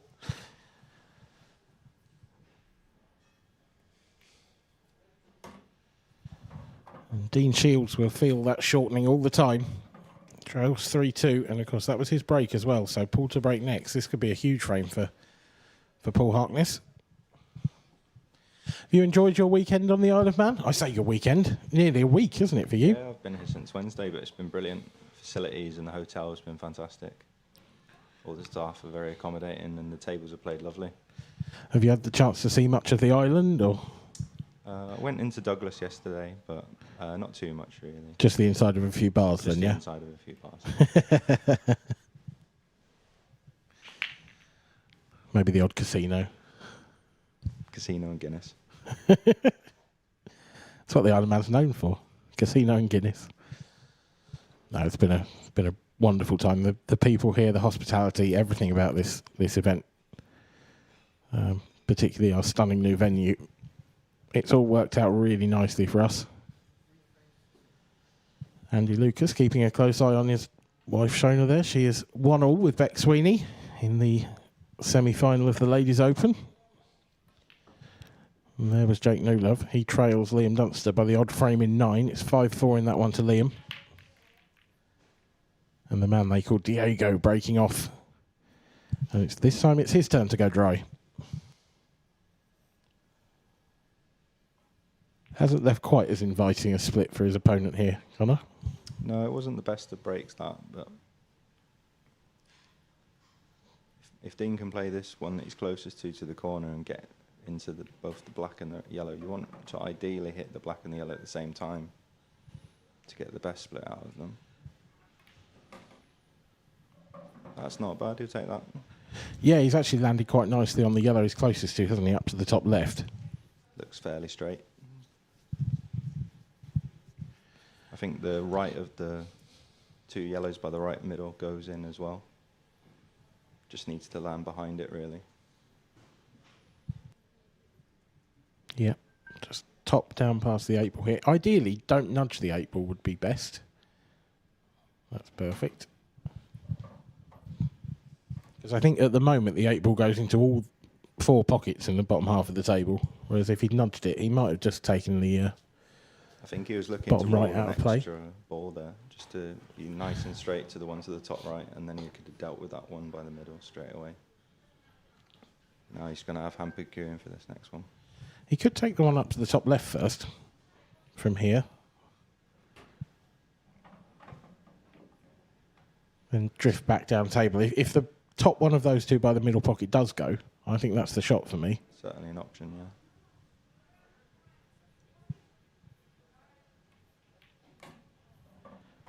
Well, he's come round and found his way through the gap. What's he left on? He's on the one he's closest to the bottom right. And it's not worked out too badly. The pace he played that, I don't know whether he was trying to move those two. I'm not sure. Near the centre pocket. This feels like quite a nice angle to land on one of them up to the top right, though, if that doesn't play go. the one top right now. So I think that right yellow goes. Oh, it obviously didn't.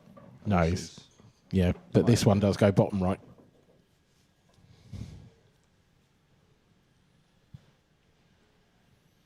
Camera doesn't always give us the best viewpoint. No. One good shot here for Dean.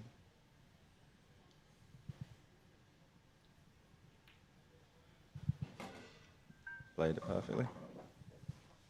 Come.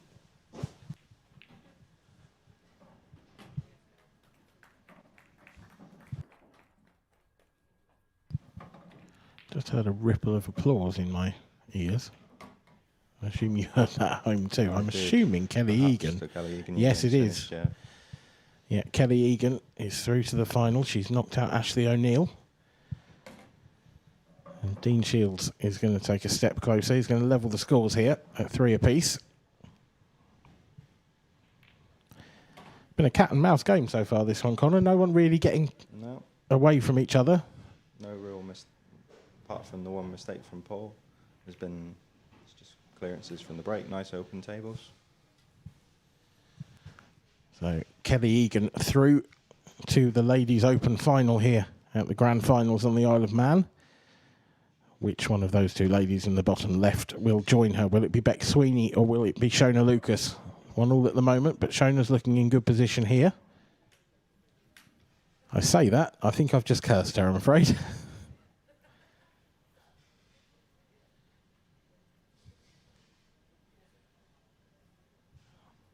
It's a tricky little escape now, really. From there, do you think you could drop that red into the centre pocket? I think the red at the bottom is too thin. You don't think you can hold? I don't think you can hold that. No, tricky. Ian Dunster looking to go 6-4 here.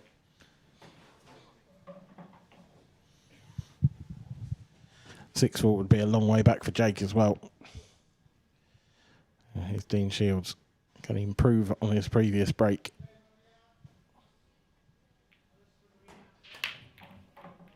He struck them so sweet. Big break again. I can't believe that's dry. Can't really do much more than that. Hit him as sweet as you can. Yeah. His hands were on his head before the balls have stopped moving. It's the only good thing is it has gone awkward, this one. There really isn't an obvious pattern straight away. Big problem red on the left-hand side. A big problem yellow up towards the top right corner. I don't know about you, Connor, but sometimes I find that actually a table like this going dry can actually win you it. It can do. Can sometimes force your opponent's hand to make the first move. I feel like Paul's probably going to pull back here. Might try and get up behind the black here, free one of his open yellows up top. That looks like the shot. Oh, it's rolled off. Well, I say it's rolled off. He thinks it's rolled off, that's for sure. Wow.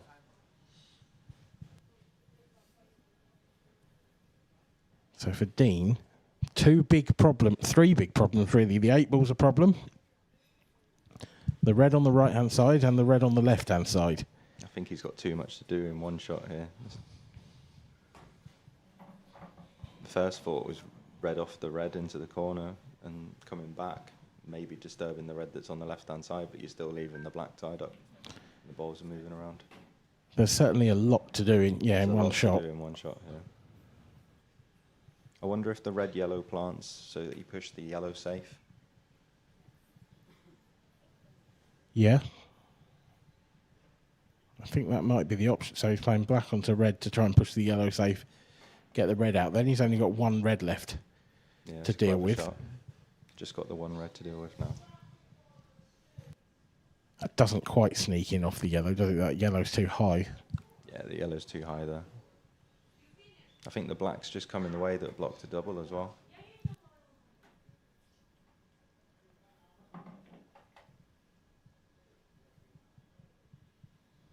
Don't think Dean's going to take a backward step here. But he's overrun that a bit. Would have probably have preferred to stay on one of these three. Red's in the bottom half of the table.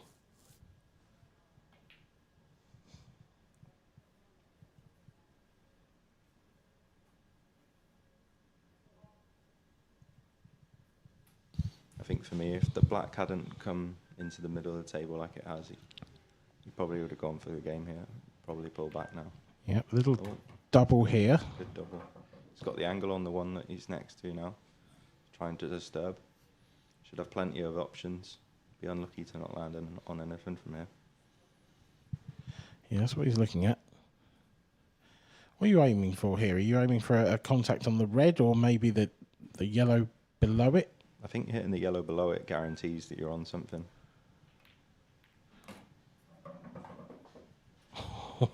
Very lucky not to going off there. Yep. Yeah, he did flick a hand towards his opponent, I think, in apology. I think he would have been unlucky too going off in many ways as well, though. Yeah. Just one of those shots where he was trusting to luck a bit. It's one of those, though, as well, where if the white stays into that top corner as well, he's not got a lot. Whereas coming out as well, he's left him very nicely. It's quite a bit too straight on that one. Would have loved an angle to come out to the middle of the table. Yeah. How's he going to get there now? Is he going to try and screw this straight back and play that last red into the bottom left? Or can he sort of flirt with the 8 ball and get out behind it? Oh, how's his luck? Oh, he's had a touch there. He has. You heard him willing the cue ball to slow down. It's really not that bad, this shot. It might be one where he has to jack the cue ball, the cue right up, rather. Yeah, I think the natural angle is not nice. I think he's got to try and dig in. No, I think it's almost one of those ones you're so close you almost play it as a masse and just hold on the cue ball, but... Okay. Taking his medicine there. Yep. One good pot for Dean Shields then. Yeah, he's left a nice angle here as well because he's got absolutely nothing to do with the cue ball. He can just run it into the yellow. Precisely.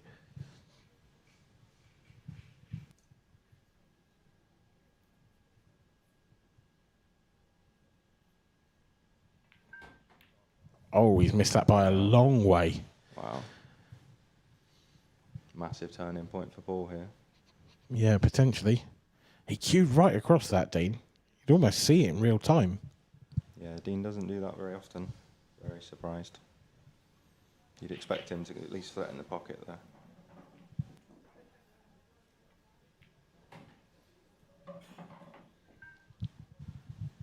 And the yellows look fairly straightforward, really. Here's Liam Dunster for the match. And to make his way through once again.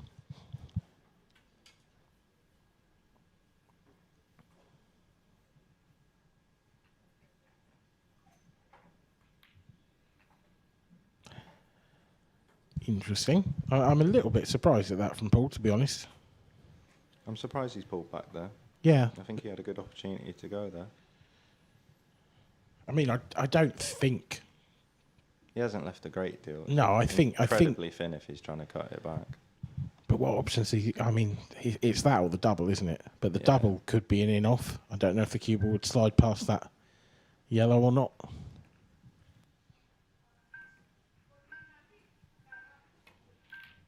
Oh, it's fabulous.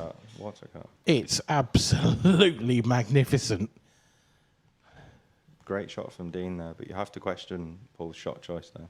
Yep, I agree completely. But what a shot from Dean Shields.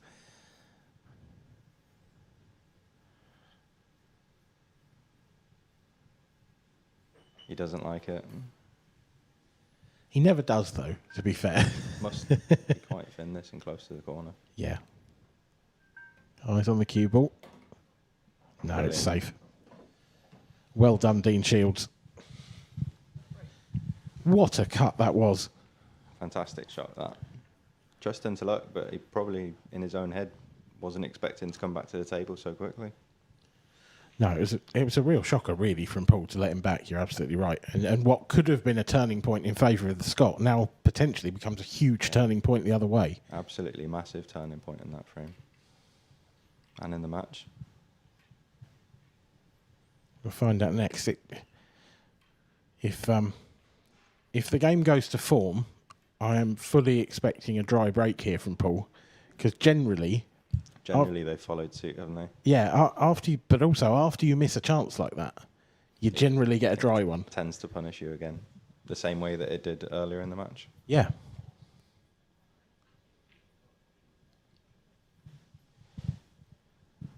Shona and Beck, one of only 2 games going on at the moment.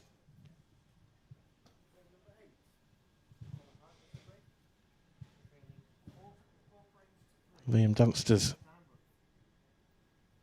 victory sees him through to a quarter-final with Mark Farnsworth.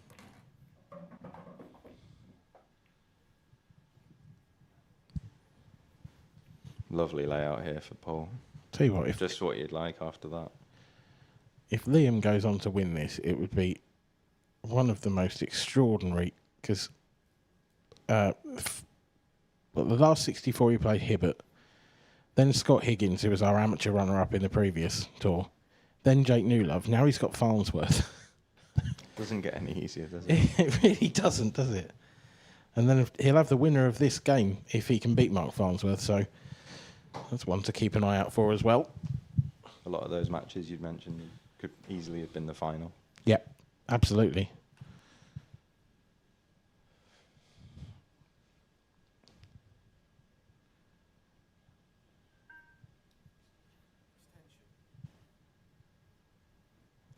It's another good chance for Paul Harkness, this. I'd say he's seen a couple slide by in this match. A couple more than Dean then. I think Paul's had the better of the opportunities out of the 2.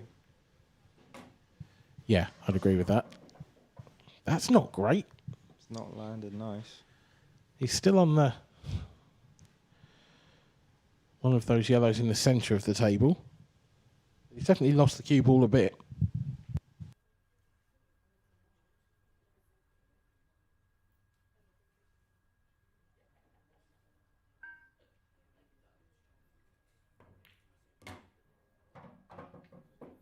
Recovered the position nicely. If that yellow drops into the middle pocket, this should be routine.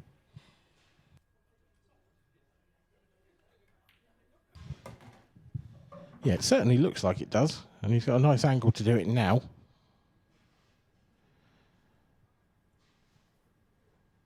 Could also do it on his next shot, but personally, I think I'm getting rid of it earlier.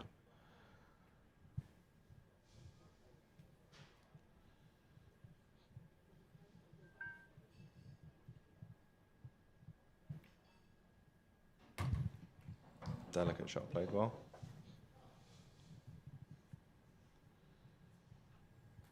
I'd say he's just come a fraction far off the cushion. He's actually got quite a lot more angle here than I thought, so no, this isn't too bad. But he's left distance on this last pot.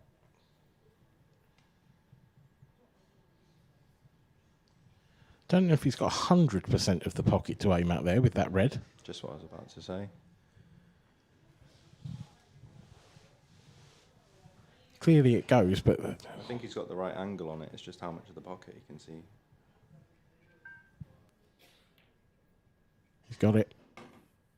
But he's overrun the cue ball, and does that 8 ball go down to the bottom right? I'm pretty sure it doesn't. Doesn't look so from that, can? This is a very thin snick into the middle. I think the only thing he's got is the middle pocket. You think he just decelerated on that, was trying a sort of soft stun? He must have only had half a pocket on the shot before. Oh, this is thin. Keep an eye out on the cue ball. Keep an eye on the 8 ball. He's hit it too thin. It's not going to get there. Wow, another let off. Yeah, and I don't think you're going to see Dean make the mistake that Paul made in the previous frame. I don't think Dean's going to hold back here. He's going to take Dean these might on. be holding back here. There's arguments for clearing either side of the table first here. You want to either clear the bottom half and then go to the top half, or clear the top half and then go to the bottom half. I think I like the bottom half first just because it's an easier opener, really. I think they connect a bit better as well. Yeah. White ball's doing less distance, which just makes things easier. Just one good shot to open it up.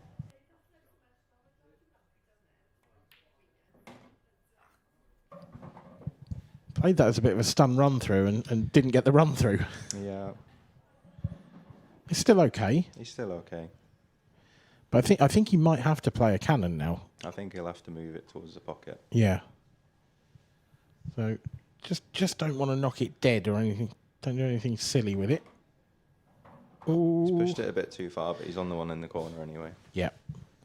Just have to reroute a little bit here. Yeah, it's not the end of the world, is it? Yeah. That just becomes your last ball. Yeah. Makes life easier if the one that's tight to the top cushion, if that passes the other red. Because then he can take them in either order, whereas if it doesn't, he's got to take the other one first. I'm not absolutely convinced it does. I'm surprised at this, though. He's played it very well. He has. He's actually played it perfectly. On our screens, it looks a lot thinner, that shot. He's played it very, very well. Seems to like a thin cut.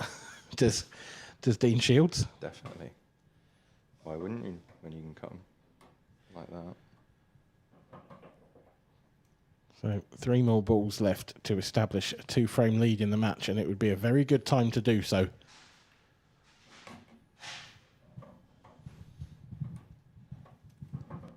And opportunities are running out for Paul Harkness.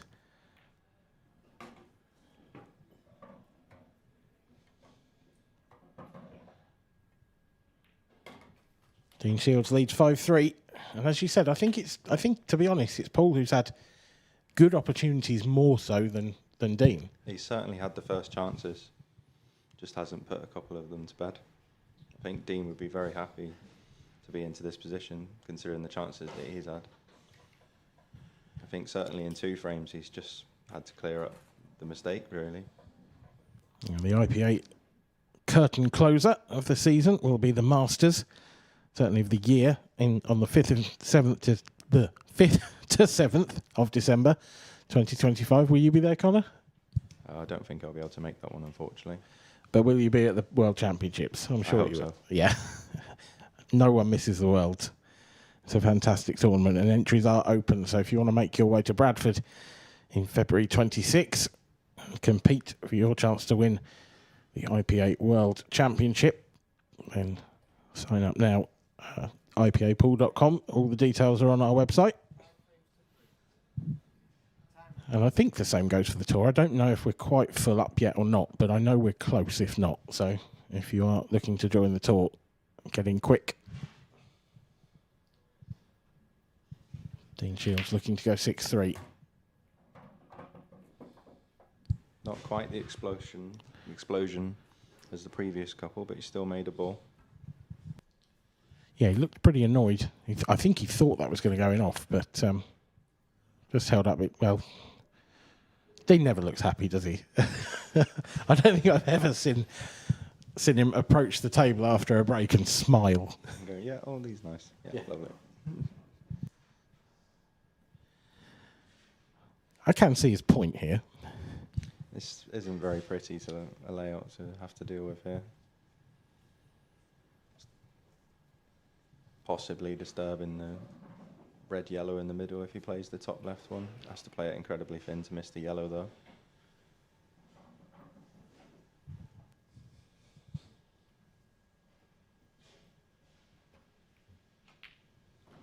Oh. He's played it too thin.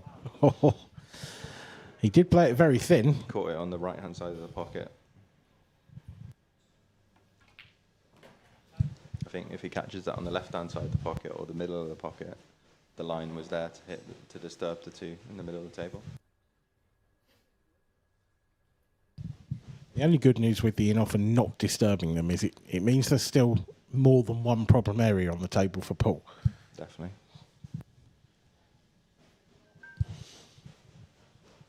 It's an opportunity that Paul really needs to take in this match.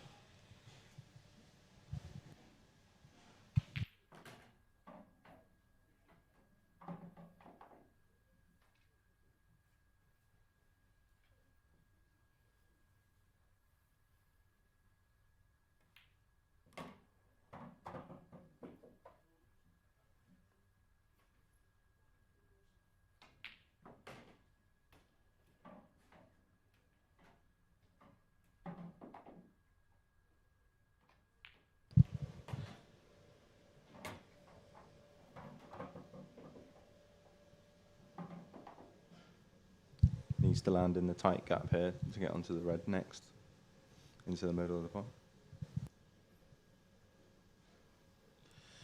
Yeah, it's quite the gap to land in that, isn't it? No room for error. I think he's done it. Yeah, it looks perfect to me.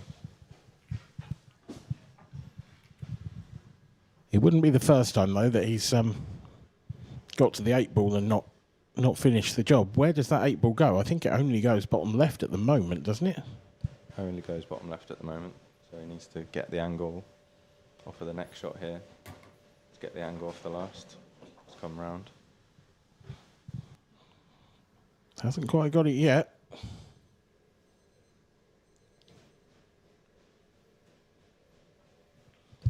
I think he could have done with a nicer angle on this. If he's got a little angle, he can screw back and pinch it. Needs to come back to almost in line with the red. Okay, so he's trying to go round the back. There's a lot that can go wrong here. This is fraught with danger. Looks a bit too thick. Has to miss the yellow on the way out now. Yep, and also has to not end up behind the yellow to the top right of that 8-ball. Hasn't missed the yellow. Yeah, looked too thick. Hasn't got a shot. I don't think this goes anywhere.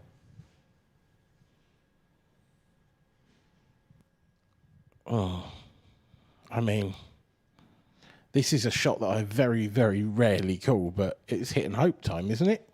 What else can you do? I'm not sure if he can see enough of it to double it up and down and have a chance. I don't think it goes off this yellow to the top right, does it? No. He might have been playing it off of the other yellow Yeah. into the top left. Either way, it's not there. It's not there, and it's another mistake. And it's another great chance for Dean Shields. It's just run away from Paul at the last, hasn't it, a couple of times now? Yeah, it's just finishing off at the business end of the clearances, just slightly running out of position. And all Dean's having to do really is just clean up the mess after.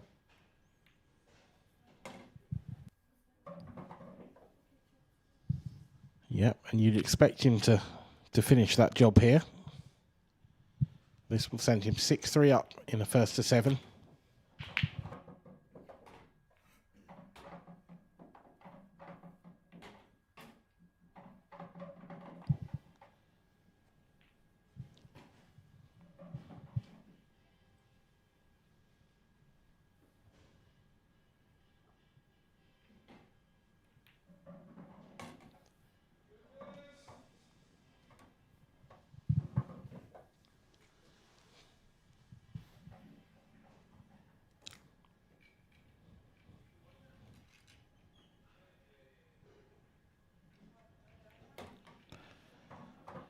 Been ideal for Dean this really, hasn't it? It's been the sort of game that you love to to have where your opponent gets the first chance but doesn't take them regularly enough.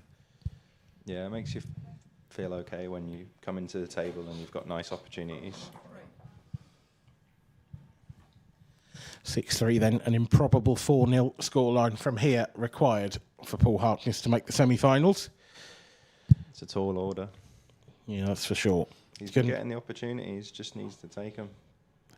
I think he'll need some help off the breaks as well. And certainly needs some help now. But the way that Dean has been breaking, you wouldn't put it past him. He hasn't broken all that well in this game. I think he's broke well, just not had the results off of the break. Yeah, that's fair enough. Colossal match, this. Spencer against Farnsworth. It's a great word. Yep, this is on table 10. This is our second stream. So if you want to watch this, have a look on our YouTube channel, and it will be available. If you've got a second screen, feel free to watch both. Every little helps.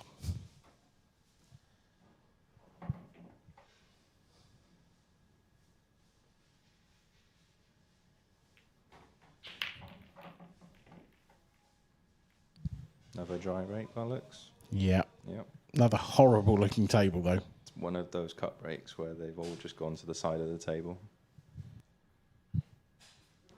I mean, if you can get a red here, I think they're probably favourite.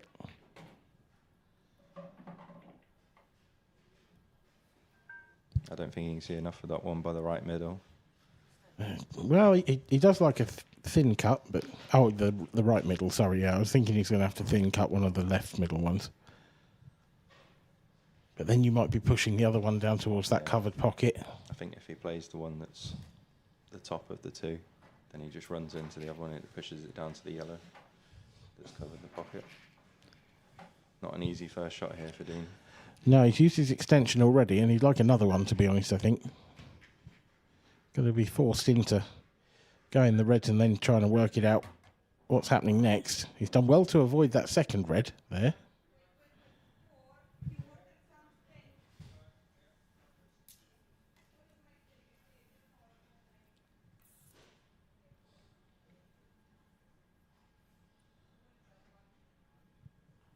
Can he just nudge the red closest to that yellow away and get in behind the other one?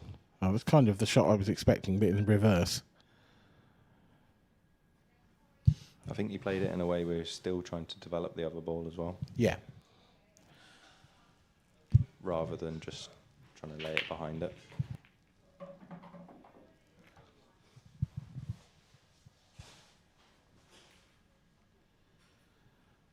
Paul trying to get that pocket covered. It's worked fairly well. Could be a long frame, this one.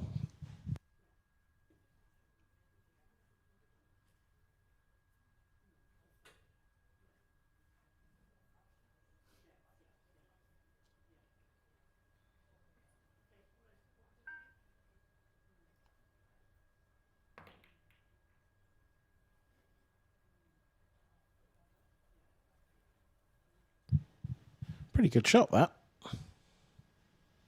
Yeah, he's kind of opened it up a bit more. Could have easily sat there for a lot longer and just fudged balls about. But he's taken the game to him, really. Not sure if that's touching ball or not. But he hasn't left him many options available either.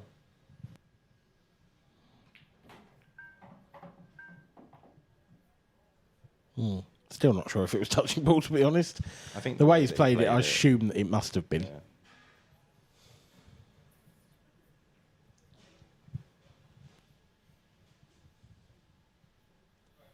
I think Dean's looking to see whether he can get that red sort of below the racking line in front of the yellow over the bottom left pocket in a shot or two. He's trying to play this on the fin side and disturb. Oh, what a shot. Great shot.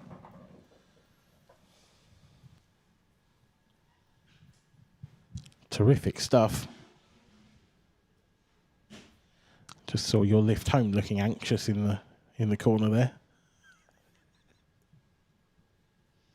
Rich Swaffield. think he was tapping his watch.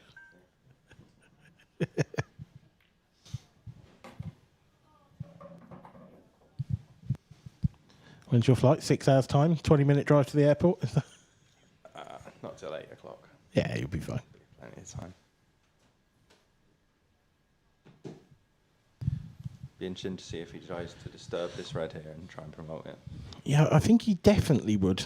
But there is a chance that he lands on nothing if he does. Wow, he's found a gap there. Wow.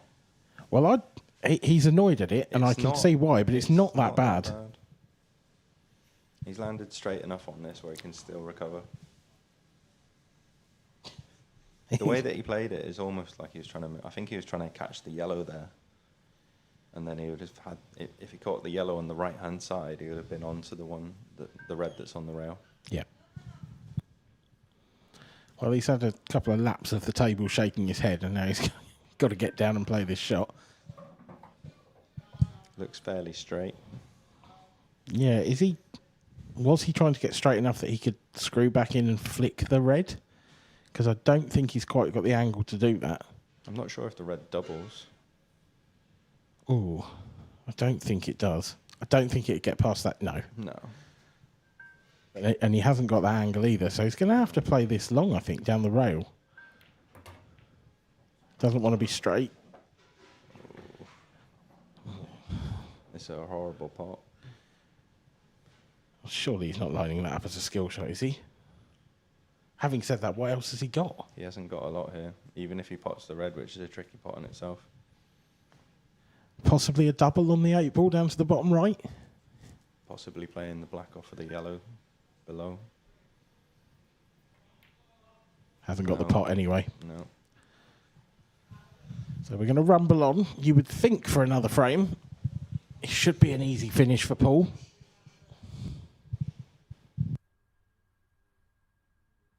Really can't afford another mistake here.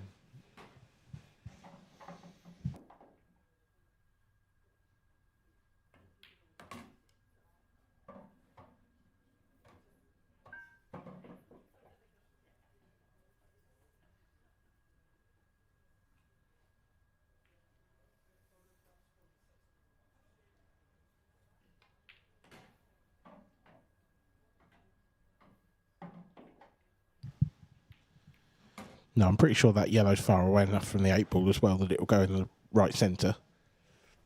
So there really aren't any issues. Probably could have done without flicking that yellow right onto the cushion. Yeah.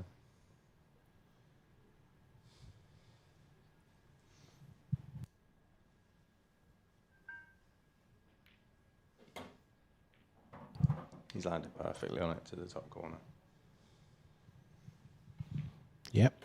So just don't overscrew this. Don't leave yourself straight on your last one. Leave a nice angle to drift back down the table. Yep.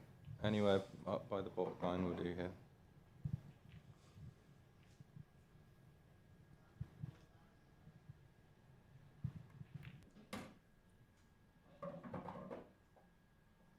So overhit it slightly. This becomes a bit of a touchy shot. Yeah. Definitely gave that one a bit extra.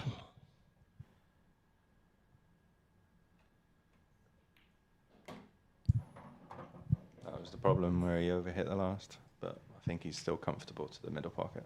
Yeah. Yeah, it's not like there's an in-off to worry about or anything. It's No. just drop this in.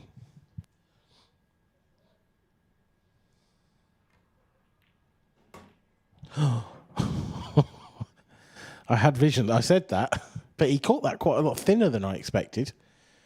He potted that in the bottom half of the pocket.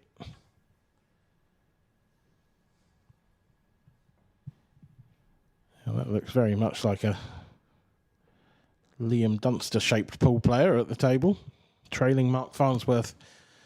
Leading Mark Farnsworth 1-0. But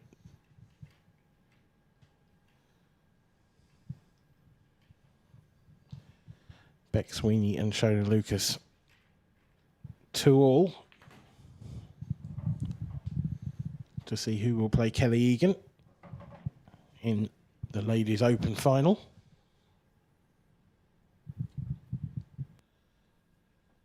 That could be a long frame. Ugh.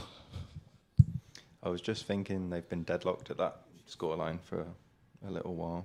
Yes, and now we see why. And now we see why. Looks like Mark's missed a chance there against Liam, with just the 8 ball remaining. Oh, it's not dry Good again, break, is it? but it's another dry break for Dean.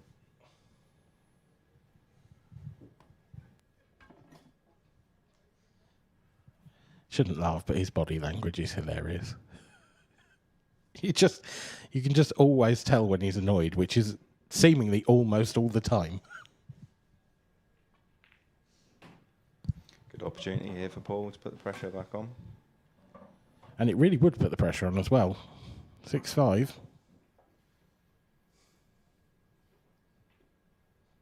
Dean now having missed a chance to win it. I think he's landed in a way here. If he can play the one down the rail,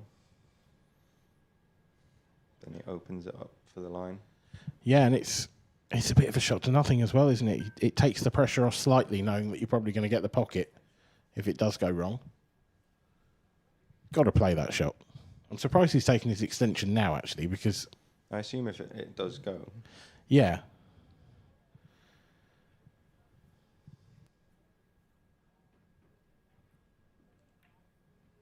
Here goes. Played it well.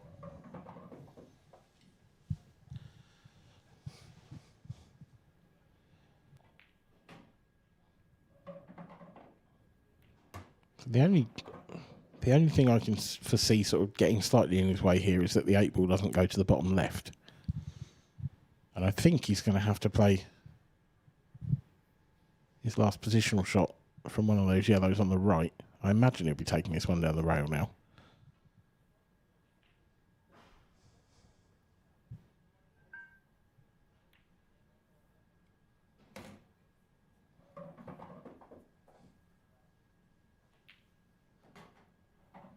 It's just not 100% straightforward to get the cue ball onto that 8 ball from one of those 2 yellows.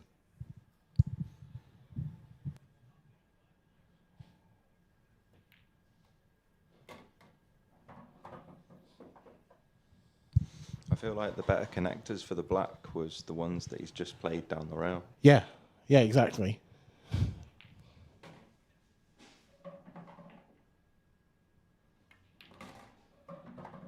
Ooh.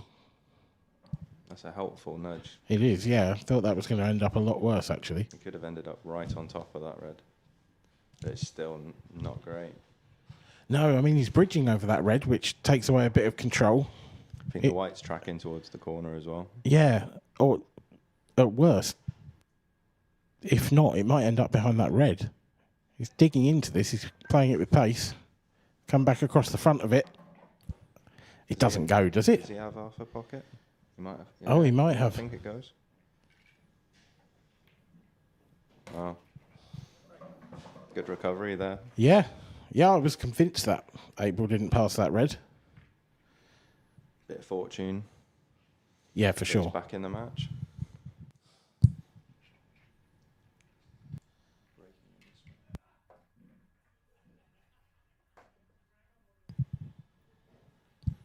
Very important break here for Paul. Yeah. Another reverse dish for him in the last frame. Dean really hasn't had a lot of luck off the break. Oh, that's a messy situation. Horrible looking frame.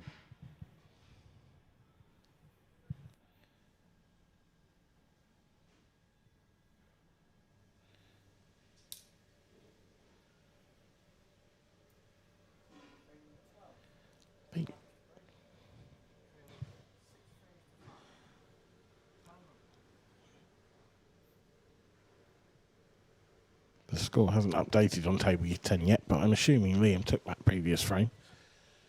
I think that's 2-0 to him over Mark Farnsworth. It was one of those frames where the mistakes happened. You'd never expect Liam to have let that come back.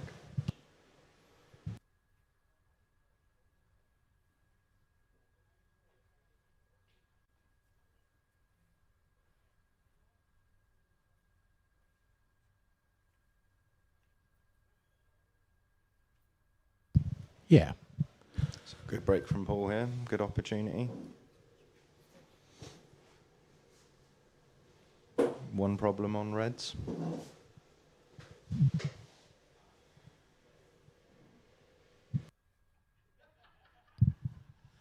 Yeah, this one would be a hammer blow to Dean if he takes this out. If Dean's breaking in that last one, and he can't be confident in his break at the moment. I think he's got the perfect angle here to drop down. To leave himself the cut on the bottom red. Yeah, and if he can get rid of these two balls in the next two shots, it would go very heavy favourite that we're going to a decider. Oh, Dean was halfway out of his chair. I actually think Dean won't mind looking at it. I don't think he'll mind that, but no. I think if Paul can get straight on the red that's in the middle of the table by the yellow, he can just follow that through and land in that area. I don't think that's straight enough. I think he's just short. Yep. He might have that angle where he's drifting past the yellow instead of hitting it as well.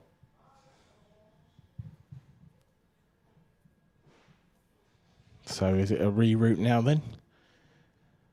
Could he could take the one in the middle, go up for the one in balk, and then come back down and try and find that angle again. I don't like taking this one now. I don't see the connector now to get down to that last red. He's got to land just above the left middle pocket here to have the angle to drop down. Thing is, that red on the right-hand side is already a little high. Yeah, you need to come almost just off straight on the top side. Yeah. To get down to that angle. That's a really tough shot. He's got to be on a sixpence here with this one. He's tried to screw it back. He's played that very well. That's almost I think he's perfect.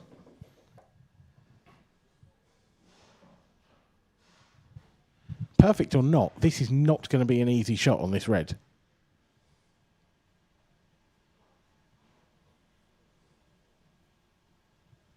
You can't get very close to it. Just taking his medicine. Landing too close to the cushion though makes this a lot harder. Yeah, you probably didn't want to be playing this from here.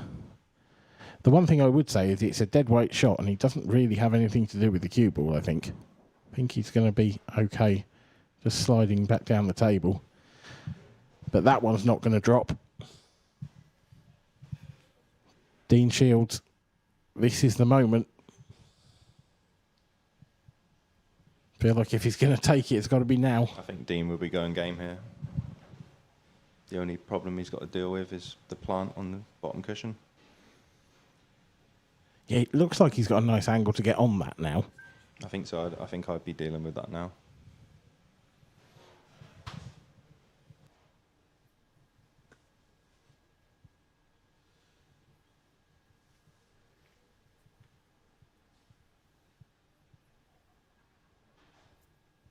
It's not an absolutely straightforward plant because that yellow is welded to the cushion, so you want to be nicely behind it. It's not easy. He pulled off a much harder plant earlier in the match, though. He's gave himself the perfect angle on this as well. Give himself every chance. Do you think I'm slightly worried he's going to, if he doesn't put some pace, he needs to play this with some pace now. Yeah, he played it well.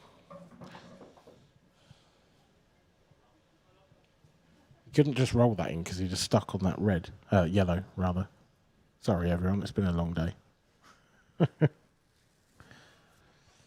Long weekend for you. Oh, Long week. Yeah, it has been a week. I've been here since Monday.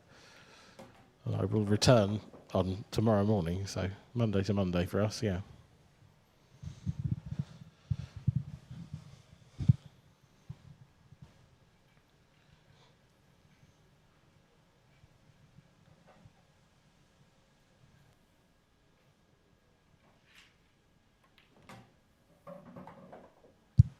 Absolutely perfect.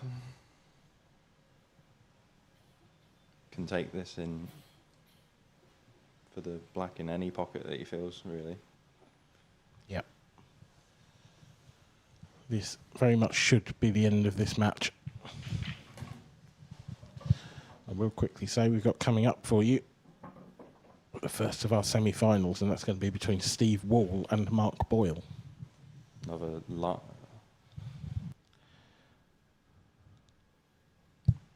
Another mammoth of a game that Steve's played incredibly well over the weekend.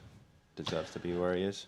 Absolutely. Comes it is through some very strong games as well. It is another game like this one, though, where there is a favourite, a definite favourite.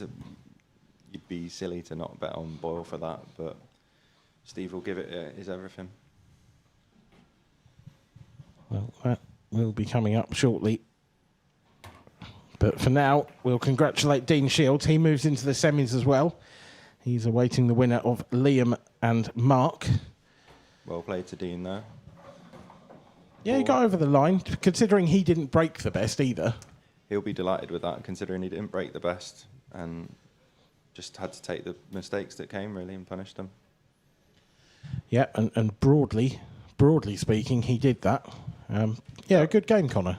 Yeah, there'll certainly be matches that Dean will have played breaking like that he'll feel he's never had an opportunity to win. But to come through, he'll be delighted with that. Yep, it's another semi-final for Dean Shields. There's Liam Dunster hoping to face him in the next round. Mark Farnsworth hoping to stop him. But for now, we'll say goodbye to the commentary box. Thank you ever so much for your time, Connor. It's been much appreciated. Thank you very much, Dan. And we'll hand over very shortly, I'm sure, to Steve Walker, who should be with Dean Shields.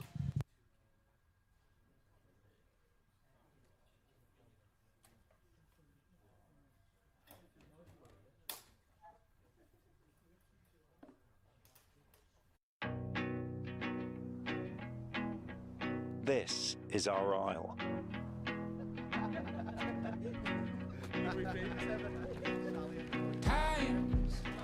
I'll rise. Who you share 'em with. I'll dive. It's life. The point is enjoying who you share it with. I'll breathe. Joy is who you share it with. I'll dream. And the weeks, I'll glide. weekends, keep I'll climb. you spend in time. This is our calm. The time is who you spend. This is our wild.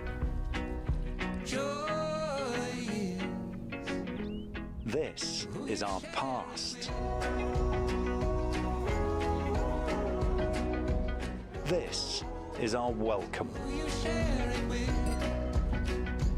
This is our story. Shaw and Chinya I. Who you share it. This is our biosphere. This is our ordinary. Who you share it with. And this is your extraordinary aisle.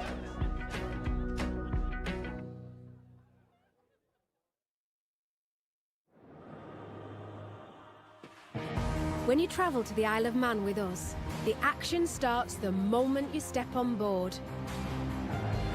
Get fueled up, arrive fresh, and raring to go. We take you there.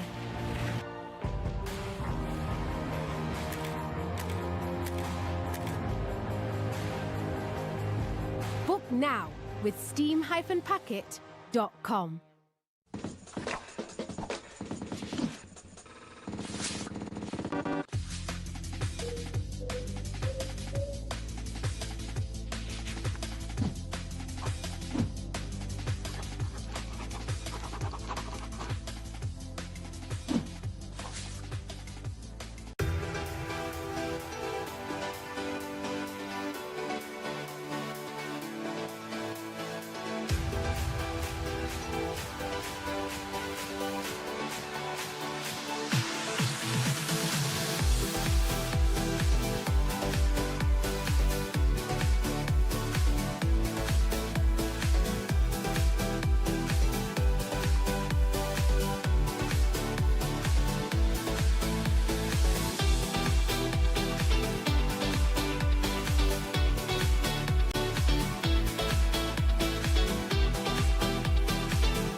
Ladies and gentlemen, what is happening out there? So next match on, guys, is Steve Wall against the one and only Mr. Magic Mark Boyle. 8-ball ball and Mr. Magic.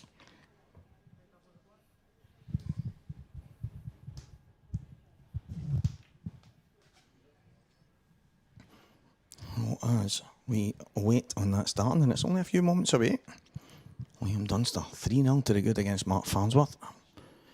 Just one of them mad guys that just does not stop winning.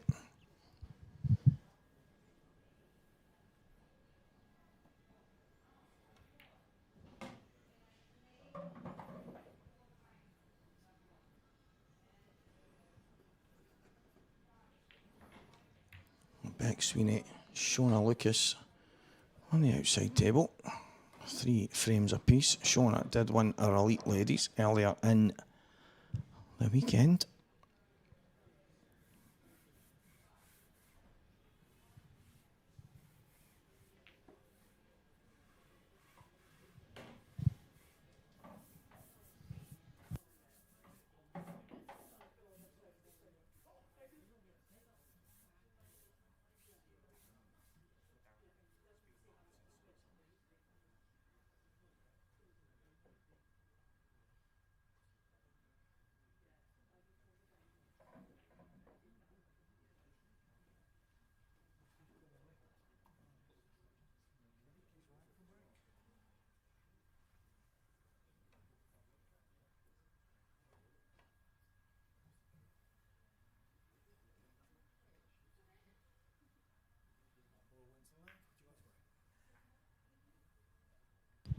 So we will get underway now. The referee about to set things up. Get the show on the road.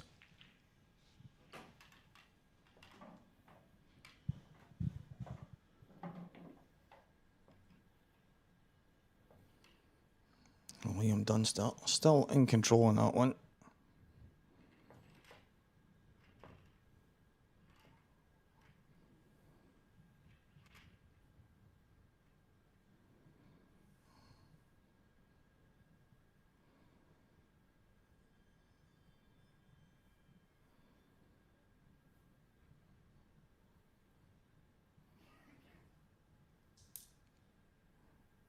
Just looking at the ladies' draw, Kelly Egan is in the final.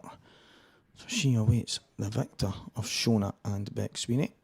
I'll keep you updated on that one, guys, but we are here with Mr. Magic Mark Boyle set to break off in this match against 8-ball Wall. Steve Wall!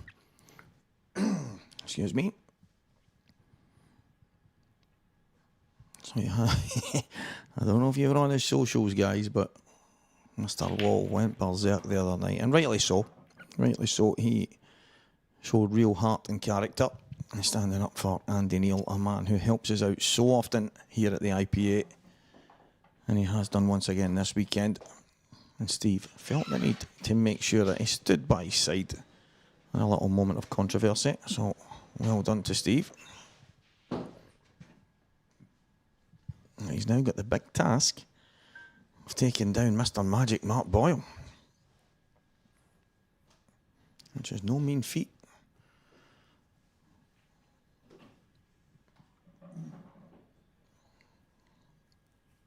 Long way, race to 7. Who is going to be the first name in the final? Dean Shields is in the other semi-final. I would love to think if Dean went all the way, he might throw in the towel like that old American game he's been messing about with. But I can't see it. I just can't see it, but you never know.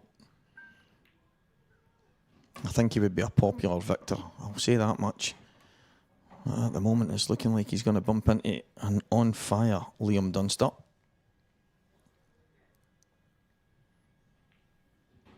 Mark Boyle, first chance.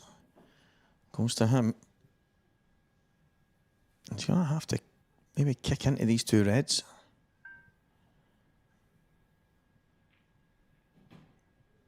Can he just slide past? Little tracer around side. Yeah, it made it awkward for him. The shot he's played is quite clever, because if it drops, he just plays the other yellow, comes round the back, and then the yellow to the top right would have been his last ball. But he's not managed to pot the ball, and does that top red go? I would at least give Steve some kind of chance. He would have to play a double, most likely on the red, close to the cushion. So there's the view. Shows you that it does go.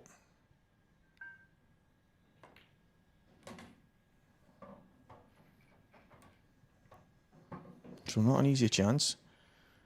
But a visit to the table that I'm assuming Steve, sitting in his chair, would have openly admitted that he was not expecting.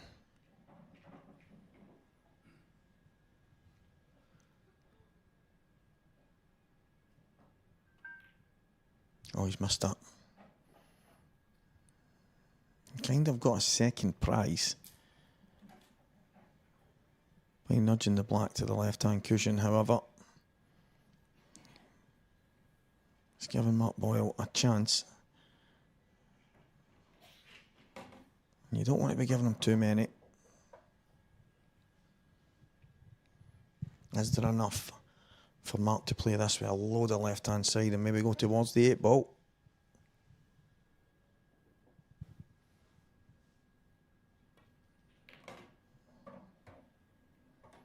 Well, the answer was yes, however, didn't make it any easier. Still going to have a double on it right now, unless he has another pop at it. And he does have another pop at it again.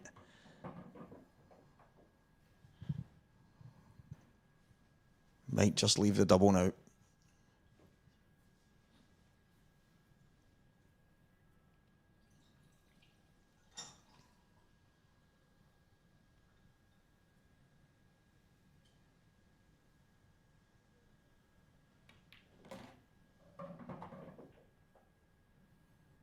Yeah, so he's going to drop this in, try and leave a pretty straightforward double. He's trying to get it out twice. Maybe the gods are telling him just to leave it where it is. A little screw back here. Let's pull the cue ball out the way. Nice and easy. Just check the black back into the opposite bag. Easy stuff for Mark Boyle. Mr. Magic goes 1-0 to the good here. And just as the referee deals with the balls for the second frame, I'm joined by our social media magnate, Andrew Betts.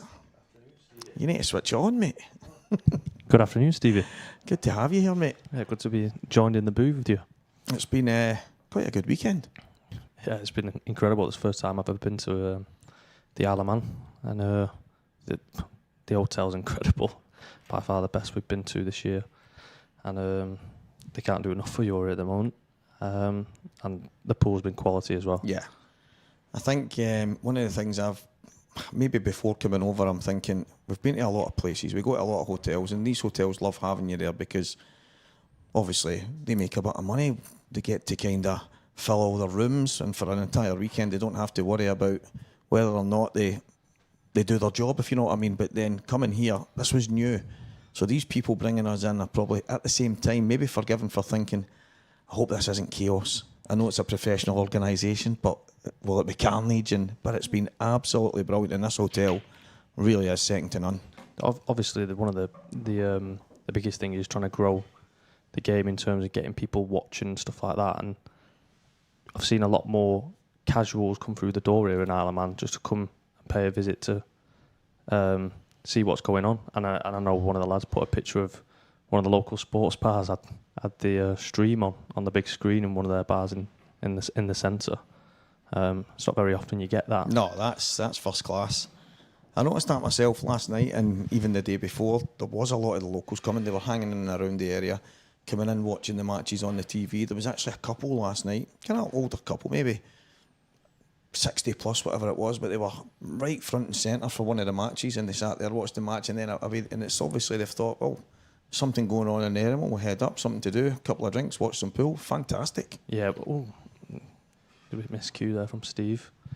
Yeah, I was stood watching a couple of matches like late last night, and it's just good to, obviously not earwigging, but you can hear them saying, "Oh, I remember seeing him last year and he was really good," and all this sort of stuff. And I think that's important to grow the game. Is you need these people that are taking a further interest in the sport, and hopefully it continues to grow like it is doing. Yeah, it's absolutely massive. It's actually something that we were speaking about, going to all the other areas. How can we? I actually says to a lot of people, when it went to Glasgow, when we were in what I would call my area, I don't believe I did enough to get as many bodies there, especially on that Sunday, when there's no doubt I could have put out a call to arms and said, "Listen, guys, and we need some support, we need some bodies there." And I just didn't, and I believe in myself I didn't do enough. Now, there was more than just me there, but I feel like if we can try and pull together in that way, when we go to certain areas, whether it's Coventry, Newcastle, what have you, it could make all the difference in the world. Yeah. Just by, and I would imagine some of them would have a good time at the same time. But there's some people who, there was one of the events in Coventry a while ago, and something was posted on. I seen someone get onto Facebook saying, "Will that be back? I didn't even know it was here." And although we post it on our networks, maybe if some people aren't catching that every day, Andy, then they're never going to know. Yeah, we could do with sort of going out into the local community and making people aware that these things are going on. I mean, I remember going to an event for the American game, like you said, for Dean, and they had local schools coming on trips to come and see the event that was going on, and I don't see that's why I don't see us not being able to do that. I think that would be a great thing for us to try and get the younger generation involved in the game. I think that would be first class. I mean, I'm pretty sure most of the guys, if we somehow managed to create something like that, I think they would be up for it. Because they know themselves. If they're at the top end of the game, whether it's Mark, I know Mark would, I know him too well personally, but these guys want the game to grow. They want it to be as big as it can be as well. And if these kind of things would make a difference, then I don't believe there'll be any doubt that they would go and do it. Oh, absolutely. Just caught my eye there. 4-0 Liam Dunster. He's not bad, He's incredible. He gets all sorts of names in terms of his style of play and stuff, but he's just so solid. Every single time we have an event, you know he's just going to go the distance, whether that be in one or two of the events that he plays in. And he just looks frightening. He just goes about his job. Yeah.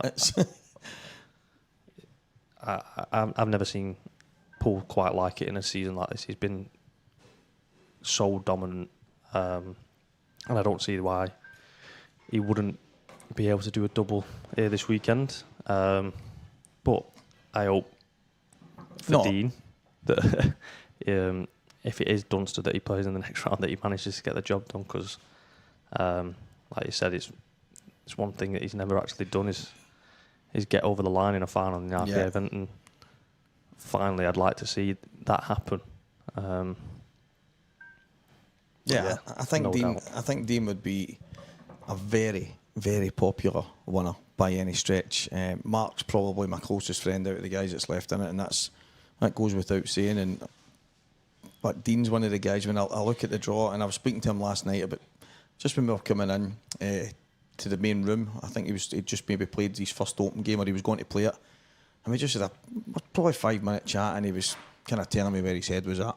And then I says, "Well, you just need to go and win one then, mate, before you do now decide anything." And he just looked at me, never said a word, just looked at me as if that's going to happen. But he said so many hard luck stories.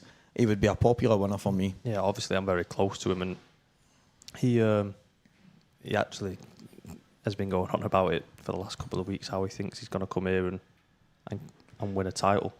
And it's not very often, I mean, not that he doesn't believe that he can't win one, but it's not very often he comes into these events and just says, "Oh, I really fancy winning this one."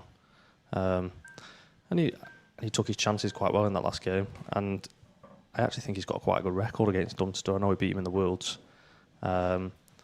So it could set up a really good semi-final.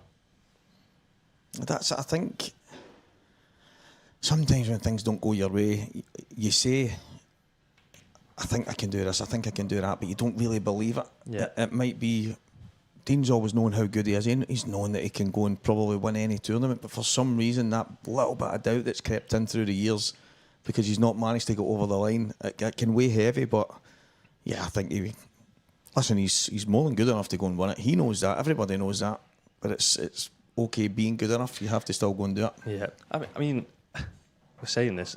I think any of them would be quite popular to winners. I mean, I speak quite a lot to Steve as well, and I don't think he's won any titles as a professional here on the IPA. No. And he's had a great weekend. I spoke to Dan Davey before, and he just said he played flawless against me. He said I think he said I had 2 monster flukes myself, but other than that, he said Steve's not missed. And I think this is his deepest run this season. Yeah, I think it is. I think it is. I mean, I've got a lot of time for Steve. I think he's a class act, good guy. He's got good morals. And I mean, he would be a massively... Listen, he's probably... Not talking him down, but he's probably the underdog of the 4 guys left. Yeah. Oh, assuming Dunster goes on and wins, he's 4-0 in front of Mark Farnsworth. But if that was the 4 left, you would say he was the outside kind of bet. But you don't get to this stage in any tournament without having a little bit about yourself. So yeah, I think Steve would be very, very popular as well. I think it's probably the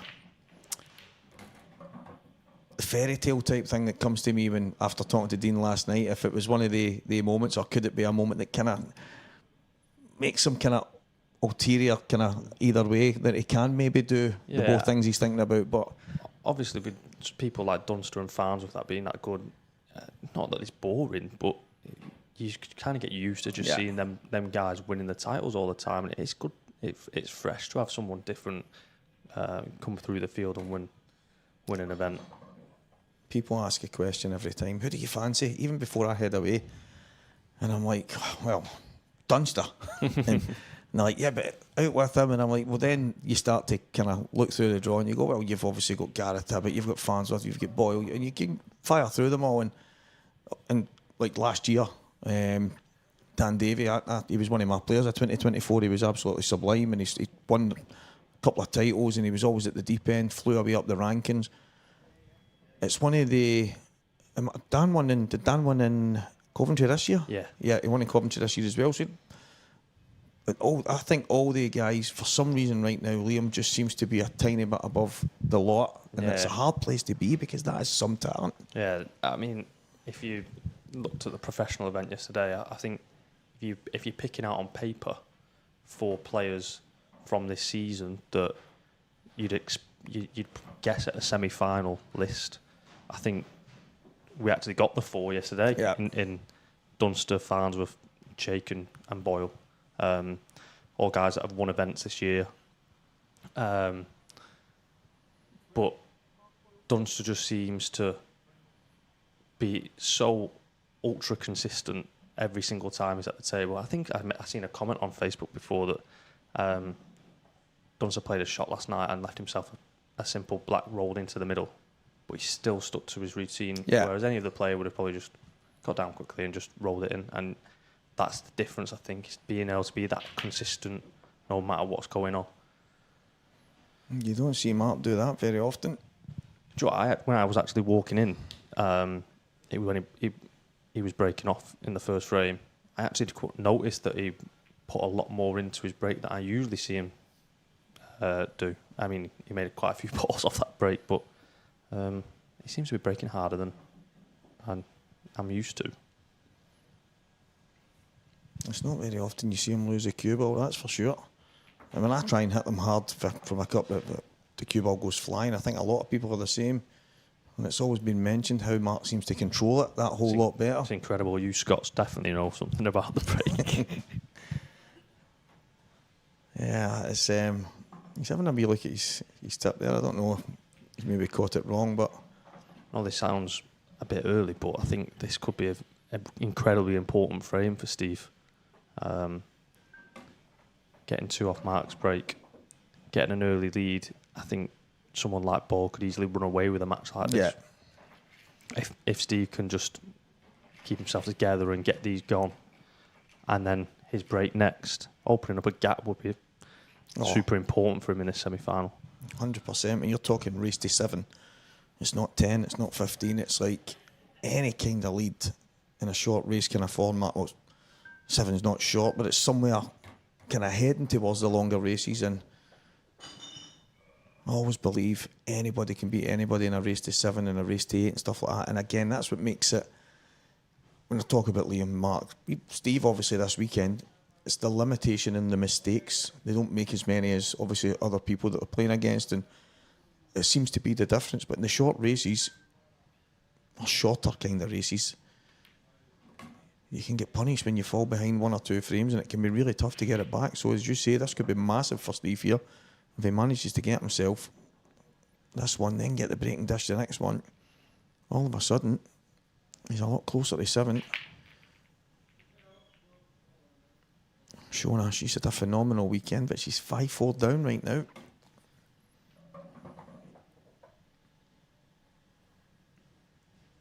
So I wonder how Steve will play this. Is he going to maybe leave the 8 ball to the middle last? Take this one, take the one to the top left, or do you think he'll go up? I think he has to do that.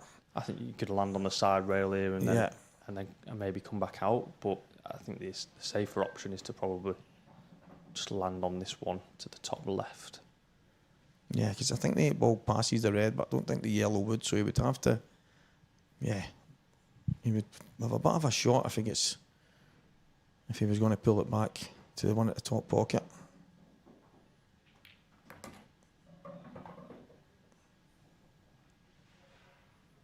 Just got to make sure he doesn't catch that red on the top rail, I think. Yeah, in an ideal world, he gets over to the side here.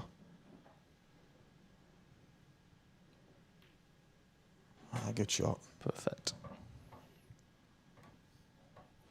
You've seen Morgan and Gizmo there, both of them staring at their phones. This is what I noticed it last night. And for me, if they were watching and they had maybe an earpiece in and they were listening to the commentary, I could understand. But there was people sitting in the chairs last night watching the live table, watching the match on their phones. And I was kind of like, is that how bad it's got? Obviously, I was doing socials last night during that final, but it's just incredible to watch. Sometimes I just take it in and I'm just watching going, these are mental. How easy they make the game look all the time. Yeah, good finish tap there from Mr. Magic himself. Still a bit to go, but what an opportunity. He's got a break off in the next frame. Mark's got one back. Mark Farnsworth not going away.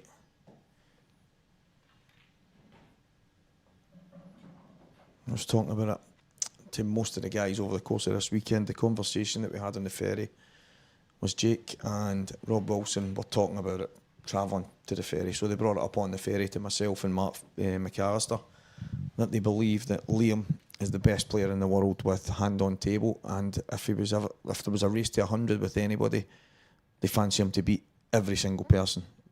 That's so strange that you say that, because I actually had a conversation with someone before about him having a race to 100 with anybody, and not that say you go 33 first to 33 in each day. Not that I don't think he could lose one, but I think he's just that consistent that he could do that for 3 days. Yeah. Whereas someone might be able to do it once against him, but he's just favourite every single time for me. Yeah, I think it's the exact same. I think over the course of that, you could be playing close to 200 frames, and I honestly believe he would be as close to the same person as he is in the first frame as he would be in the last.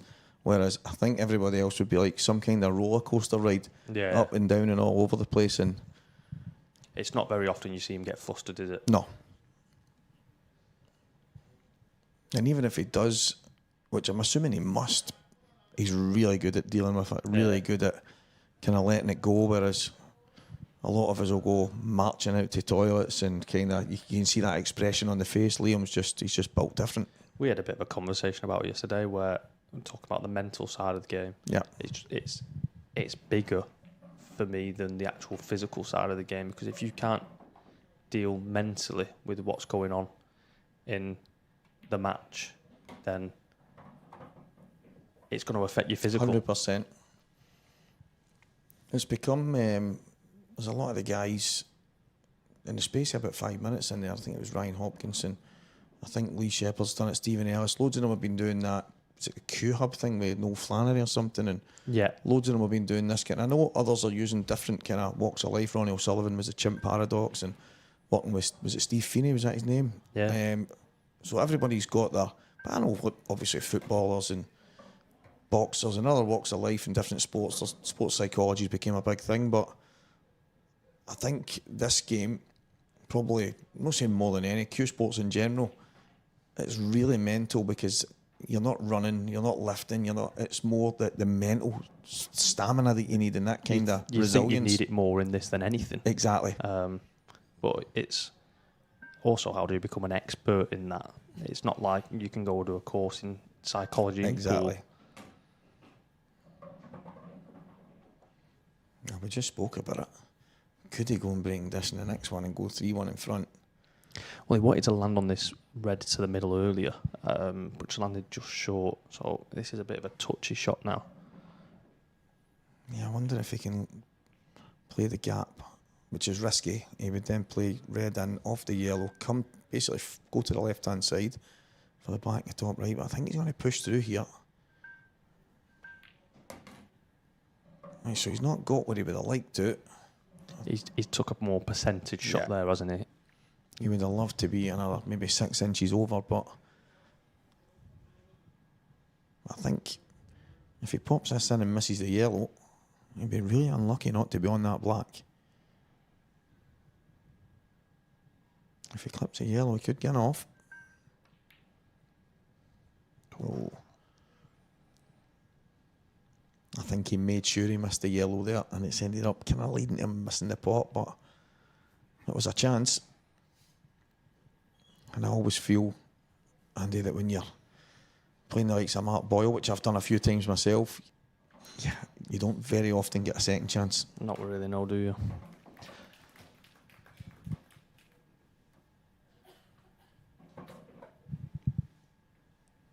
I wonder if a match has just finished. Maybe Beck Sweeney beating Shona Lucas. I heard some claps there. And that would mean there's no double for Shona if that's the case, unless it was just a finish. But it is done. There we go. And Beck Sweeney has booked a place in the Ladies Open final. That's another thing as well that I was speaking about. The depth in the ladies is incredible as well now. The finals now, Beck Sweeney, Kelly Egan. Yeah. So 2 different finalists for this weekend from the ladies elite, which is brilliant. And I think Kelly won an event earlier in the season. She did. But I don't think Beck has won one this year. So I'm sure that'll be a good final. So I think Tilly had won one, and Kelly hadn't managed to get over the line yet in one, and then she got that one that she was looking for. But as you say, so many winners kind of scattered about the place. But Shona, I think she's had probably the best season of all. She's won, is it 3 titles she's won, maybe? And then Emma as well, isn't it? Yeah, and Emma won the world title and won, did she win 2? Yeah, she won. She won in Coventry, the Open, didn't she? Against Deb, and she won the both. Yeah, she done the double there. That's right. She beat Deb in both finals. That's right. So it's been. They've probably been the 2 outstanding ladies, to be fair. Deb's had a bit of an off season. She's been the absolute star in the IPA ladies division for years, and I know it's been ultra competitive, but she was by far and away the number 1. But Shona and Emma coming. They've definitely mixed it up a bit. Now 5-1 Dunster. It's actually mad that when I look at the score and I think, oh, Mark Farnsworth, but it just doesn't surprise me that Liam's, he's a bit of a freak when it comes to... He's just a machine, man. Yeah. See if you can keep the white on the table this time.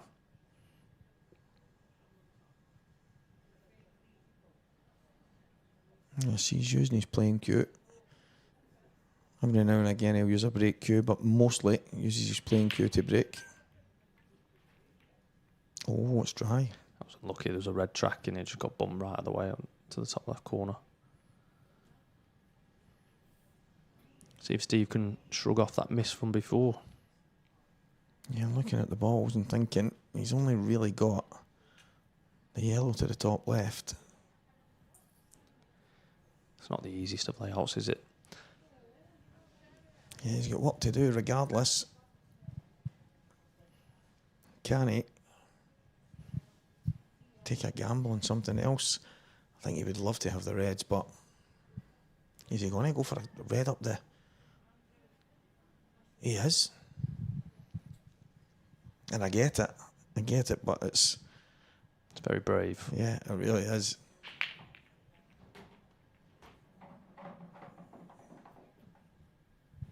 It's probably not the worst, the fact that it's not that red in there. But advantage, Mark Boyle.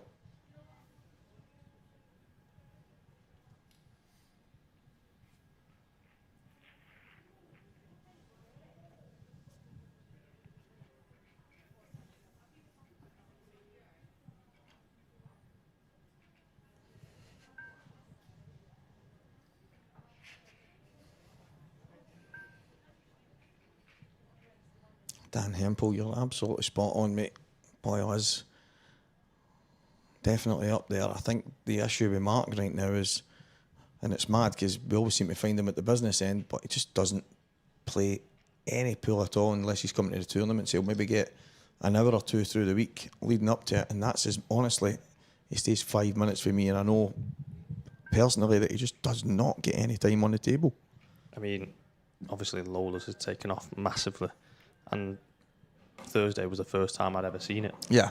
What an incredible job he's done, by the way, because he made pool look so incredibly fun to be a part of, and it had a mix of being gripping, fun, and you just couldn't keep your eyes off what was going on. He's just he's added a new dynamic to it. Pool is obviously at the forefront of it because that's the world that Mark comes from, but it's about entertainment, and obviously with all the different things that's going on between sweepstakes and bingos and basically golden balls and speed pools, and there's just so much happening, and it's just you exciting. Just don't have to be interested in pool to go and watch an event, and that's the biggest thing. Is you can take your family to go and watch it. You've got the bingo, you've got all that, you've got the sweepstakes, so you're keeping an eye on players that hoping that they win. And you might not even know who they are. But yeah, it's just got a bit of everything that was just incredible to watch. Yeah, my daughter went to the first grand finals, and I actually got her in the comms, and I sat her down and I was talking about her, and she's never had any interest in pool. She's not that kind of girl. It's just she's a bit too girly, now one of the ones, but she came and she went, it's just one of these weird things. She went, I feel so pumped up with the music. she was just having the time of her life, but it wasn't about the pool. It was just about everything that was going on. It was more a case of, all right, so there's pool happening, but it's a bit more than that. Yeah.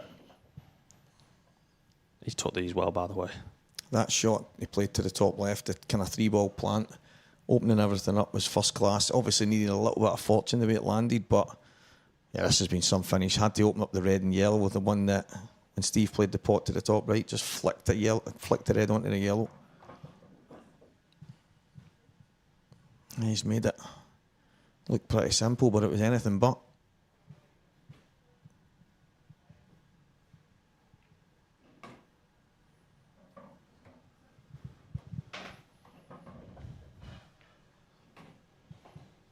And Steve had a chance to potentially go 3-1 in front. And in the blink of an eye, he's 3-2 behind. And that can happen at this level.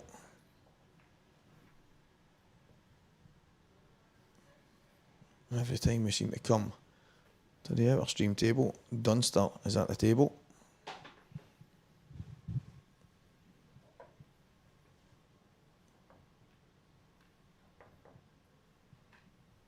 I don't know if it's an open table. Slightly surprised he's taking reds if it is. I'm going to assume it can't be.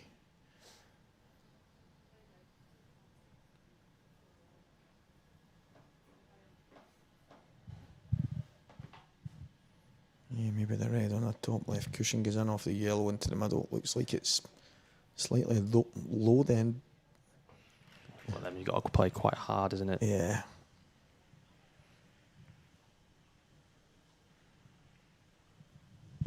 Well, 5-1 done. Still a little bit of work still to be done.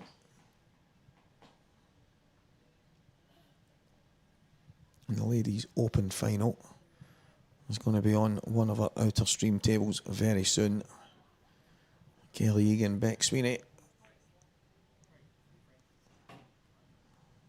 Wales and England going at it in that one. Steve Wall needs a big one here. Oh.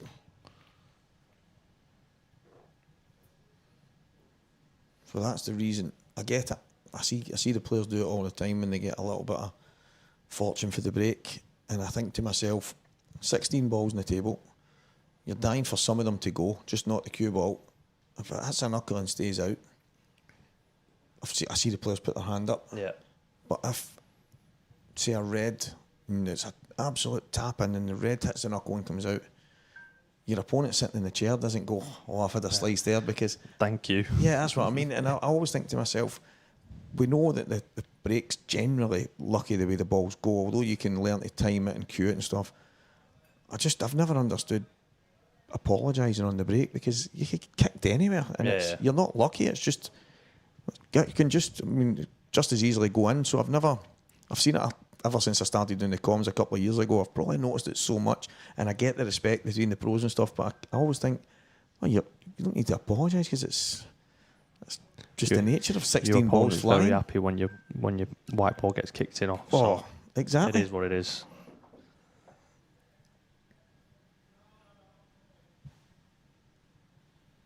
And let's be honest, you're not sorry. No. You're absolutely buzzing.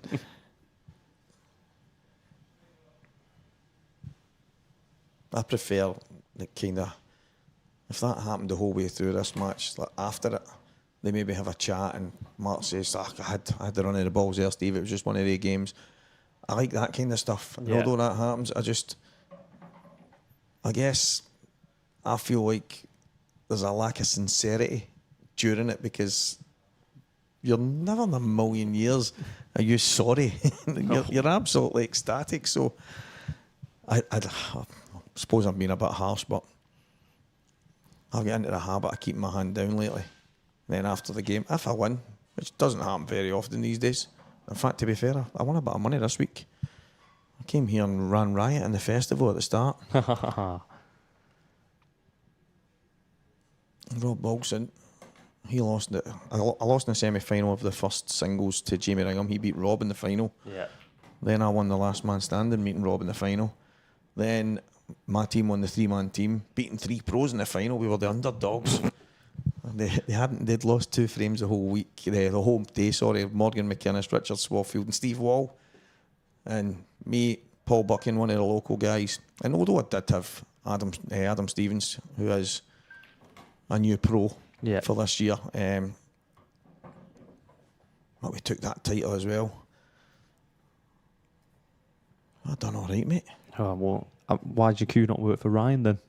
I said to him, I don't know if you charged it right when you took it into the room, but I actually watched one of his matches and he played outstanding with it. But the problem was always going to be when there was a specific type of shot that when he's trying to play it and he's just not got that same feel. Yeah. I thought he'd landed short on that. Yeah. This is important for Steve now. I was wondering the other way he was queuing up. I'm thinking, I don't think he's on this, but yeah, you're bang on. These are the type you need to pounce on. You need to get these. His last 2 shots he's missed. So he needs to just settle himself back down now and get these gone and get back to level, because we mentioned before, if he'd cleared off his break, he'd have been 2 frames ahead. And if he loses his frame, he's 2 behind. I had a feeling he was going to play a snooker there, but when he's actually ended up playing it okay, I don't think he meant to double kiss it, but it's landed good. Mark will take that hit. I think Steve probably pots one of these and does the same thing again and looks to get 2 just to make sure that he wins this frame.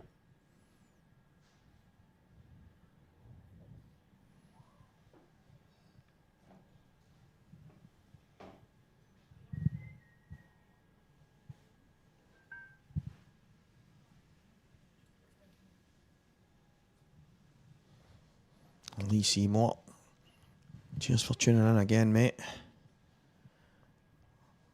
Absolute class act. Always tunes in, always sends good messages. Enjoys watching the IPA.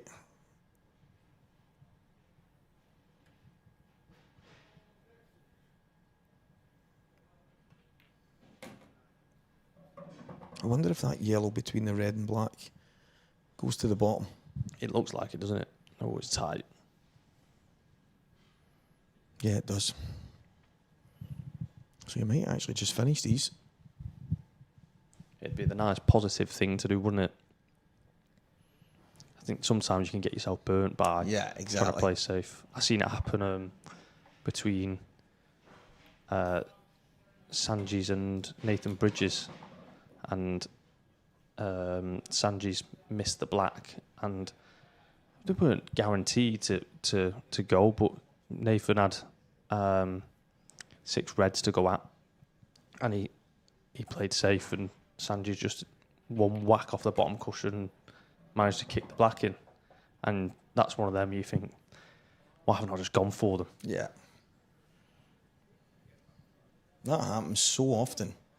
And it's like, it's the old gift horse in the mouth moment, isn't it? Never, just, if you've got that chance, and I just think there's always even if it's a long shot, sometimes long shots come in, and that's the risk. And maybe Steve's thinking that here, maybe Mark gets out the snooker and leaves him welded to something, and all of a sudden his next shot's a toughie, but he's got to back himself to get finishes like these if he's going to go and win this tournament. Yeah.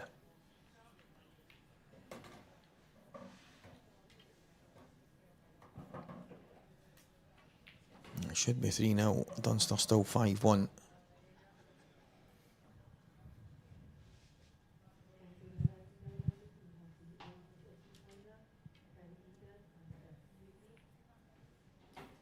And after 2 matches, well, no matter what, I think the next semi-final will just follow this straight on here. Yeah.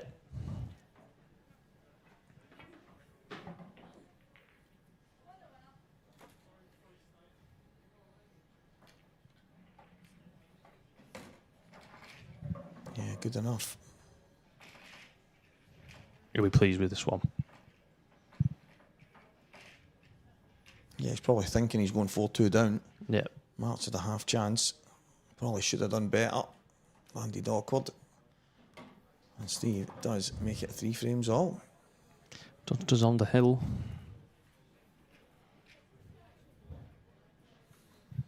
You know, Mark Farnsworth breaking off. 6-1 behind.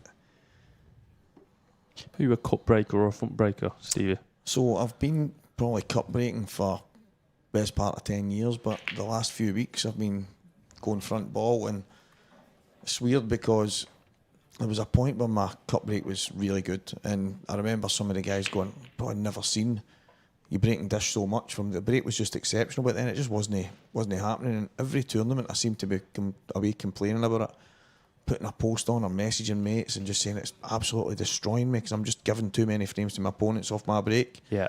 But it's only in the last few weeks. A good mate of mine who played snooker, Brian Farker, his name was, and he was a top snooker prodigy in Scotland when he was a young teenager. He kind of fell away from it, but quite a bit to be fair, but he played a lot of pool still, and he was highly thought of coming through. He just never took it serious enough, but he had this kind of mad break where he held onto the table and kind of catapulted himself into it. So I did it for a laugh for Renzi a few weeks, well, it was maybe 3-4 weeks ago or something. I said, mind wee Brian used to break like this, and I got all sorts of balls. And I'm looking and I went, nah.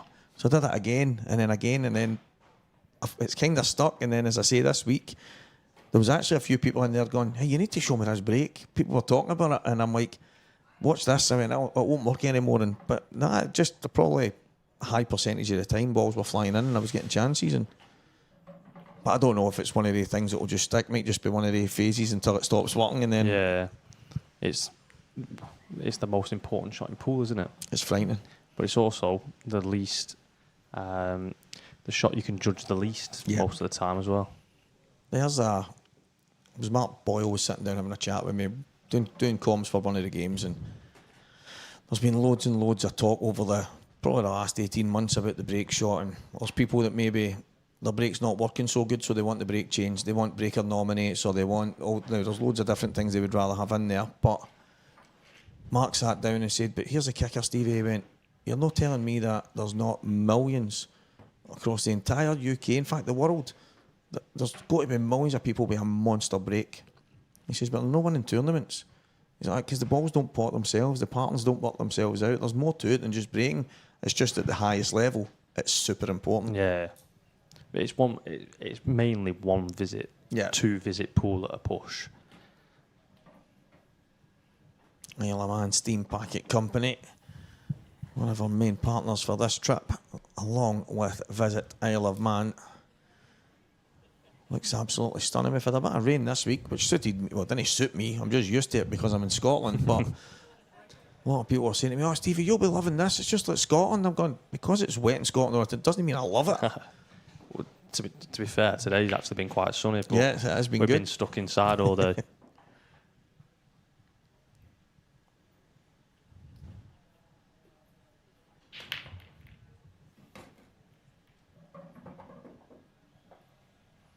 Look at them.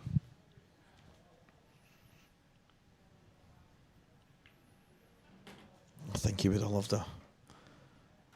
You'd have loved a red. Yeah.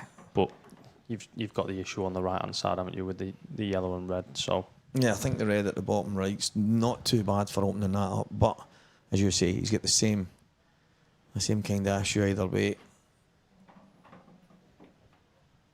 I wonder if that cuts down the cushion if he's wide enough.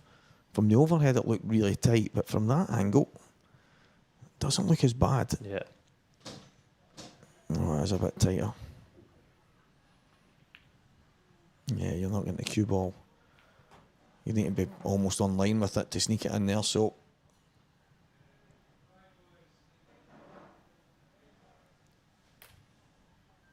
Mark playing in this off the red into the middle. Well, that was super aggressive. I didn't think that was easy because that was more covering the bag than wider, so I don't think that was easy, and I think that's why he's played it at the pace to try and push it through. But I think yellows are definitely the colour set now. Yeah. He's opened that yellow up now to be able to cut down the rail.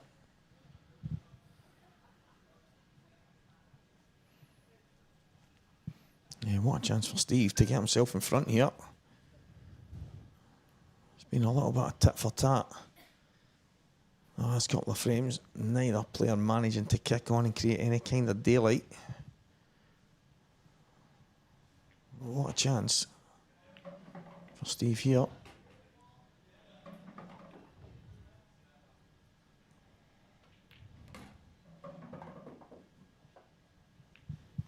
I get that shot because he wants these away most definitely first.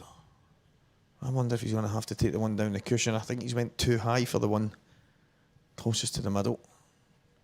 We'll find out here.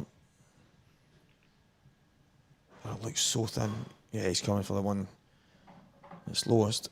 He needs to go 2 cushions back across and leave a shot.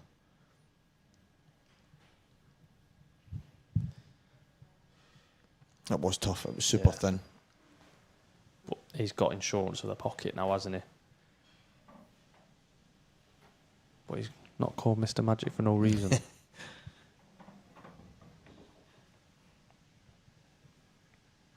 Oh. What about a fudging from the Magic Man? Well, it looks to me like this match is almost over.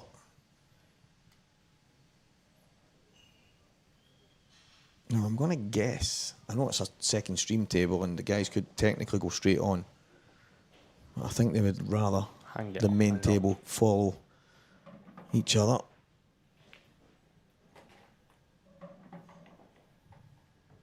Liam Dunster 7, Mark Farnsworth 2. Liam Dunster versus Dean Shields as our second semi-final.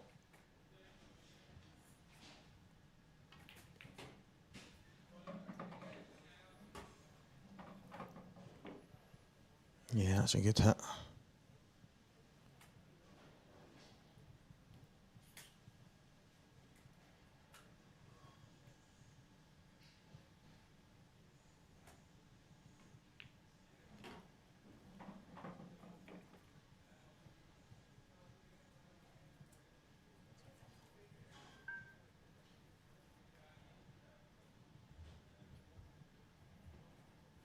Yeah, wasn't a whole lot he could do there. The two reds that the cue ball closest to it. Most definitely Mark's problem here. Can he somehow get a red at that top left corner?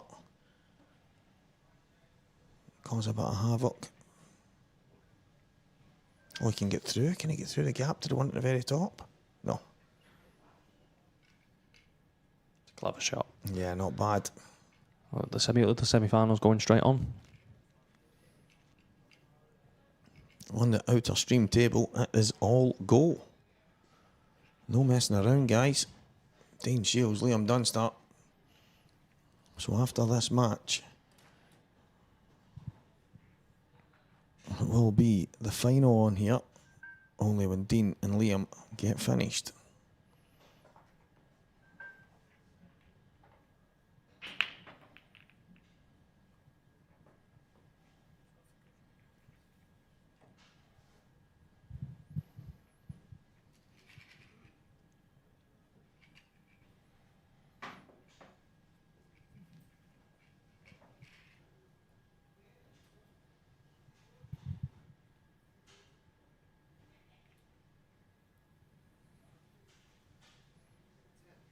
Yeah, not a bad shot. If you Stevie, just bumping these two yellows out and saying have a go maybe? Yeah, I think with the two reds, where they are, I think in this game of chess, it's about getting your balls into position first, and I think that's what Steve should be looking to do here. I think if you can try and bump them out but not leave him an opportunity to just tuck you up behind them two reds, then that's ideal, isn't it?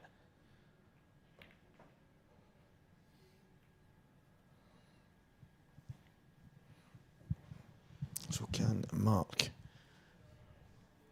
leave this quite tight? This was the problem, wasn't it?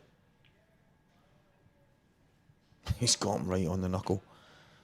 So he can't play down, out the way. He's going to have to go high.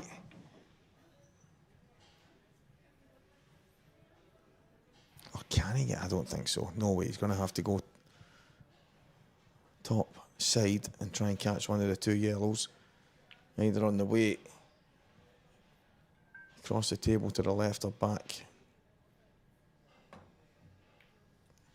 That was horrible. So tough. Especially with the slidey cushions. It's not the simplest of finishes, though. Well, if Mark could have get through to the yellow and just pop it in, I think that would have been his choice, and then he might have just tucked him up behind the two reds and then next visit finish it. So he's going to have to get the two balls out with a shot. I don't think he'll care too much about that yellow, as long as he gets the reds into play.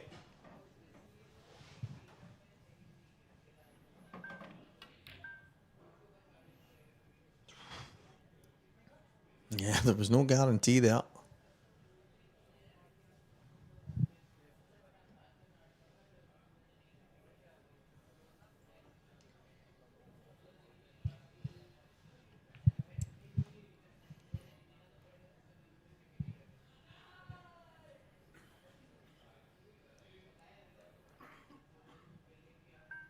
Well, safety from Mark.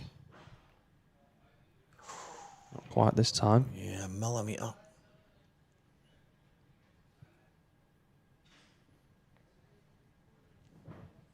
That was so close.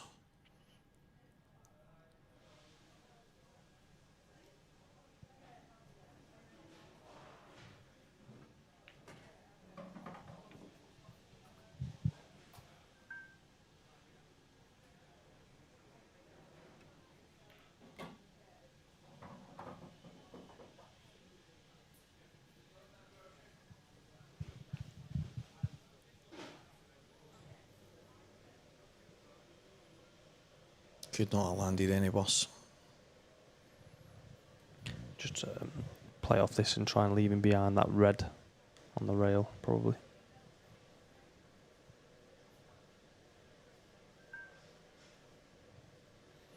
Yeah, so he's just tried to keep control of the pocket rather than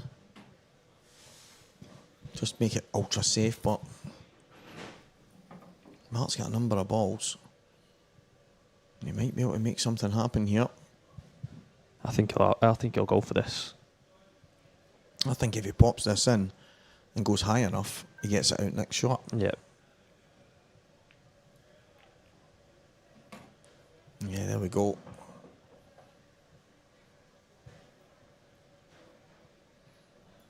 Mr. Stephen Allison in the background there. Santa watching his man do battle here.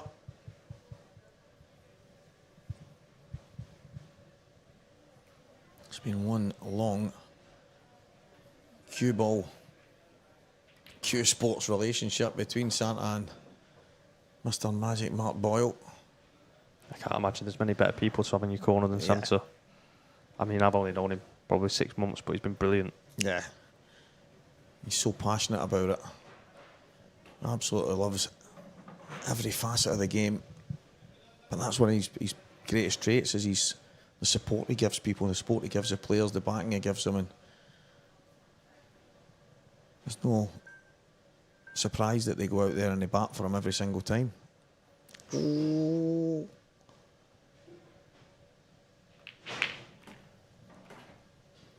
Another chance for Steve to maybe try and make something happen. He'd have loved this to have just gone one ball more, Yeah. wouldn't he? There's the yellow at the bottom. There's a big area to drop in, so it's not in any major danger. The pattern's the biggest issue here of being able to get down to that bottom right-hand side of the table. He's going to push through and play the 2-1. We'll play the skill shot, yeah. Yeah, why not? When in Rome and all that, we're on the mainstream, it's a semi-final, why not? Give us a bit of magic, Steve.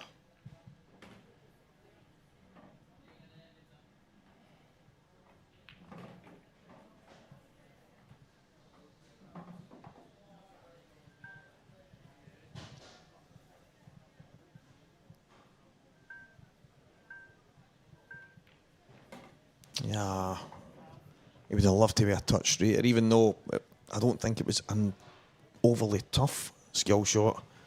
I think the fact that he was trying to play some kind of positional shot at the same time just made it that bit more awkward. And yeah, unfortunate for him. Another chance for Mark to put his nose in front.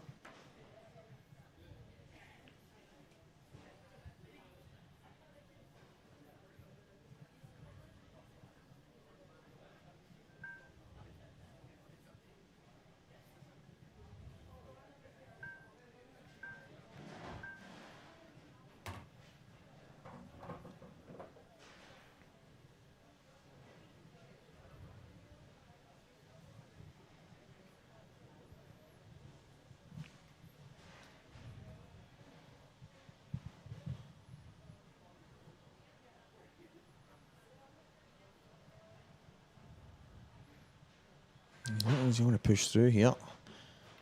Maybe going to take the red to the middle. Yeah, that's what he's looking at. So drop this in.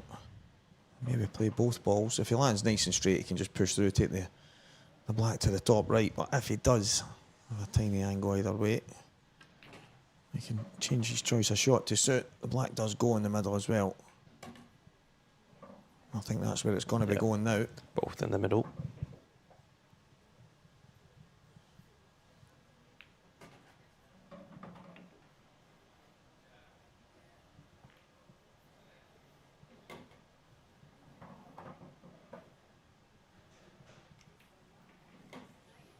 Mark Boyle, 4-3 in front.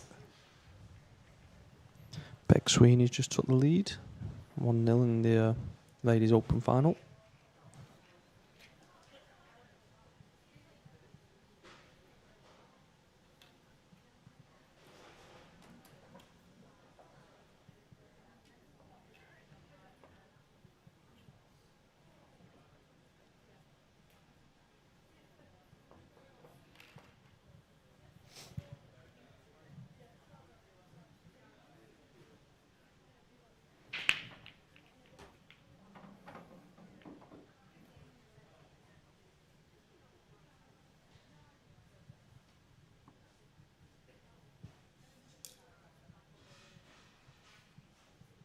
Liam Dunstock, Dean Shields, still the first frame.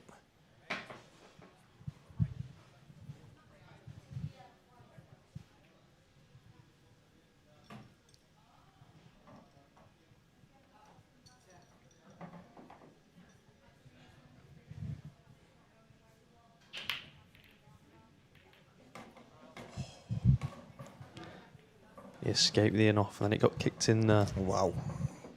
He was getting ready to apologise, Stephen. I just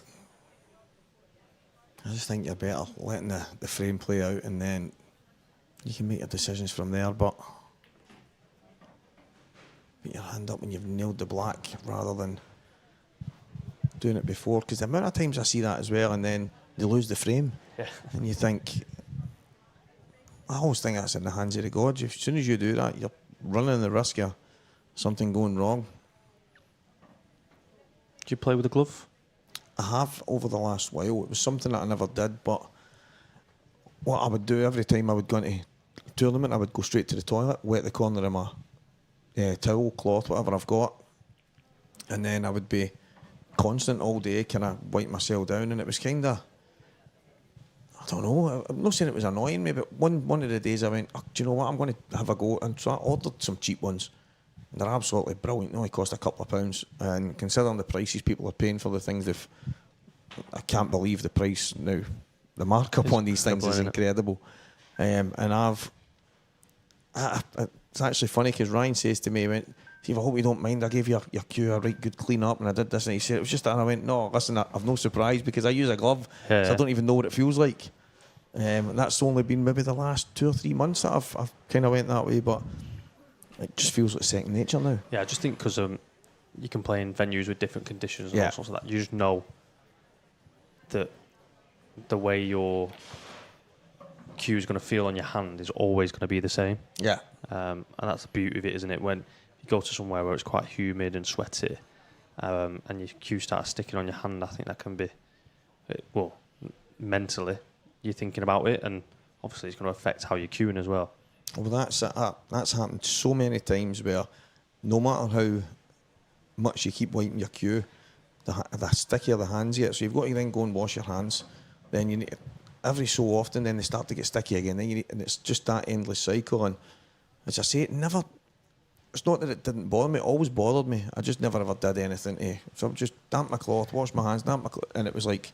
And now I think people think they get judged for wearing a glove as well, but I think as long as you're trying to do something that's improving your game. He's got a lot of fortune there. If you're trying to just do something that's going to improve your game, then who cares what everyone else thinks? Well, for me, that's the main thing. It's not, and it never should be, about the way you look.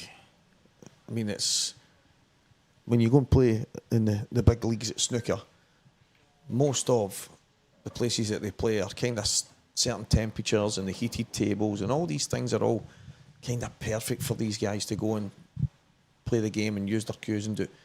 That's not the same in the world of American pool, and now our game in particular. There's a lot of kind of things that, and I think that obviously I understood it more with the Americans because of the carbon fibre cues and stuff like that. That was always going to be slightly different, but yeah, I mean, if Mark Boyle and Liam Dunstock can wear gloves, then who says we can't?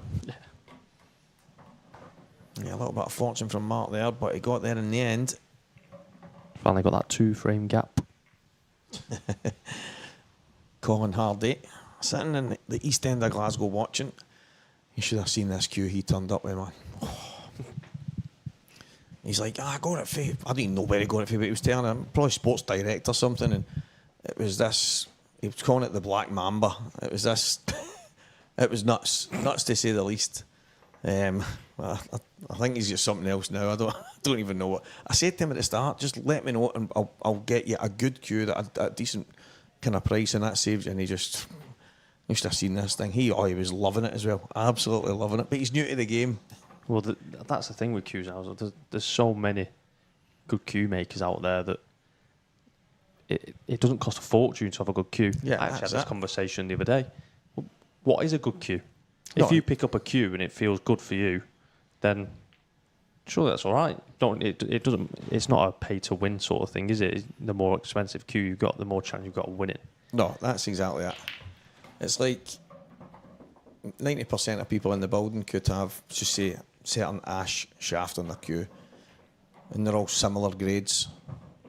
And then they've got ebony butts, and they've got a couple of splices. And how is yours a better bit of wood than that one? And how is that better than? And it's like, and that one cost that, and that only cost. And it's like, I've always been that. If the materials are the same, then obviously you're just paying then for whoever it was that made it. And it doesn't make it any better. And these guys are obviously good, and they've earned a reputation to charge the prices, and their expertise are well worth it. And it's the same in every, I suppose it's the same in every trade, but yeah, I think no matter what, if it costs a tenner or 10 grand, if it suits you, then it's perfect. You coming up for the Masters? I am. Can't miss a trip to McGoldrick's, can I? No, well. The cores and the apple Betty pie. Oh, mate. You can't beat a bit of caramel apple Betty. And back to Bradford for the World Championships. Looking forward to that. And all the way back here again next November, 12th to 16th. I would say to everyone watching, if you're thinking about coming, definitely come to this hotel.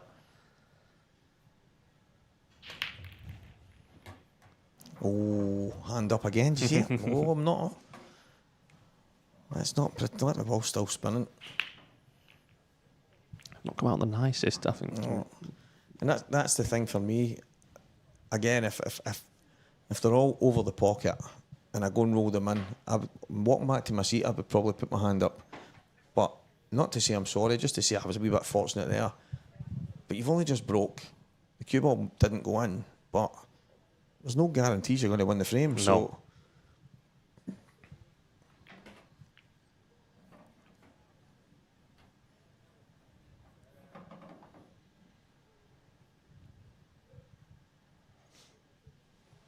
is he even get much of a shot? He's going to need to cut the red back to the middle. Use the reds to kind of hold for the two reds to the bottom left. He's going to come round the back. But even at that, it's... I think he tried to play what you said there. Just slid past the yellows.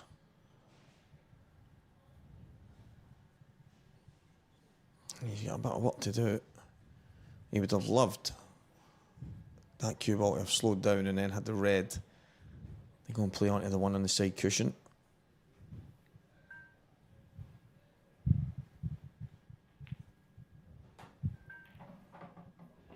It's a good shot. Yeah, and he's got that.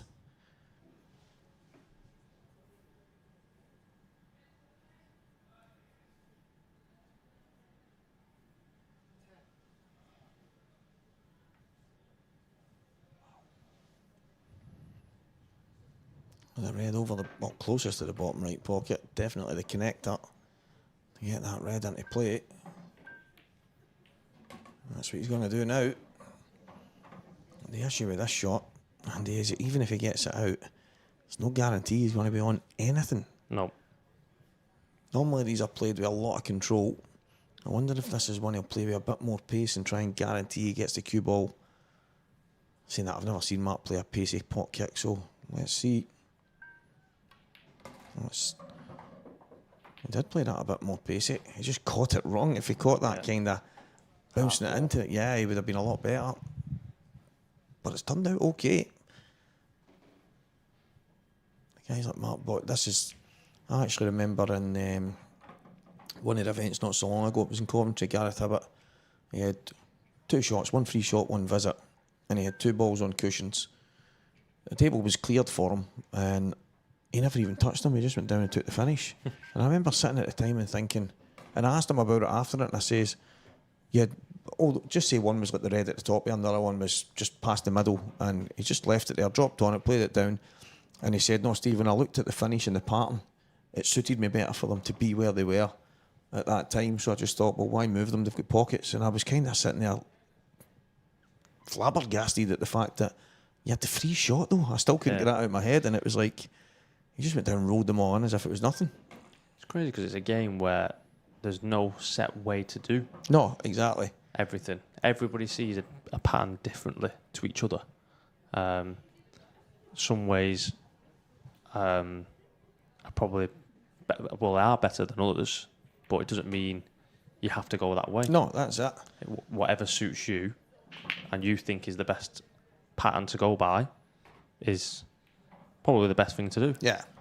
Well, Mark Farnsworth, I was talking to him about it, and he had mentioned that himself, he would, if it's a no-brainer to go and get something out, if it's a no-brainer to run into something, and he says, but generally he'll have a look and say, do I have to gamble and try and get it? Because you could maybe double kiss and land touching, you could maybe knock it even worse.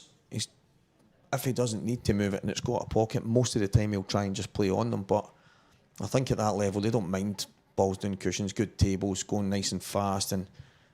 But it was just at that time me looking at it and thinking, he had 2 really awkward balls, and he just put the cue ball on the table and just started potting. And I was like, but he's just unbelievable. He rolled them in like they were all over the bags. Mm-hmm.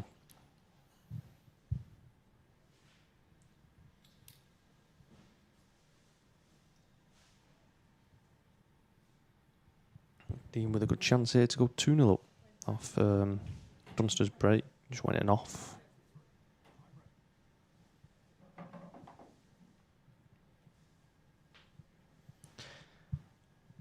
Oh, very important frame for Steve now that Blackball's on the hill. Oh, he's gone towards that same pocket. And he's that was been nearly kicked the in. exact repeat of the last break that he had. He rattled the jaws like that, and a ball kicked it back in. Wow. Do you know what's funny? That I've actually noticed so much over the last maybe, I don't know how long, sitting in here doing these events, the comms, whether it be these events or the saltires or whatever it is. If someone's breaking from the left, the cue ball seems to track towards the right and vice versa. And I think to myself, that seems obvious. If you get that off even slightly, that's the automatic direction it's going to go in. It's actually incredible how often they screw straight into the top bag. Yeah. And even worse, if you get close and balls are tracking that way, you can get kicked in. So let's say Steve got that little bit of fortune not going in there. He didn't put his hand up. Let's see if he can go and get it. 6-3 down. He's not apologising for anything. No.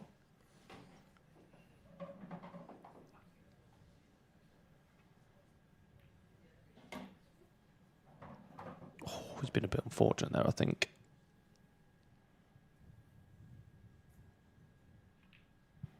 Is he on the gap?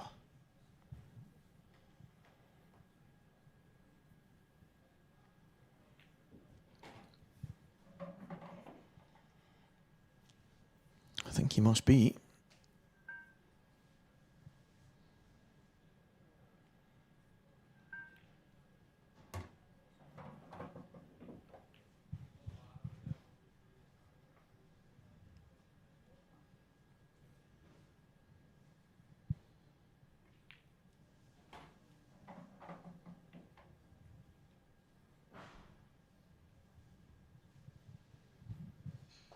Another thin one down the rail. Big shot. Pace might help him. Yeah, he's played that well. Yeah, nice pace, little trace aside just to help it on its way.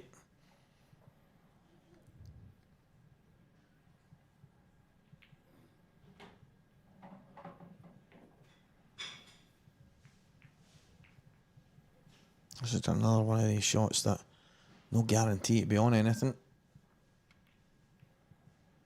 Controlled that really well, but Couldn't now play that any better.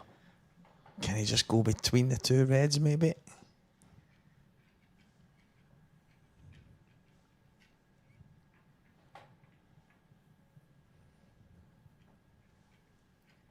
It's Dean Shields 2, Liam Dunster 0. That's a little update, guys. Relied on luck. I think he's got it to the top corner.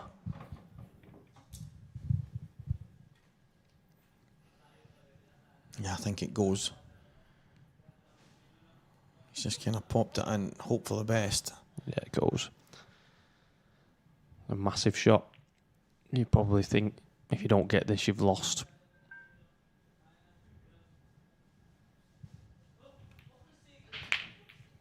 Great shot, Steve.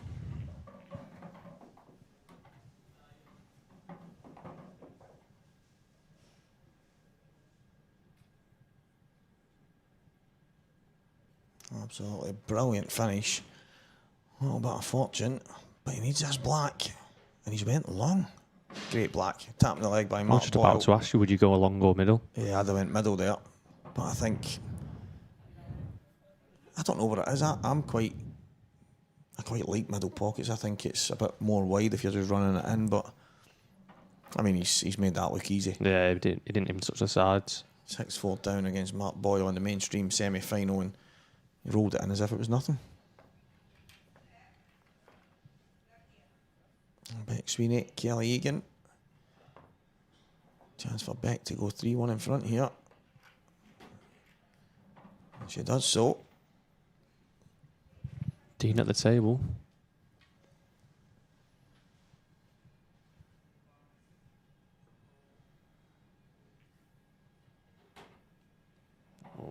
Yeah, we'd love to be on that bottom red.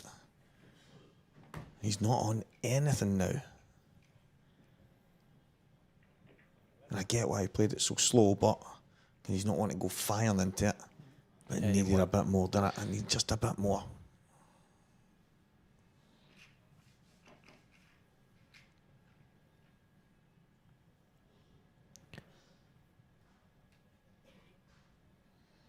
Mark Boyle's break. Can he get it and get over the line and book a place in? It's so good, that break. It's incredible. In the final here. Not simple, though. You know, the black ball being at that top corner has made things a bit awkward.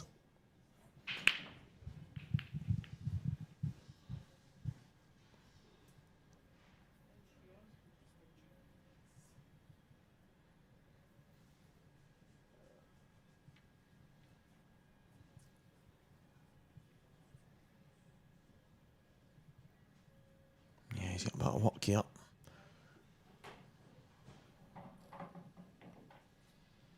Either set. Not exactly straightforward. More realistic opener on the Reds.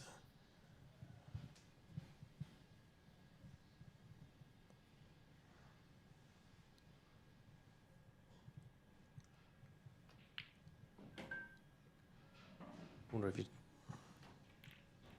So, I can tell you that shot Mark just played is one shot that he wants outlawed. Really? From the game. He said, Stevie, I'm sorry, but, and he's told everybody this, but the game is too easy for us at the top level at the best of times. He says, and I'm not saying, obviously it's not easy, but he said, but when we, from a break or dry break, or and you get to go to the table, or you break and it's a bit awkward, but you can play a red onto yellow or vice versa. He's like, I would take that out the game completely, just to make it a little bit more awkward for us, where if there's work to be done or whatever it is, we'll not get that kind of get out of jail free card. Yeah. And he's a big advocate for that. But then he just goes down and plays it. But then You'll have again, to tell him afterwards. Yeah, that's it. I mean, he's going to play it while he can, but yeah, there's one or two things he would like the black respotted. Yeah, I've heard quite a few pros say that one, to be fair. And he also doesn't like if you go on off, he thinks it should only be one shot. And if you go off the table, it should be two because it's a bad shot you've played. And I said, but surely that should be the same if you screw straight in off. Yeah. And he went, yeah, I suppose, but at the end of the day, there's a small hole up there and the cue ball could go either side of it. And going into it, I think. I think he has to. He who dares wins. Not on this occasion. Cue ball just missed every ball on the table and hit 1, 2, 3, 4. Incredible, absolutely incredible. 5 cushions, I think that was. I think the shot Boyle played earlier, obviously, he tried to leave the yellow nearer the pocket so he could bump the black out. Because if you went into that black earlier, you had the chance of maybe potting it.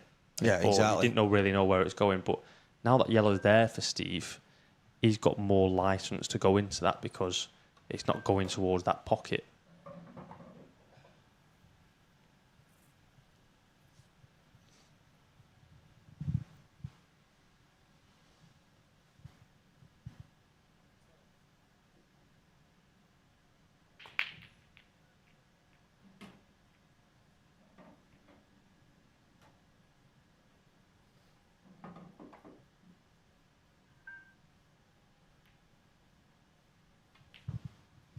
It's going to get there. It's going to get turned into another game of chess, I think. Yeah, I think Mark might. You could bump the yellow onto the cluster of 3 maybe and try and take the pocket with the yellow, but You could bit put of a risk. Yeah, you could put the black in the top. That covers the red.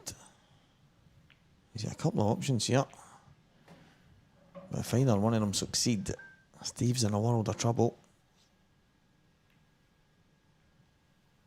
Not bad.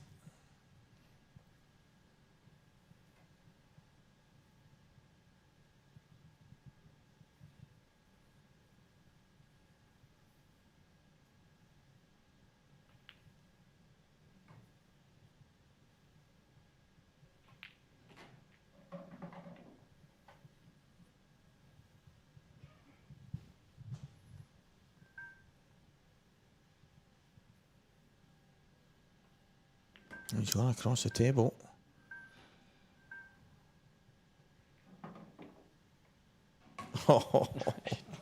Anything but go in. That was the risk. Yeah. And he felt he had to do it because maybe Mark having that yellow where it is was his chance to open things up, but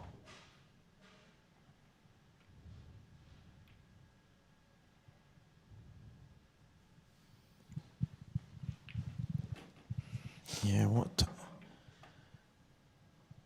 I mean, even if Steve gets a chance on that red, You want to snooker him really on this red over Yeah. the pocket and make him play the other one.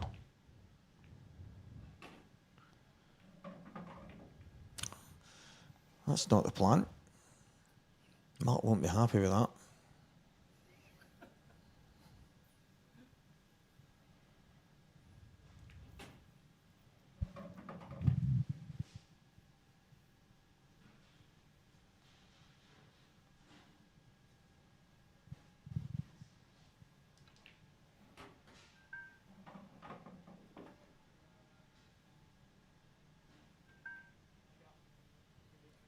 It's a good shot.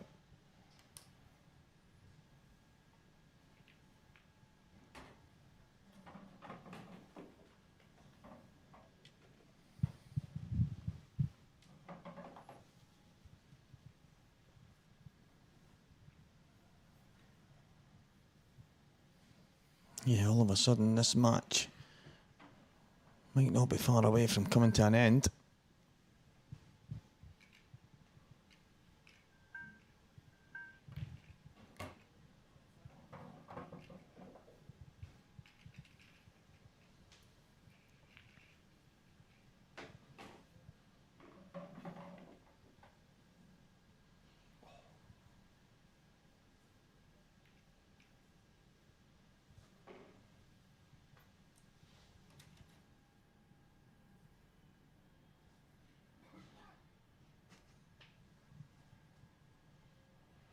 Well, Mark really turning the screw here.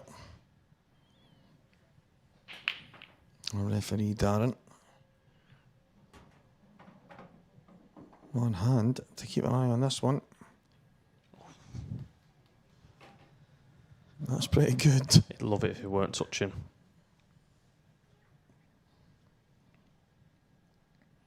It It's must not. be, yeah, must be just away from it. A little tiny gap. You just bump the red out now, maybe? I mean, I think the shot that Mark played, putting the red in there, was a mistake. The yellow in there was a mistake because, to me, the 8-ball goes. I'll just sneak in. If you can get this red into somewhere decent and leave a decent cue ball at the same time, all of a sudden,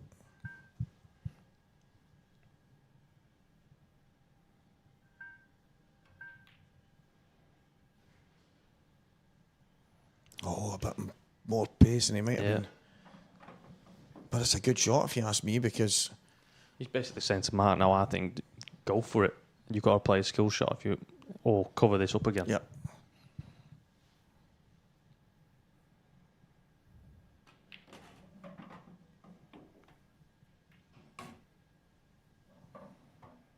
He could have been doing me a bigger gap. I think he'll just touch it. Good shot.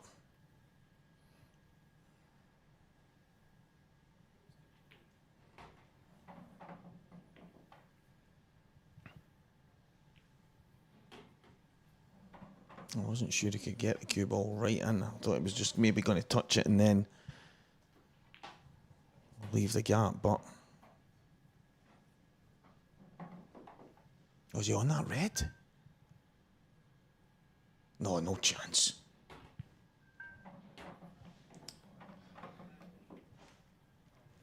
There's no way that fitted through there.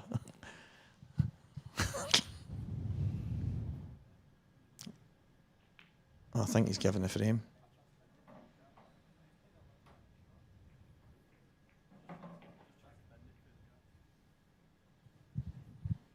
Yeah, there's no way that went through the gap. As much as I would love the match to continue, it's just given a foul. Fair enough, well done, Mark. Mark's happy just to take the foul, so fair play.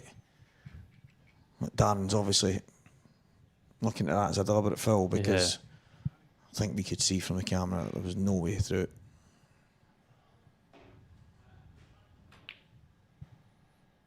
I think Steve's maybe thinking that there's one of these kind of, because of the angle it's at, you could get it through, but can you nip it through? Yeah, but I did hear him say that he tried to bend it through the gap. Which I think if you could move it with your hand, you could probably just about sneak it through, but it was, I don't think you could play it through the way. I don't think there was anything sinister in it. I think it was just... He was in a world of pain there, wasn't he? Yeah, that's it. Hand up moment, yes.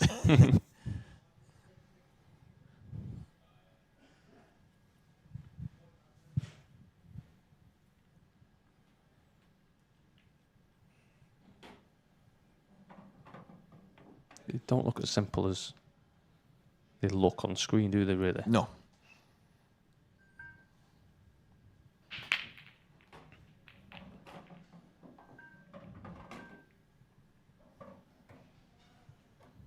And the thing there, I think he's okay, but he had so much, he could have been close to the blue spot and still been on that yellow.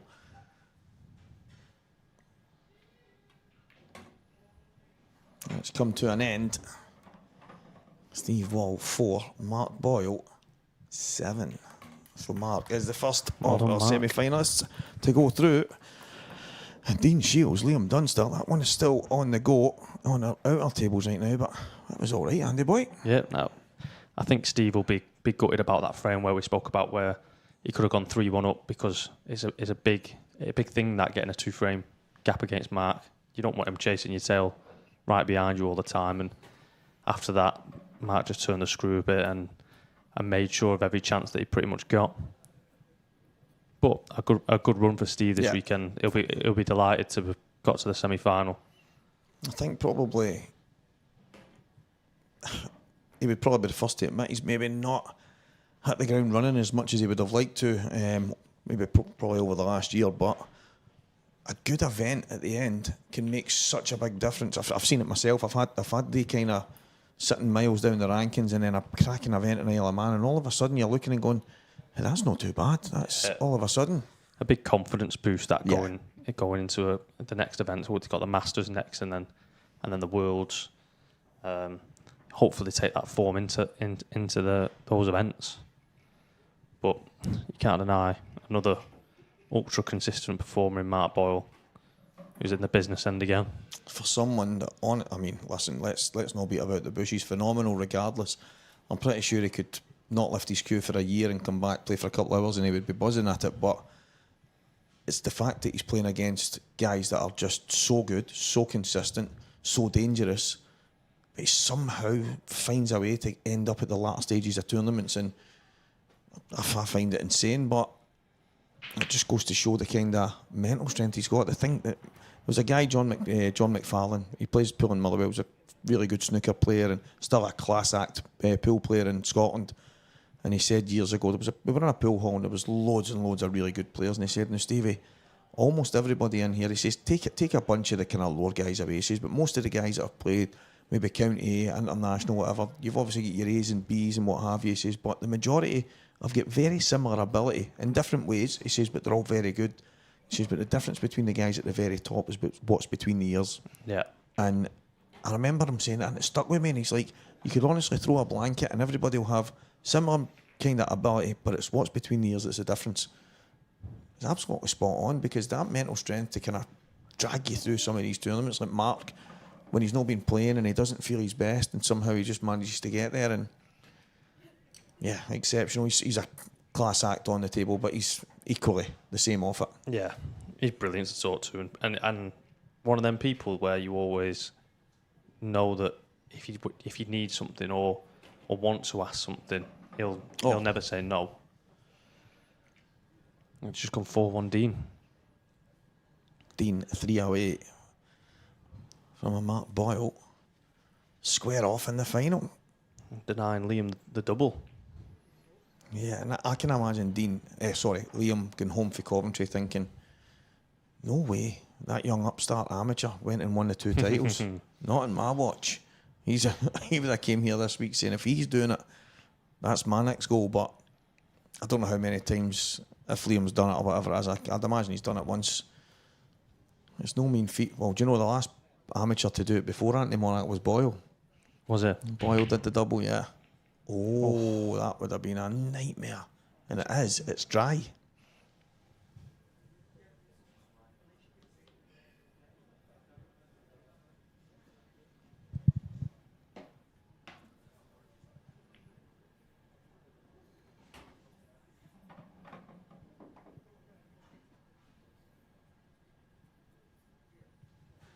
Yeah, so straight after this, guys, for anyone tuning in, still watching our other semi-final, it will be, maybe the players that's playing here might get 5 minutes just to gather themselves, but it will be straight onto the mainstream table afterwards. We do have the ladies open still going just now. Beck Sweeney and Kelly Egan going at it, 4-2 for Beck. Right now, Kelly playing the double there on the yellow. But it's all go. It is still all go here. Final on the go. Oh, what a chance that was for Dean to really get himself close.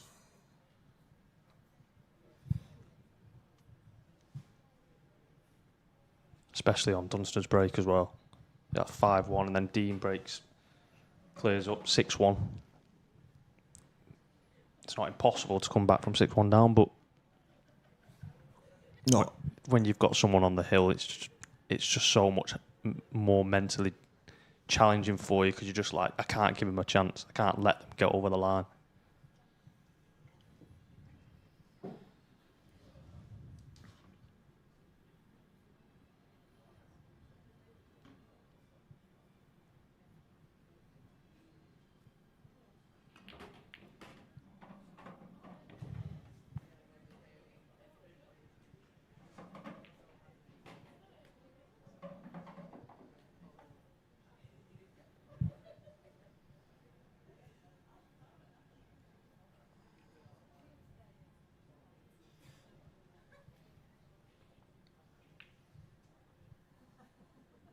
And that's the thing with Liam. You can be 4, 5, 6-1 up and you can still bet your bottom dollar he ain't going anywhere. No. You need to kind of drag him off the table. So the majority of players would not check out, but they'd sort of go, well, I'm 6-1 down now. Let me arm go. Just try and make something happen. But he'll just do the same thing over and over again. He's just looking at the next frame. Yep.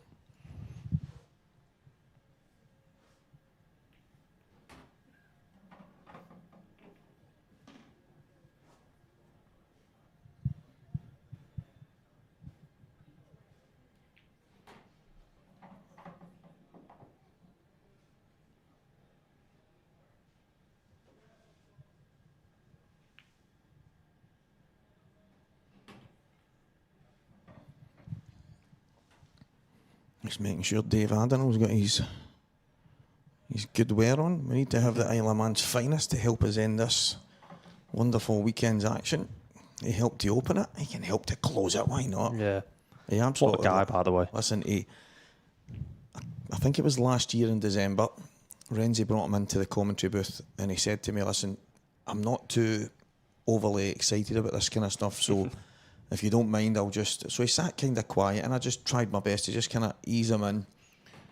And it was just kind of bit by bit. And then we had a little bit of fun with it. He goes out and comes back, taps me on the shoulder and says, listen, if you don't have anybody for the final, I'll do the final. And I looked and thought, I thought it was going to be like, as soon as he was out of there, he was off. Never again. Yeah, and ever since, he really has just, I mean, he'll come and say to me, when do you need me? Do you need me for this? And it's like, he started off with just a little bit of commentary, and all of a sudden he's like, do you need me on the TV? Do you need? And it's just, but I think sometimes some people that like Dave, who's really good at it, and he's got one of the kind of analytical type voices where when he's explaining stuff, it sounds good, and I don't think you realise that you like something until you actually put your feet in and do it. Yeah, sometimes you just got to go into the deep end, haven't you, and just Exactly. try something out. And it's amazing that for all the travelling that he does, coming to the events that we have, that we can hold something in his country, and you don't have to pay to bring 4 cues over. That's absolutely brilliant. When I seen him, I went, have you got a golf bag for them? And he's like, I think I need one. He had 3 in one case, and he was carrying the other one. And he's like, I maybe need to get another case, or a case that, I mean, you wouldn't have thought a couple of years ago that you would need a case for 4 cues, but no. Maybe Dave's onto something. He uses one for bridging over balls, he uses one for side spin and one for breaking. And if it's one thing I've learnt about David, he likes to try and do different things, like the break that I've seen him do where he fires it off the side rail. Yeah, Morgan was talking about that, and he says, I'm not going to lie, if he does that against me, I'll be calling a foul. And I says, how come? He went, because I think it's a push. He went, I think his tips on the cue or on the ball for too long as it pushes into the cushion kind of thing. But I'm like, leave the rest to deal with that one. Yeah, exactly. If my opponent's banging the cue ball into the cushion, I'm going, fill your boots, mate. I would rather that than them smashing them open and just tapping them in. But then again, apparently he's pretty good at it.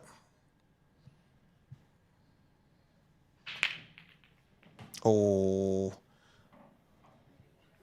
I often feel you get punished a couple of times in that last frame, although it wasn't easy. Yeah, you felt you had to go and get it because it's a cruel sport. Yeah, it's horrible.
This is our isle.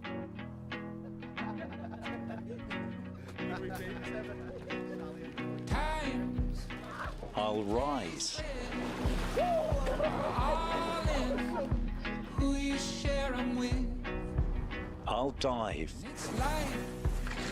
The point is enjoying who you share it with. I'll breathe. Joy is who you share it with. I'll dream. And the weeks, I'll glide. weekends, keep I'll climb. who you spend the week. And in time, This is our calm. the time is who you spend. This is our wild. Joy is This is our past. This is our welcome. who you share it with. This is our story. Shore and Chinya Ai. Who you share it. This is our biosphere. This is our ordinary. Who you share it with. And this Is your extraordinary isle.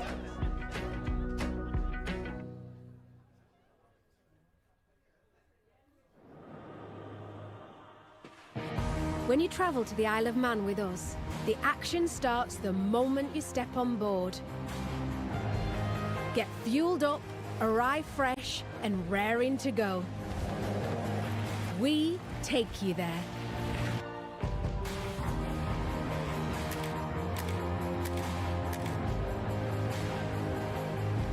Book now with steam-packet.com.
Open Championship final.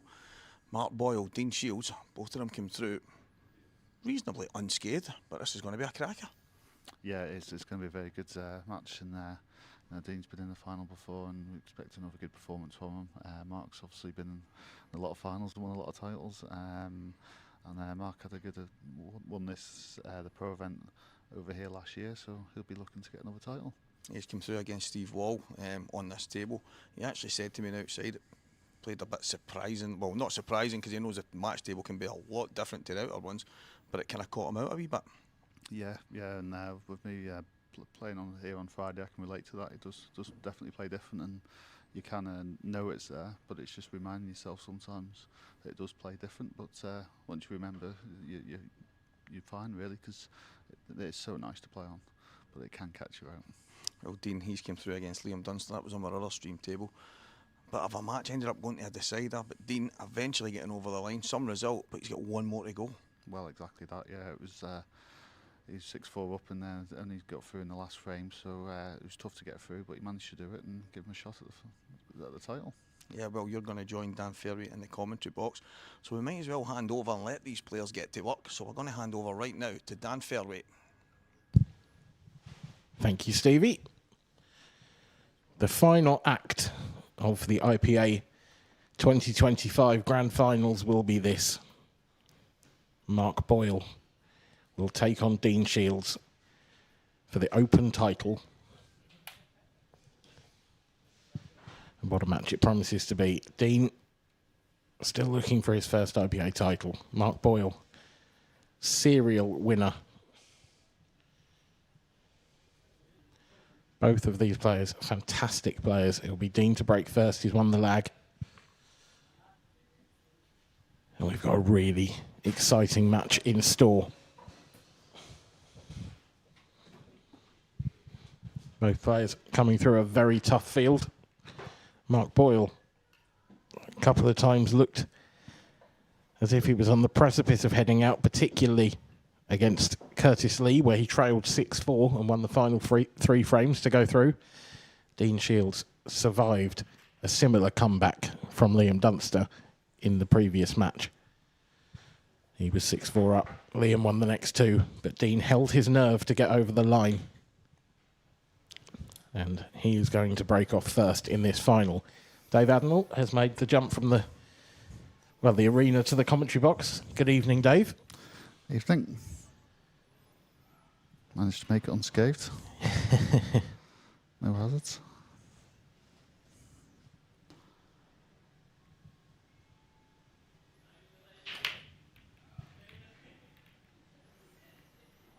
All the balls clustering around that pocket, but nothing finding. How has nothing gone in there? Look at that. It's amazing. You can see why see Dean's frustration there, and can't believe it. And not only just that, the other corner pocket as well. That is absolutely extraordinary. So, I mean, Mark's obviously going to take on a yellow here. The question is, can he go game? Because he's got options up to that top left corner, but it's risky. If you go for these and don't get them, you can end up with one yellow completely frozen out of play. Yeah, I think he's just going to leave the cue ball behind them two reds. You know, just in there, just so at least Dean has to play away and maybe open a bit of space for him. I think Mark's going to have to play a similar shot a couple of times. Yeah, Dean's not going to rock the boat here, you wouldn't have thought. Well. Yeah, I'm surprised it's, he didn't manage to get through there. Yeah, that was careless. He didn't need to hit it that hard. I think he might have just been in between two shots and kind of not played either, really. Possibly. There's a small part of me that wonders whether there's just a chance that might do him a favour. It's very unlikely because you can't see Mark messing these up, but he has got that yellow on the side rail. Yeah, that's the only thing, isn't it? Like you say, the yellow on the side rail and getting position on it, really. He's got to make sure he's got the right angle to get a good position on that. The thing is, prior to that shot from Dean, there was no way he was winning the frame anyway. Yeah. So in doing this, he's kind of forced Mark's hand. He was so far behind and so unlikely to win. I actually think this might be the best result for him. Why have a protracted battle when you can just, get on with the next frame? Exactly. But the thing is, sometimes the longer the frame goes on, it can actually turn, as unlikely as that looked. But with that yellow where it was, I think Mark would have had to work for it. He'd have had to play quite a few shots to maybe get it into play. And Possibly. I mean, we'll never know now.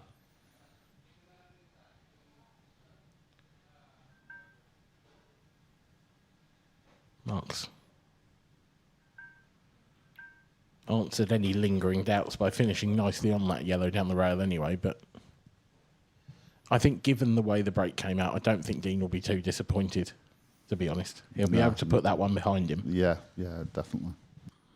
Yeah, it's not the worst mistakes.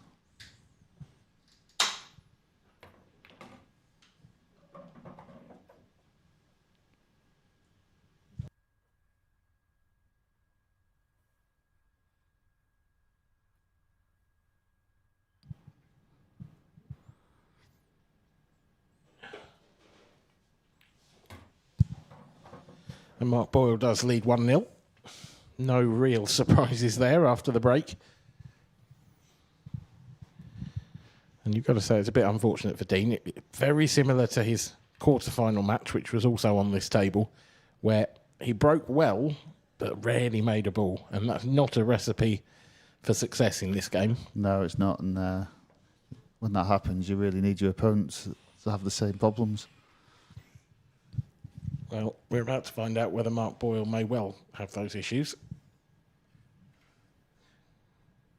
I have to concede I didn't catch much of his semi-final. I don't know if you did against Steve Wall. No, I didn't manage to catch much of that, unfortunately. Good run for Steve Wall, though. Yeah, fantastic. Semis, very good.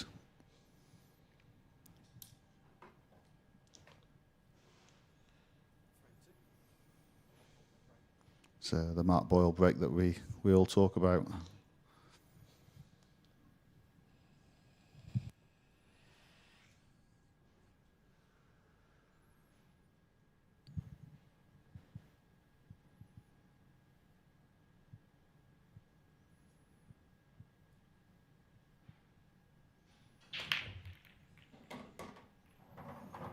Wow. Yeah, no such misfortune for Mark then. He makes it look like a front wall break. He does, yeah. It's not without its challenges, this table. No, it's not. It's not as straightforward as you would think. You want reds, but the only obvious red to go at really is either the yellow onto red plant, which could be risky. Make sure the yellow comes out. Yeah, that's pretty good, actually. Yeah. Of course, that yellow has now covered a pocket for the red above the cue ball, but it's probably not the one he'd choose. He should be able to drop on that to the left corner, and then from there on, it's, yeah. Yeah, as long as he's straight on that, it's pretty simple. It should be dot to dot. Just needs to make sure it goes up high enough, and it does. Yeah, I did think that was going to hold up for a second then and leave him awkward. It was looking a bit like that, wasn't it? But he's gone far enough, so good opportunity to level scores. Thing is, he didn't want to go too far either because he wants to stay as straight as possible on that one to the centre. Yeah, it was imperative to be like perfect, really, wasn't it? And even if he did go a tad high, he could even screw off the side cushion, but you really don't want to be doing that. So it's good where it's landed. He does have to be careful here because he's going to be sort of flirting with that yellow close to the red. Like, he wants to push the cue ball through a few inches, but if he pushes it through a fraction too far, he'll be in trouble. That's about as good as he could get, but it's not ideal, this angle. Yeah, it's the thing is he can pinch a bit of the pocket as well, so that's going to help with the cue ball. Yeah, I thought it might have been a bit straighter than that, but Yeah, you can see it was always going to be tricky, that. This is missable now. And it's the fact he's not going to want to hit it too hard to make sure he holds position. Yeah. You could actually... He won't risk running into the 8 ball, but he'll probably want to get back through the gap between 8 ball and yellow. Oh, he's played it well. Using the yellow was a nice touch. And great shot. Mark moves into a 2-0 lead. Very little that Dean Shields has been able to do about this so far. But it's early days in the match. Although it's a short race, these races to 7. Yeah. There's your yacht again, Dave. Oh, yes, there it is, yeah. It's nice to get to mention the fact of my generosity to let others use it for this event. It's nice of you to be humble enough to call it the Manxman and not the Adenal as well. I know, yeah. There's my house again.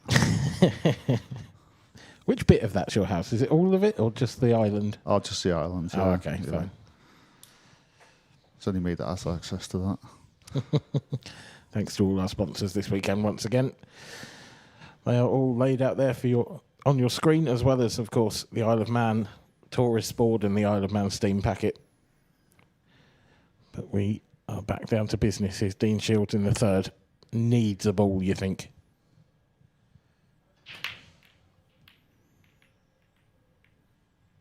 Oh, it's disaster.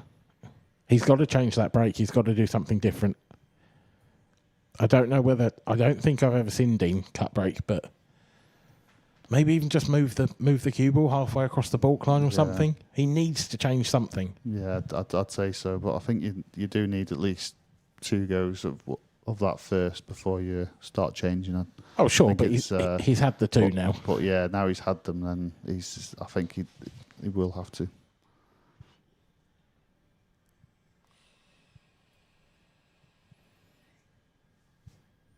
But yeah, I'm sure I've seen Dean cut break occasionally. And has he been on the stream table this week? Sometimes that can be a factor when you're going from table to table. Well, he was on it, 2 matches ago in his quarterfinal. I thought that was the case, yeah, quarterfinals. Yeah, and I watched it, and he didn't break well in that. He actually broke better than this. He was leaving better splits, but he still wasn't often making balls.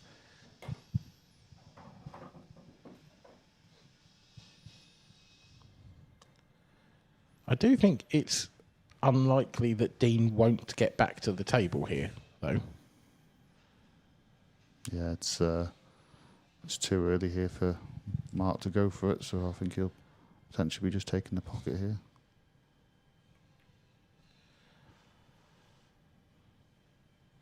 I'll tell you what, there's a shot on here. The yellow above the cue ball. Dean's been very, very good today from what I've seen, with thin cuts. And that is quite thin, but it's not ungettable. And it's going to fire the cue ball into that problem area. And it's definitely worth a go. It is, isn't it? What's the... Yeah. I don't feel he's in the frame at the moment. I know Mark's still got a lot of work to do with the layout of dealing with them 3, even though they look good. There's still a lot of work dealing with it, and I still think it's worth Dean having a good go at it. I think it's worth a bash.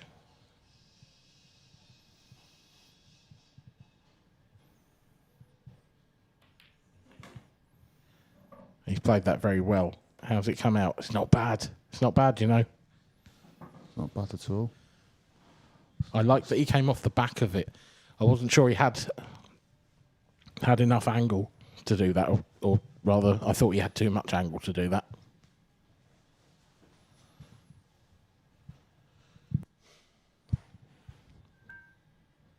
Has he got a bit of angle here that he can punch down the table with, or not? No.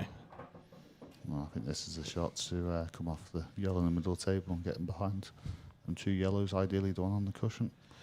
Of course, his major problem here is the 8 ball as well. So yeah, when he comes down the table, he'd love to leave himself an angle on the one that's on the rail to then be able to drift into the red that's next to the black and just free that. But it's not necessarily going to be easy to leave such an angle. I think where the cue ball is now, I think it's a lot easier. He's played that shot well, so there's a good chance he could get into that area. Yeah, just somewhere sort of 6 to 8 inches off the cushion. Yeah, around about the line, the baulk line, I think would be about perfect.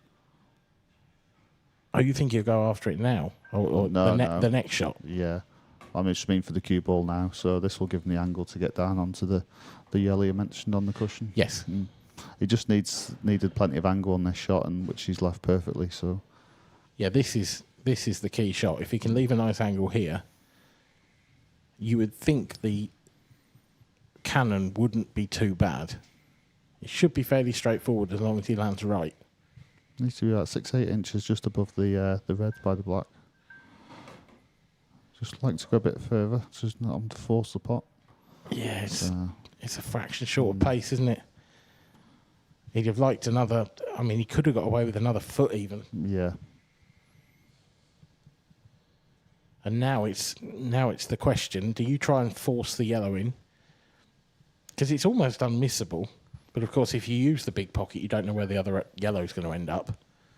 Or do you just drop this in and then try and screw into it as your last ball? I think you've got to go into it now.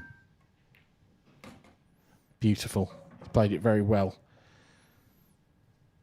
And it's harder to get the line to disturb that when it wasn't such a natural. So he's cued that really well. And you can see that the 8-ball will go to the bottom left or bottom right pockets. It's just getting on it is a little bit awkward still. Bridging over this red, not helpful. Wants it to slow up. Oh, it's about as bad as it could have been. I'm not convinced he's got a shot anywhere. No, it's tough now, isn't it? It doesn't go top left and it doesn't go top right. It's a hell of a cut to the right centre. But it's the only shot he's got available. This would be like a Dean Shields kind of shot. Oh, it was mighty close.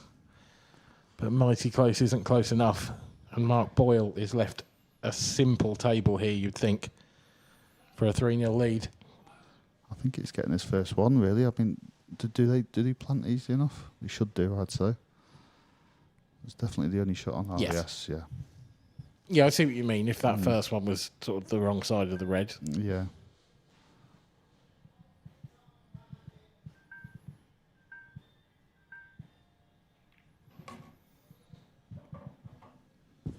Yeah, so now it should all be dot to dot now. The 8-ball's in a good position, so you'd expect Mark here to take these out and take a 3-0 lead.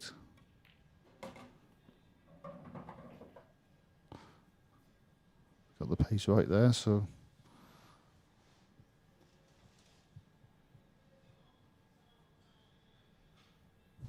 Be tough for Dean to take this because, to be honest, he's done very little wrong in the match, and he was half an inch away from position on that 8-ball. yeah, exactly. And I mean, he overhit that. He had a good chance, but it's amazing how you want to make sure you don't completely just leave the cue ball where the object ball is, but then you want to bring it back a little, and then you add on these cloths, and it's amazing how you can quickly really how it grips and how you can suddenly do what he did.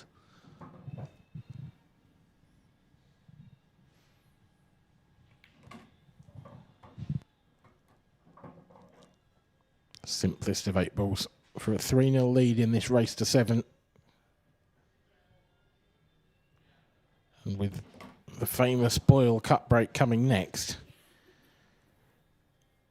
things are not looking good for the man on the right of your screen. But there's a long way to go. There's not a long way to go, though, until the IPA Masters.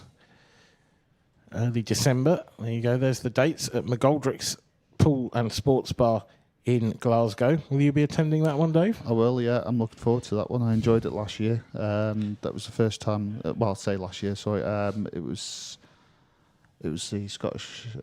Oh, no, it was last year. Sorry, yeah. I'm looking forward to it. It's first time I've been to McGoldrick's. Are you okay? Year. Yeah, I know. Yeah, I'm getting mixed up with the Scottish Grand Prix, but of course that was at Falkirk.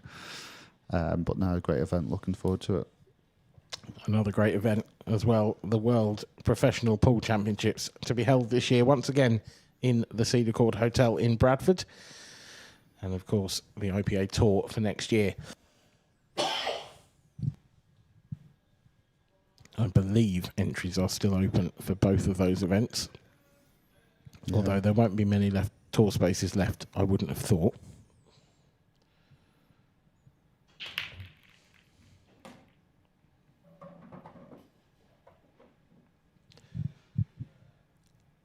It's incredible, isn't it? Again, how well he hits that cut break. It is. This time, though, it's not quite as mapped out as it was previously. I think he's got a good opportunity, though, on his second shot to open them up, pop the red down the rail, and then the red of the bottom right, screw into the two on the side rail, and I think he should open that nicely. Should do. As long as there's a bit of pace to make sure there's separation between cue ball and object ball, I think he'll have a shot. There is a chance the top of those two reds sort of lands somewhere on or around that yellow next to the right centre. I think you'd want to be aiming for that red cushion first, hit that red, and then they'll definitely open up.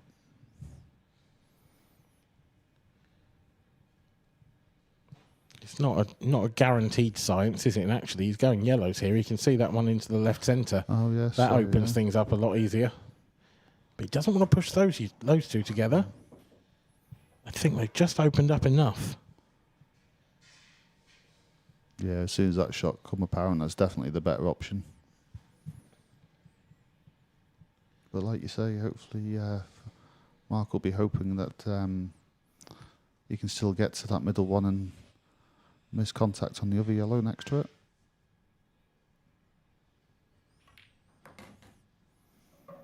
See, he does that well.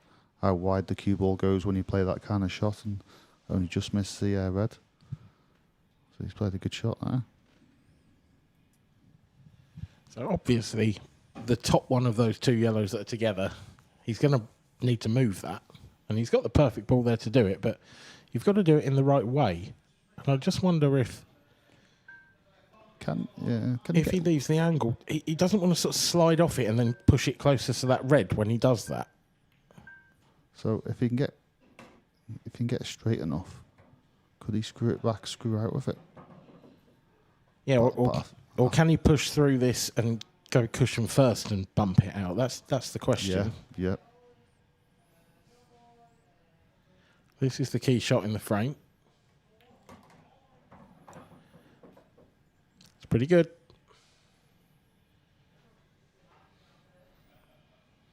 Probably going to have to dig down on the cue ball slightly here, I'd say, to come on and off the top rail. I think the natural angle would run him into the yellow on the left-hand side.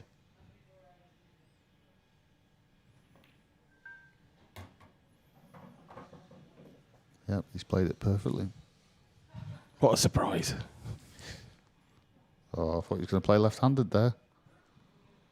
Come on, Mark. For the fans. Exactly. Boo.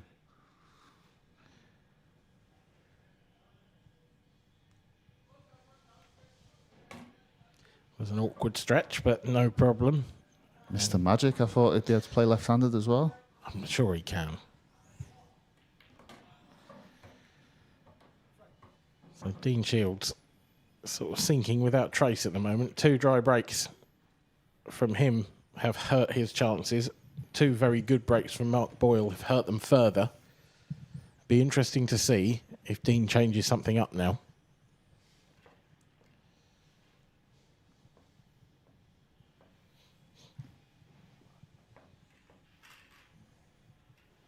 He's down, but he's not out yet. A 4-frame deficit isn't insurmountable. But he does need things to start happening for him pretty fast. Yeah, exactly. And the thing is, if you get a few frames back, it can suddenly put the pressure onto your opponent. So, you never give up. Keep going, and 1 frame at a time. And if you suddenly end up close again, it certainly can add the pressure. Slight change of angle this on the break. I'm pretty sure he was breaking from centre of the balk line before.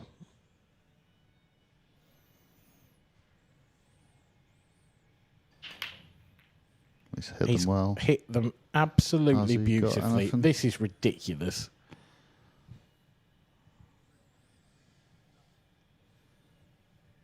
A more perfect strike of the cue ball you will rarely see. Everything about that break, technically, was as good as it gets. He stopped the cue ball dead. It only pinged back down the table afterwards. You can just tell with how smooth the contact was, and and the sound of it as well. You can tell with the sound, and yeah, it was a magnificent contact. The way that they spread apart as well. There's kind of a tell, isn't there? When someone's hit the break really well, they sort of explode.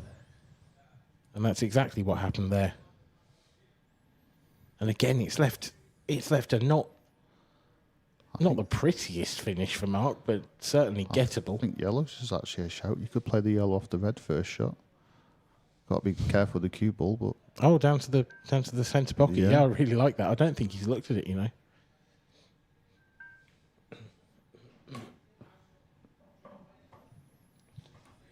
Now that's not ideal because he didn't want to push that red that far. Yeah, that's the problem, isn't it? And I'm not sure this is a good angle to get into those two on the rail either, is it? Can he catch it thin? Oh, he can, but they haven't come out. And he had to hit it. Wanted to hit it harder, but then he couldn't because the cue ball would throw wider. So it was like a bit of a trade-off, that shot. One crumb of comfort, I would say, is he might well be on that one that he pushed a shot ago, the one just above the balk line, above that yellow. If he's on that, then it's actually not the end of the world. Especially if he can get good position on the next red, whether it be the bottom left or middle. He obviously couldn't, so he's trying to force it out. I think it might have to be a safety. Clip off the bottom of them two reds maybe and leave the cue ball in there, but make sure that both reds are potable. Yep. I think that's probably the shot.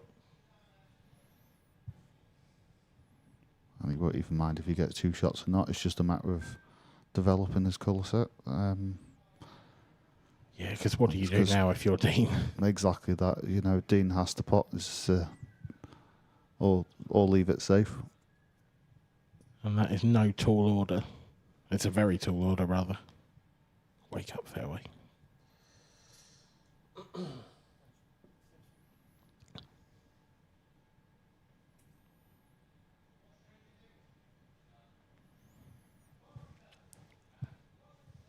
Trying to see. I mean, if you can get sort of round and into the back of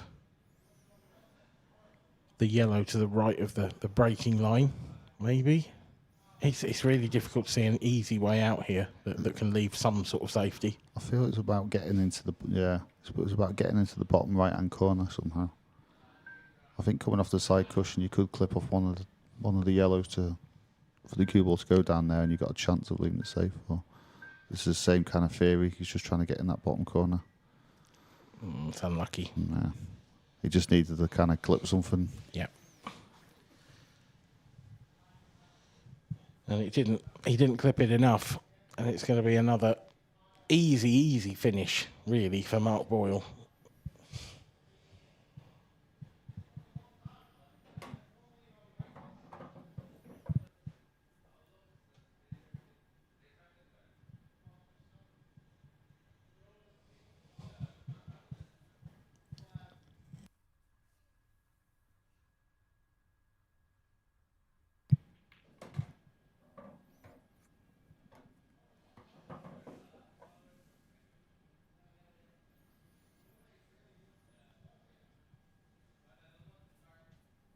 So it's just about pace control onto this red.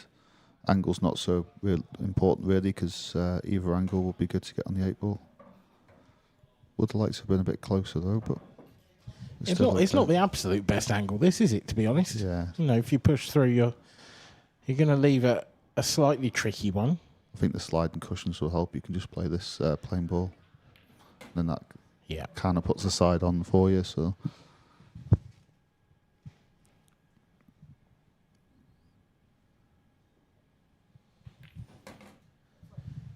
.5-0. And although Dean Shields has had visits in 3 of those frames. He's only really had half a chance in one of them.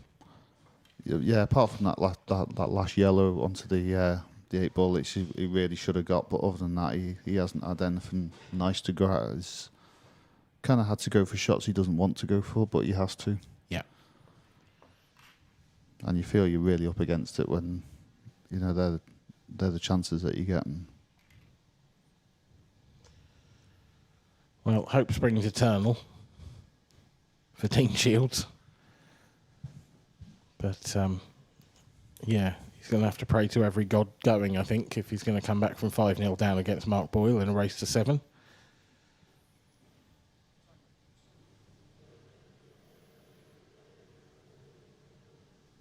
There's Pete Crell in the background there in the middle. He's been running pool tournaments here in the Isle of Man for 20 years. Does that mean he's been putting up with you for 20 years? Yes, it does, yes. I'll have to give him a hug. That's why he got a medal. It wasn't for his services to pool. Oh, wow. Look at Dean. Just look at him. He's got full Fernando Alonso sunbathing there. That reaction looks familiar, about like when I played that shot against him. Yeah. About a year ago. Yeah. That's one of my favourite videos. Oh, definitely, yeah. It's Dean's reaction was brilliant. Just shows what such a good sport he is. The question for me here is, what can he do about that red? I think what you could do is put the red into the bottom left and maybe disturb them. I think enough pace to make sure you flick off the yellow and then, or even ideally yellow. I also wonder if he's not playing it, but if he played that one down to the bottom left now, whether he could have actually found the gap and played the plant. Well, I mean, he could still do that. If that gap's there, that's the question. Oh, definitely. If it's there, then it's definitely the way to go. I didn't believe it was possible, to be honest, but maybe with a bit of side, it could. I think get onto it. I think just because it's a plant, it's definitely not possible to pot that red straight. But because the other red's there, you've only got to hit 6 inches off the cushion, or even double kiss it in. Yeah. But he obviously feels it doesn't go. But I think he'd be looking for the gap here to hit the cushion and nudge the yellow out the way. Yeah, so this could go wrong. Could stick to the back of it or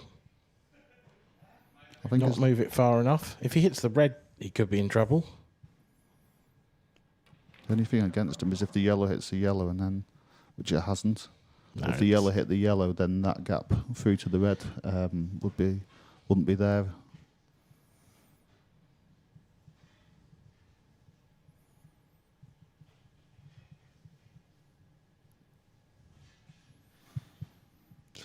Still tricky though.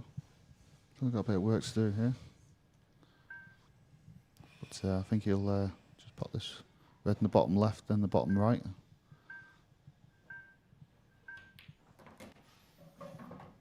And the fact he looks perfect. Well, I don't know. I think I'd like a bit of angle to run through and go off 2 cushions. Yeah. Yeah, I think he can still go 1 cushion. Maybe just a fraction of right-hand side and bring the cue ball up sort of along the breaking line. Yeah, Where's he screwing back here? Anywhere towards the middle of the table. Oh, there we go. Miss the yellow. Well, it's still okay, but it's a lovely little kiss, that, wasn't it? Couldn't have been much better. I think you'd have actually preferred it without it, just getting up closer to that red rather than that. That felt a bit more important than the line, because the line was never going to be much different. Yeah, true. Still no issue. None whatsoever. Just one good pot. Yeah, pull the cue ball back a few inches.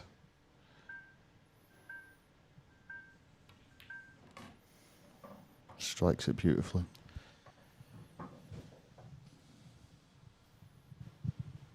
Yeah, it looks like 6-0, doesn't it?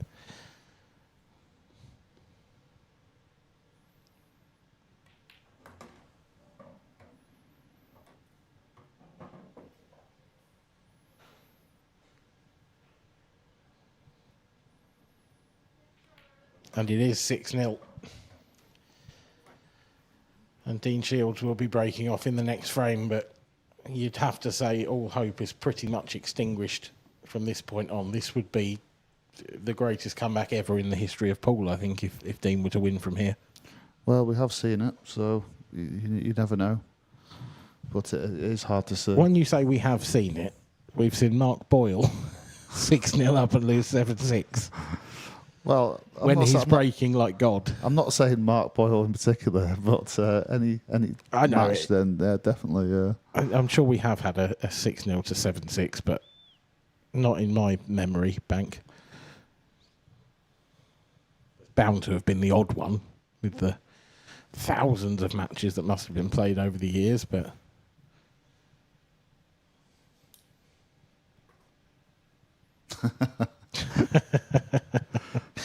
Good to see. Yeah, that's what I felt like doing all weekend.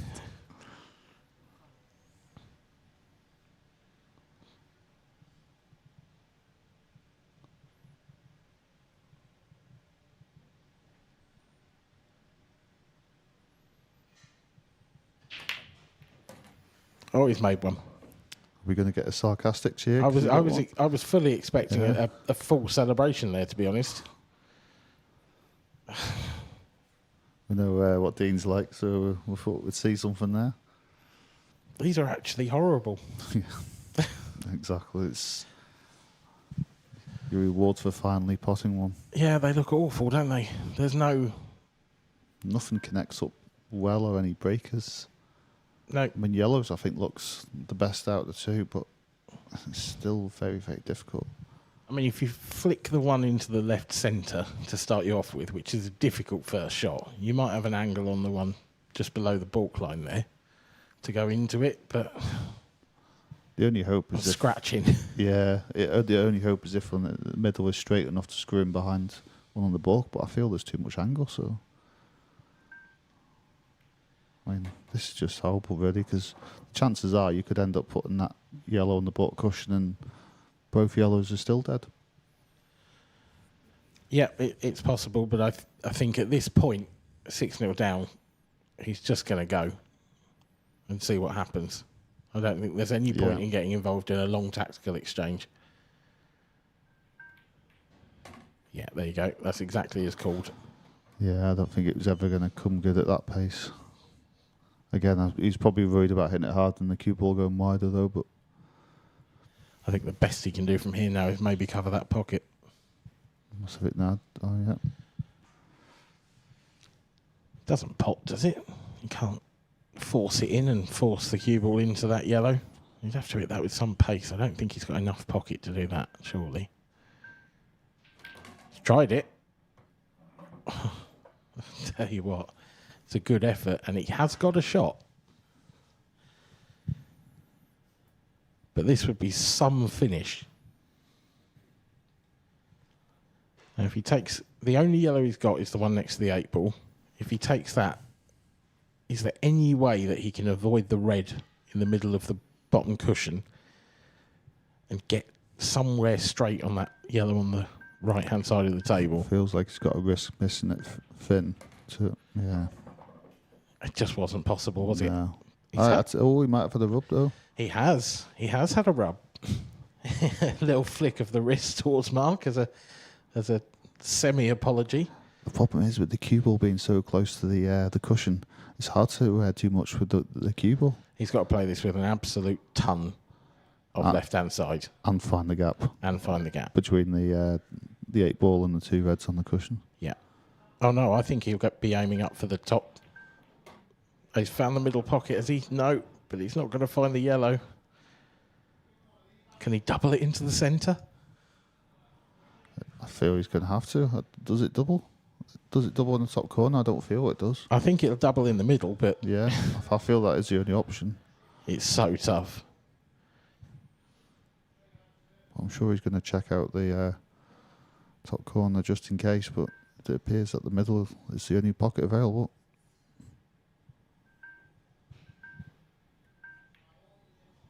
It's close, but it's not there. I hope I'm not accused of any bias, but I was really hoping he got that. I feel so bad for Dean here. Yeah, and the fact it would have been the highlight finish of the weekend. Yeah. He's just had nothing. He's had nothing go for him in this game. I think Mark's... Is he going to maybe bide his time a little and play a snooker? Or he's just going to go for it here and now? Just thinking if he got 2 shots, he can get the red off the rail. But I get it. It would... And the fact it would feel it would feel quite cruel, I think. But you're right. I mean, you know, at the end of the day, this is top level sport. It's 7-0, 7-0. You know, you got to play the right shot. So you're accusing me of being cruel? I think I might accuse Mark of it if he made the safety. I just think looking at the table, it would be a little bit unhuman to make Dean get out of his seat. I just feel because them 2 reds, I don't know if the one away from the cushion actually goes or not.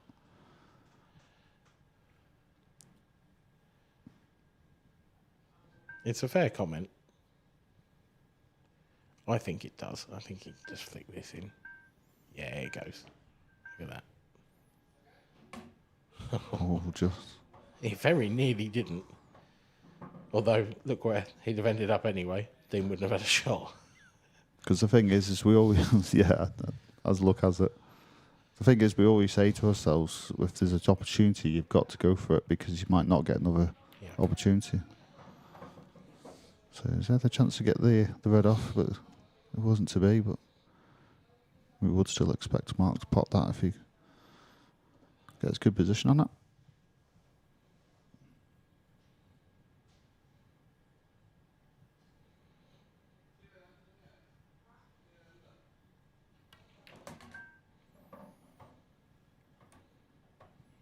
He's played it well.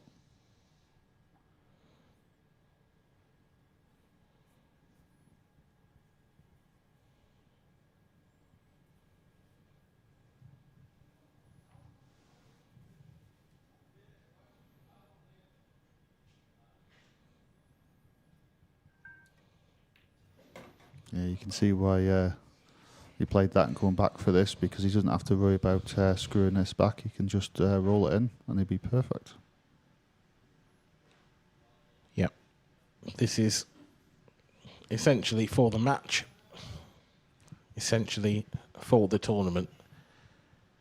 You feel this red is the final thing between Mark Boyle and yet another title.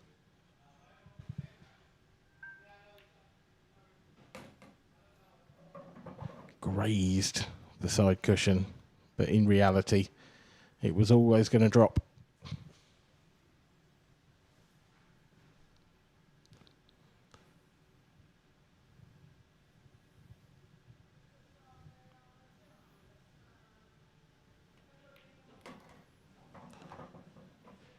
And one more stroll around the table for Mark Boyle. One more look at the potting angle. One more stroke of the cue.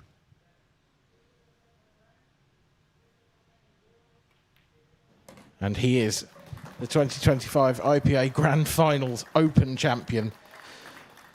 Dean Shields, blown away, never had a chance. What a performance from Mark Boyle, Dave.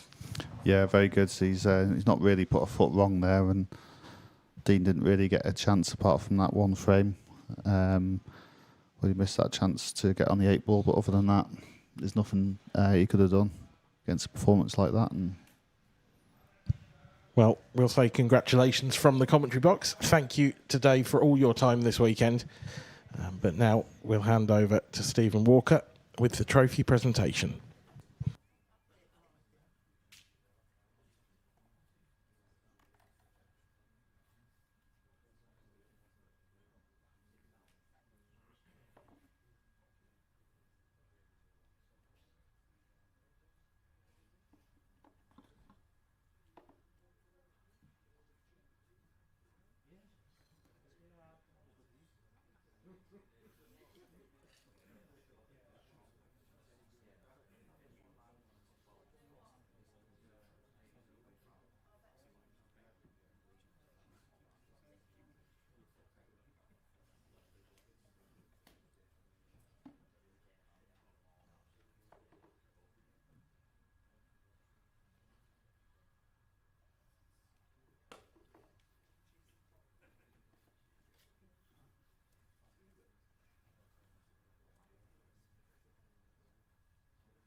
Welcome back, guys, to what was a bit of a strange final, but please give it up for the players.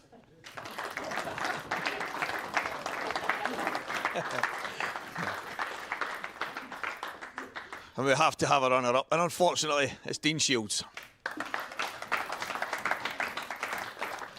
I've just actually seen some statistics there of the first, I think, 6 frames. Yeah, didn't have much of a chance, to be honest. No, I mean, I think it was the 3rd frame where I've not got on the black. Yeah. That was the only real mistake I've made. That was unbelievable. So you don't get much chance when I've had 3 dry breaks, and I think he's broken run all of his breaks. So I'm really, other than that, I'm 6-0 down, and I've not really done much. So fair play to him. Yeah, 6-0 down, not really done a whole lot. You had to force the issue a wee bit. Even you've had to play the pot kick, then you land kind of awkward trying to get on that black, and it's like you're already chasing your tail that early in the match. Yeah, definitely. I felt like I kind of had to go there. There wasn't really much of a safety, I don't think. I mean, if I watch it back, maybe I could have done, but at that point, when you're 6-0 down, you think you want to try and make something happen. Didn't work. Coming into the week, did you come in with any major expectations? I know you're playing at the top of the game. You're playing other Cuesports as well, but coming into these, a lot of good players, but it's not a bad run.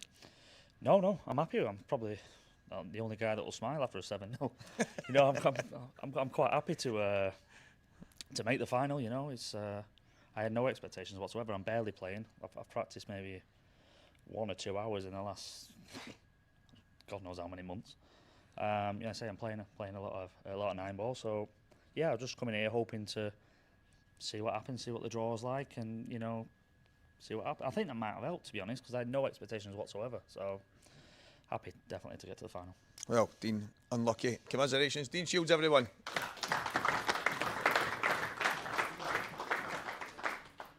And once again, our champion, Mark Boyle.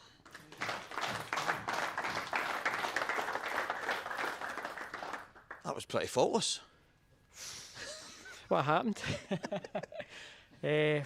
Just everything went my way. Even Dean was crunching the brakes, and there was just nothing to go at. So it sums the game up. Like happened to me yesterday, one of my matches. Well, not today. Like I went in off 3 times.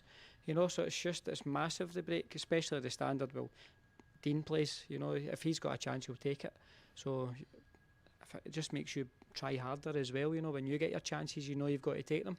We talk about the break quite a lot. Obviously, at the level you guys play at, the finest of margins can make the biggest of differences. And the balls don't pot themselves. We've spoke about that, and a lot of people talk about we need to change the break, we need to do this, we need to do that. But sometimes it goes for you, sometimes it doesn't. Even potting the ball, Stevie, it's trying to control the weight on there. It's so slick. That's definitely the slickest table I've ever played on. It's beautiful, but it takes a bit getting used to. Because my semi-final game, I felt I was all over the place, but I felt a lot better there. But it's night and day, these tables, and that's the art. It's obviously you need to pot the balls, but it's controlling the cue ball and trying to make it easy for yourself. Would you say it should always be different? Stepping in here into this arena with the shot clock, the lights, the table, it should be different. This is the way it should be. Yeah, you've got to be playing in these conditions, because it makes the game more open. Rather than if it's a hard table and it's a slog, it's like the balls can go all scrappy and it's not very good to watch. So we like to obviously break and dish, it's like you're playing tennis. It's your serve. You want to win that point, so unlucky, Dean. Few aces tonight. Yeah, there's a few breaks I serve there. Well, mate, you served pretty well there. No, I can't complain. I was crunching the break. I was comfortable. I think there was one in the semi-finals. I flung it off the table. I was going to say, did you change anything for that? I brung it. I moved it forward a wee bit. Just moved my cue ball about half an inch, and it made a difference. Oh, there you go. It didn't half make a difference. Makes a big difference. Ladies and gentlemen, our IPA 2025 Grand Final Open champion is Mr. Magic Mark Boyle. Hey.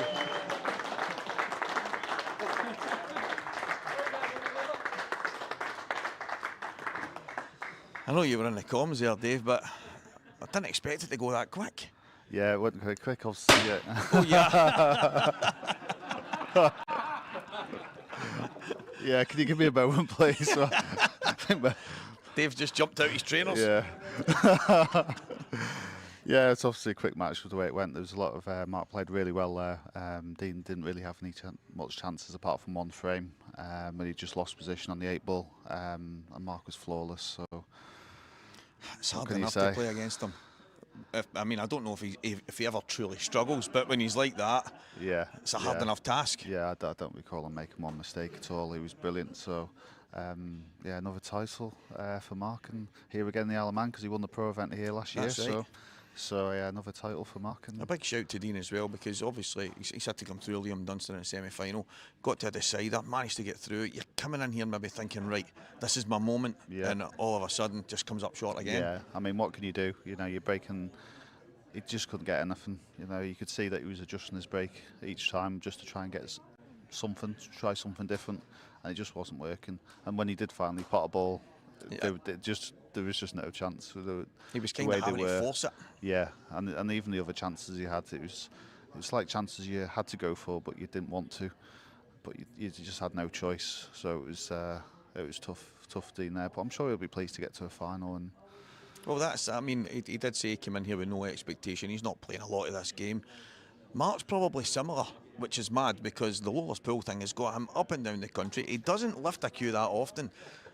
But when he says to me a wee while ago, he uses each round as his practice.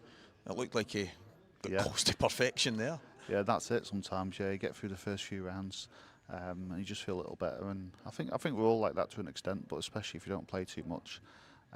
It just gives you that match practice, and if you can get through a few matches, you feel a bit more match sharp, and then suddenly you're in the back end of the tournament.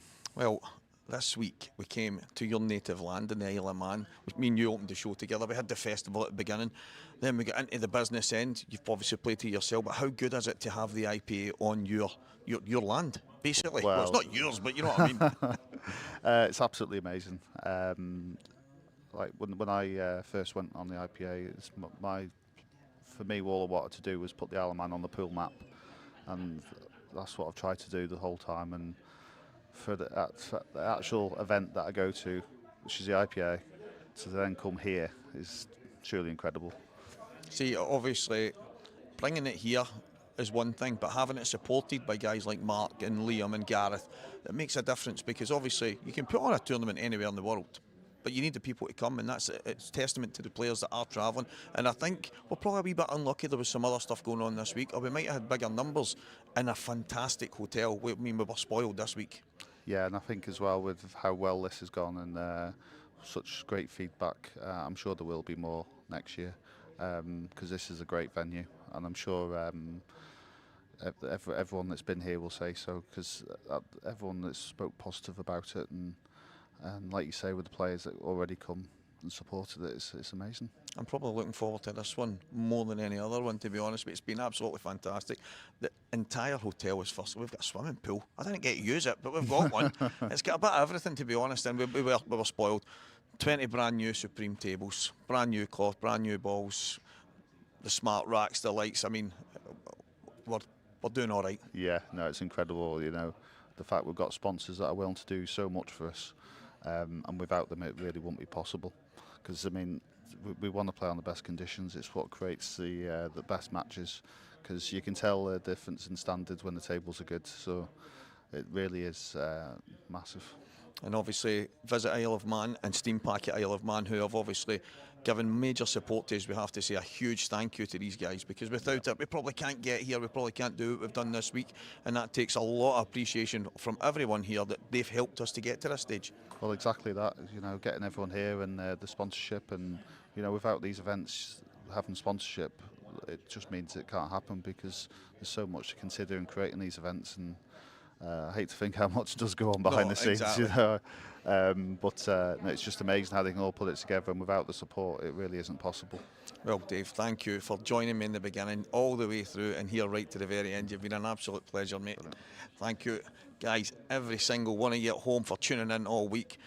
Big thanks to Supreme Pool, Hainsworth, the Strachan 861 cloth. I'm saying Hainsworth there, I got that wrong. Strachan 861 cloth, the Supreme Winner table, the Aramith Pro Cup, the 8-ball direct guys who give us these amazing lights and the smart racks.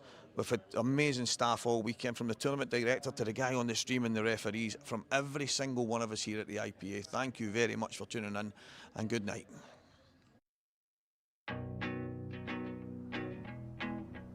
This is our aisle.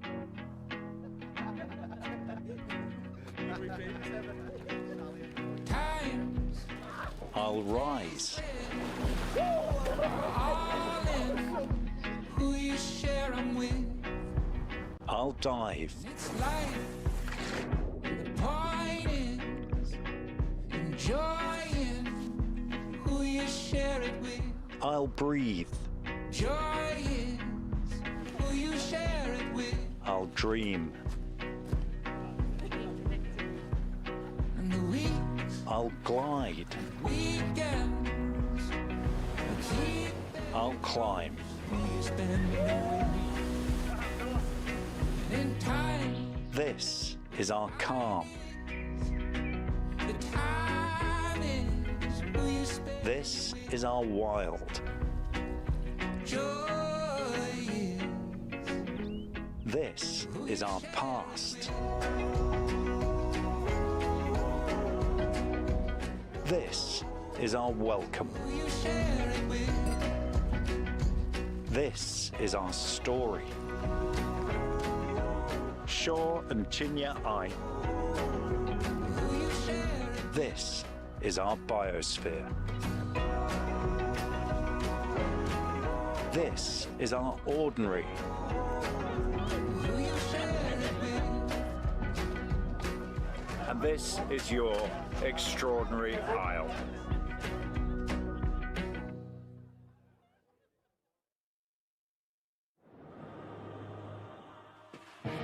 When you travel to the Isle of Man with us, the action starts the moment you step on board. Get fueled up, arrive fresh, and raring to go. We take you there.